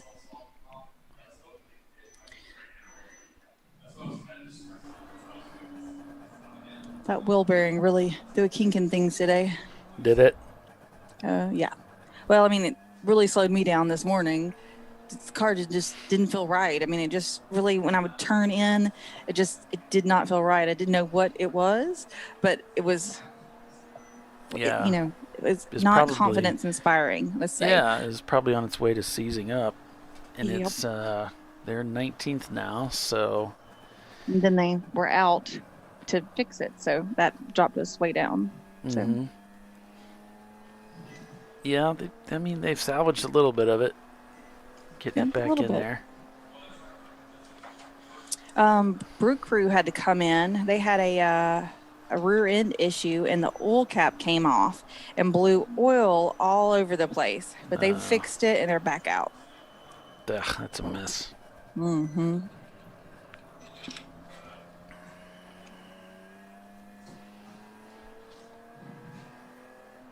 Looks like they're currently in about 14th place.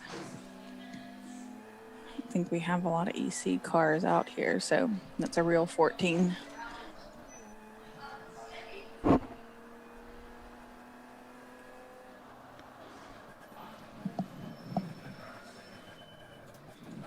Wow, we don't have long to go now.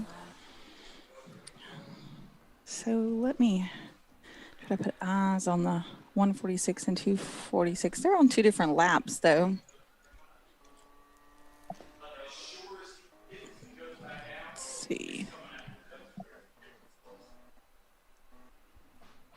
Looks like the 246 might be about to come to turn 14. That's what it looked like over there. And the 146 is on back straightaway, so they're really not close together on track even. Yeah, the 246 is coming into turn 1, and the 146 is on that back section. What is that, 12-13 combo?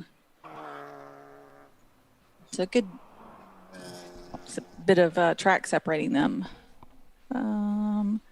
Race monitor showing it as 1 minute and 18 seconds. That's more than half the track. Yeah.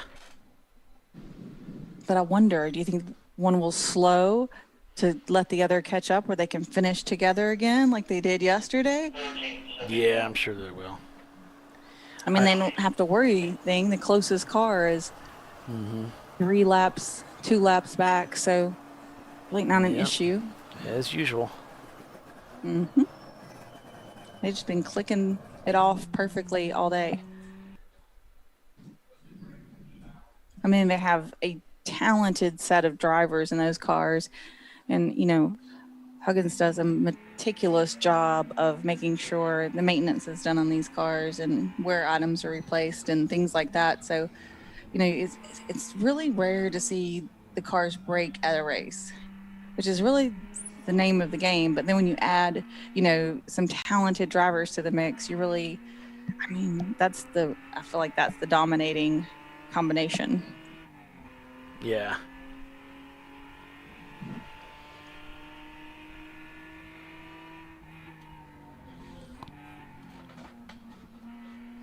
Really good drivers and well-maintained cars that don't break.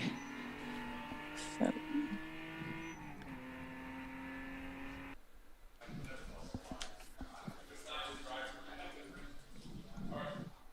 Now I kind of want them to slow down where they can finish together, because I love the photos.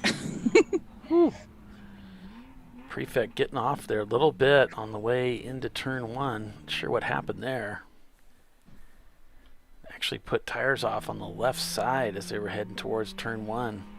I did come into turn one with 2 other cars, so I wasn't Oh. actually looking at it at the moment, but That could I be was why. definitely in traffic and trying to get around them. Well, the video here, we're only getting bits and pieces of the information. We're not getting everything. You know, we didn't see that. We didn't see what you were able to see. That might be Ray in the car up ahead in the Section 8 Mustang. Yeah, that's the car he was driving this weekend. I think he went out this late afternoon sometime. I don't know if he was doing the last stint or the next to last stint.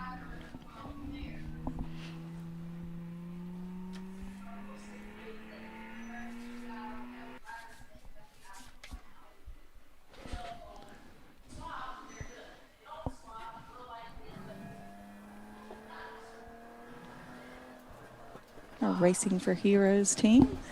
They put veterans in the car to come out here and experience the racing world.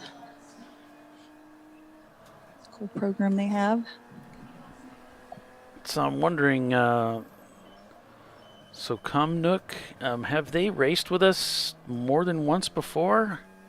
I don't really recognize the team name.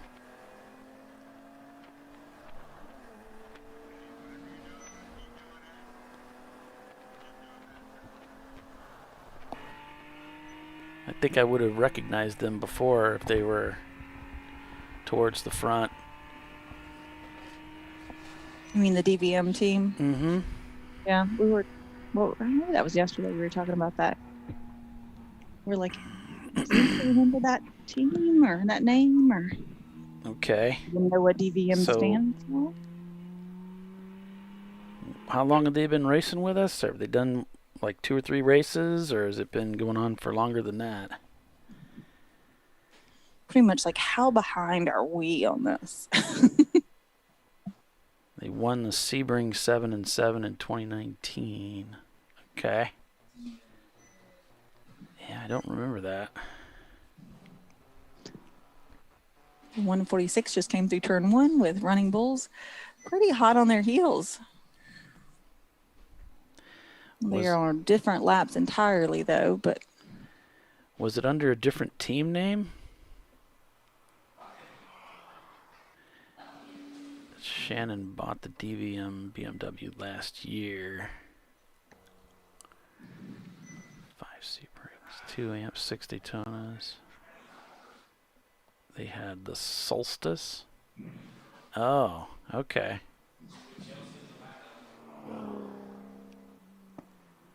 That's why I don't recognize it. So it's a fairly new car for the team.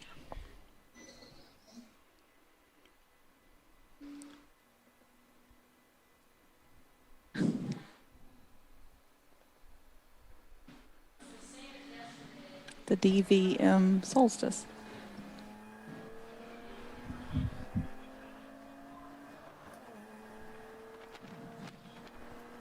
You know, at the end of the race, I just kind of clear out my brain. So I always keep up with these sorts of things.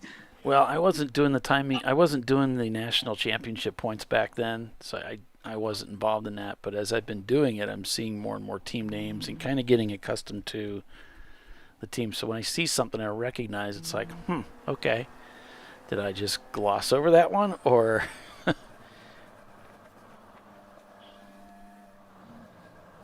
Okay, used to be the Silver Solstice. All right. That sounds familiar. Not a whole lot of solstice.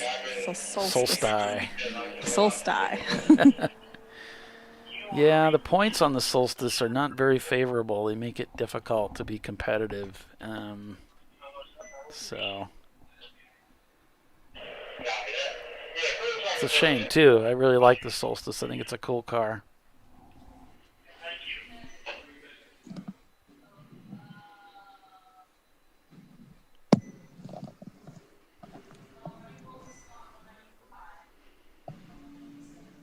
There's the leader going into the corner there.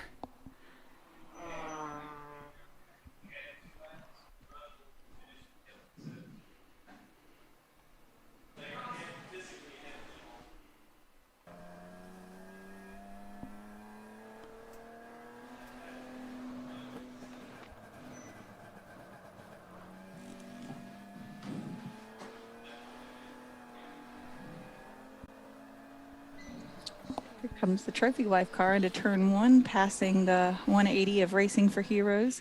That might have been for position. They were in front of us earlier. No, it's Bliss now. I guess. Where are they?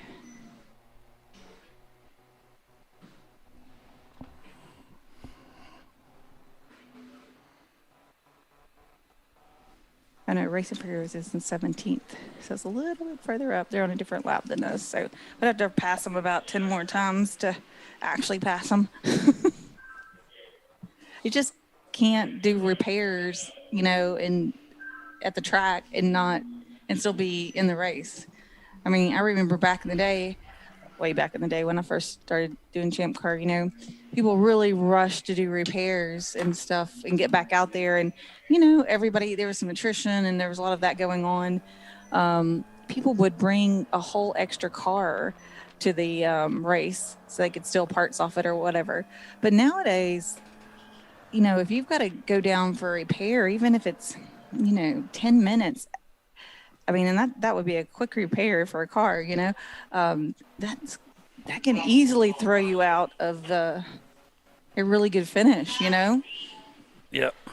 Especially if you're trying to win the race, which, I mean, all of us are trying, right? Some are more capable than others, but do you remember that, Molly, when people could fix cars and get back out there and still have a decent finish? I just don't feel like it's like that anymore. You can still fix your car and get back out there, obviously. And I guess that depends on what decent finish means to any individual. But not frequently you're going to be in the top 5 if you've had to come in for a repair that took more than 2 minutes. Now Prefect is in the pits. Oh, they did have to. They put oil in the car. They put oil in the car, and this guy's putting his gloves up. So now these are different colored gloves. So this must be a different driver. Okay. They are heading out. I don't know if they're going to beat Running Bull. It kind of looks like they did. Maybe they just did a driver change because they do have a large fuel tank. I mean, they only need about 10 minutes, right? Yeah, about 10 minutes. And yeah, and they had a couple of laps up on Running Bulls, so all they needed was a driver change, really, to make it to the end without going over their stint limit, maybe. Then we got maybe debris out on the track. We had a debris flag that was being shown in Flagatronics. Looks like turn 4 is yellow. Yeah. Flagatronics. Uh-oh. I saw the starter like digging under, you know, down in the start stand. I was like, oh no, we're going to have a caution here right at the end? I don't see any cars stranded over there on the Flagtronics marching thingy, so maybe there is something on the racetrack that they're concerned about. Maybe so.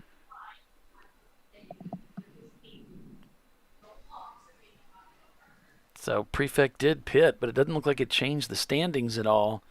It didn't help out Running Bulls any. No, not really.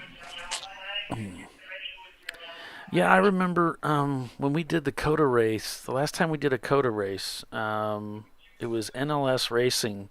Early in the race, they were in the pits, and they actually had to come in and put it on the computer.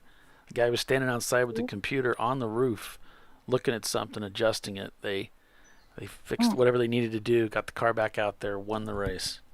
Wow. So we just went full course yellow. Well, here we go I again. don't know what for. I'm guessing whatever's going on in 4. Yeah. Now we're purple 35.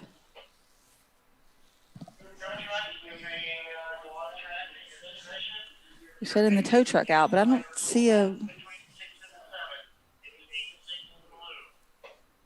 Okay, they're saying something's on track. Drivers left between maybe 6 and 7.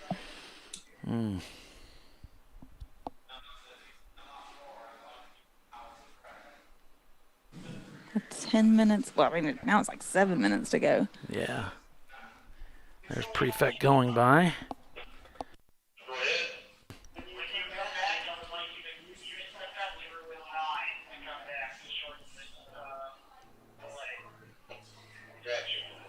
Let's see if I can find out what's going on. All right. Now, if they don't go back to green soon enough, Pinky's Out won't be able to stack up with each other for another photo finish because they won't be able to pass or allow people to pass them.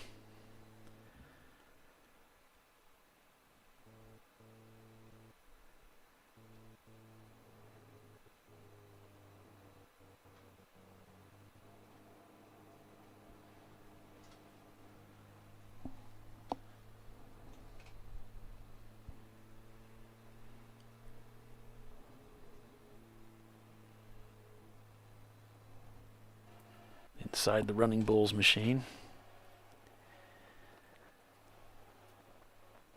Okay, so it sounds like the 8.6 of Brew Crew has pulled off, and that is the car they were going, but now I think they're saying it might have continued. Oh yeah, we do have something drivers left here in the camera view. It does look like Brew Crew. Tow truck is right there. They were just kind of concerned about the driver in that place, but also with the heat, not knowing what's wrong with the car, and it, maybe not having the cool suit running if they've lost power or something, just sitting out till the end of this race. That's, cooking. They thought they could go out and kind of grab them pretty quick. Also, the top 5 is pretty well in place. It's not going to affect them at all. Everybody's on a different lap.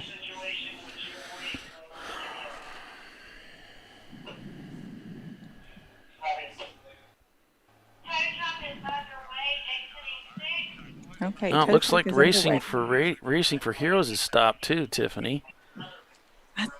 They said something about another car, but I couldn't make out everything they were saying. Yeah, it looks like the Racing for Heroes BMW has died on the track and not able to get it started.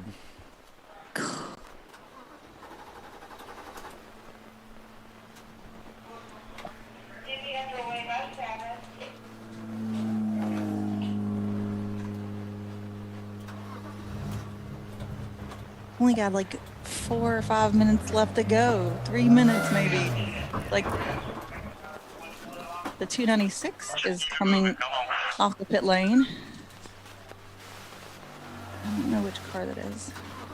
One of the ones that was registered differently than we had on ours. That might be the whole Yada Fun. Is that possible? Let's say 296. Should be in our timing and scoring system somewhere. Maybe. Maybe not. 296, yeah, that's the whole Yada Fun. They've probably been out for quite a while now, so they just probably want to come out and pick the checker. Tiffany, you got a track official over your shoulder there. I think he's watching our screen. Oh, okay. He might be trying to relay information back and forth if you want to tell him this driver can't start the car. I think he is watching the tow truck because they're coming through the cut through that comes from is on the outside of 1. And then the 180 is stuck on the back straightaway, so it's right in front of timing and scoring.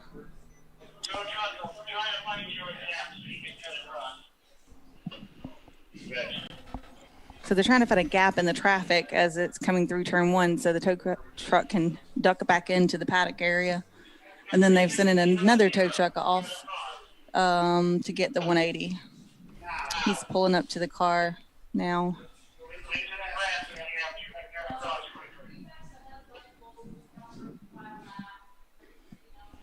Okay, tow truck's coming in, even through the grass. There we go.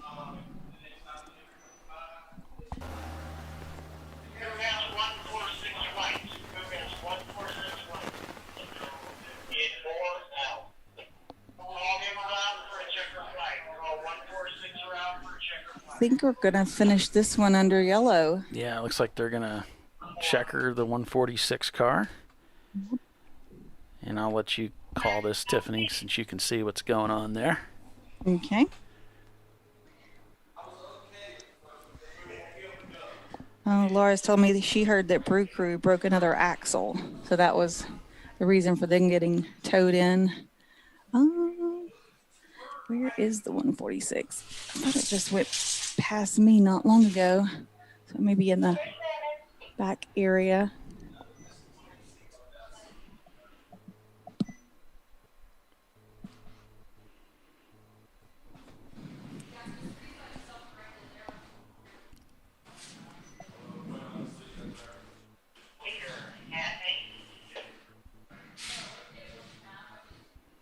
Okay, so they're calling the leader at 8. And that's our 146 of Pinky's Out. Not quite in my view yet. But under purple 35, it's going to go really slow. So should get full view.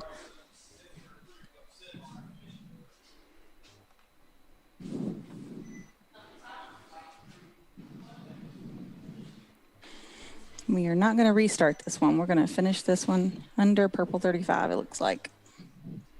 Be the slowest finish yet. Bill should get plenty of good pictures then. Yeah. Well, and doesn't allow the 146 to be able to slow and let the 246 catch up even. So. Right.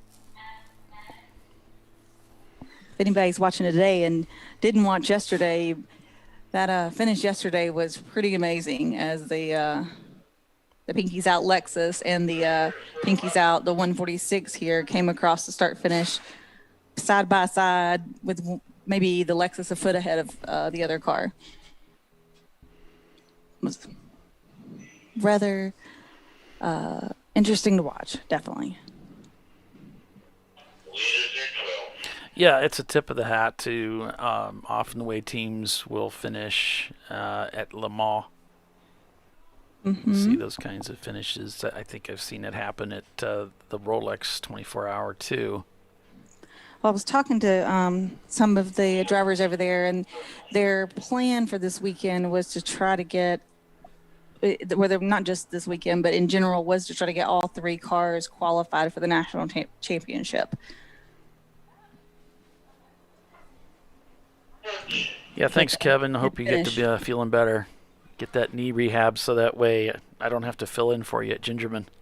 Okay, the checker flag is in the air, and the leader, our number 146 of Pinky's Out, is slowly creeping at 35 miles an hour towards the starter stand. We lost the camera right there. Yay! It's the slowest finish I've ever seen.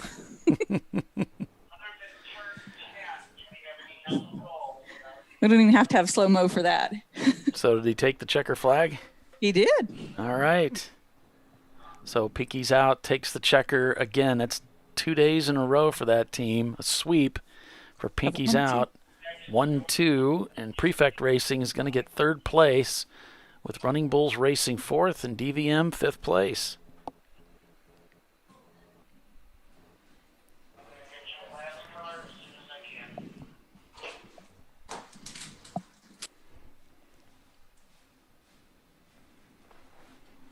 So congratulations to Pinky's Out. Looking at the standings here, it looks like Pinky's Out takes the win with the number 146 car. Prefect Racing taking 3rd place. Pinky's Out winning C class. A class going to Madwag Motorsports there in 6th overall. B class going to Prancing Burro in their Toyota MR2 in 10th overall. D class, as I said, going to MKD Motorsports. And F class going to Open Throttle Racing in the number 645. So congratulations to all those teams. We're calling it unofficial and a little early as the cars are still creeping their way around the racetrack looking to take the checkered flag.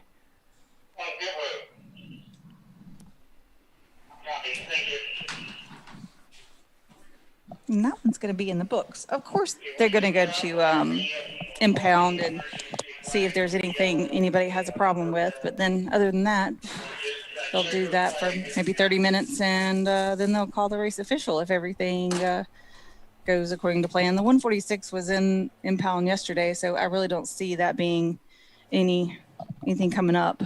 I doubt they swapped a big LS motor in overnight or anything. Yeah. Yeah, it's kind of business as usual for Pinkies Out. Taking another win, this time at Carolina Motorsports Park on day number 2. That's what they can do, right? Yeah. So congratulations to the whole Pinkies Out crew and team. Clean sweep of a weekend for them. And thanks so much for staying with us here today, checking in on the race here on ChampCar.Live, presented by AutoZone. Got to say thanks to Tiffany for pulling double duty this weekend. Hope you had fun through it all, and I know you're going to rest well tonight. So 6-hour drive home. Drive home and collapse. Yep. So for Bill Strong and Tiffany Alexander, I'm Paul Veltsum. We're going to call it, and we'll see you folks coming up in just next weekend. We'll be at Sebring for the 14-hour. Hope to see you then. So long, everybody. Bye. We'll see you next weekend.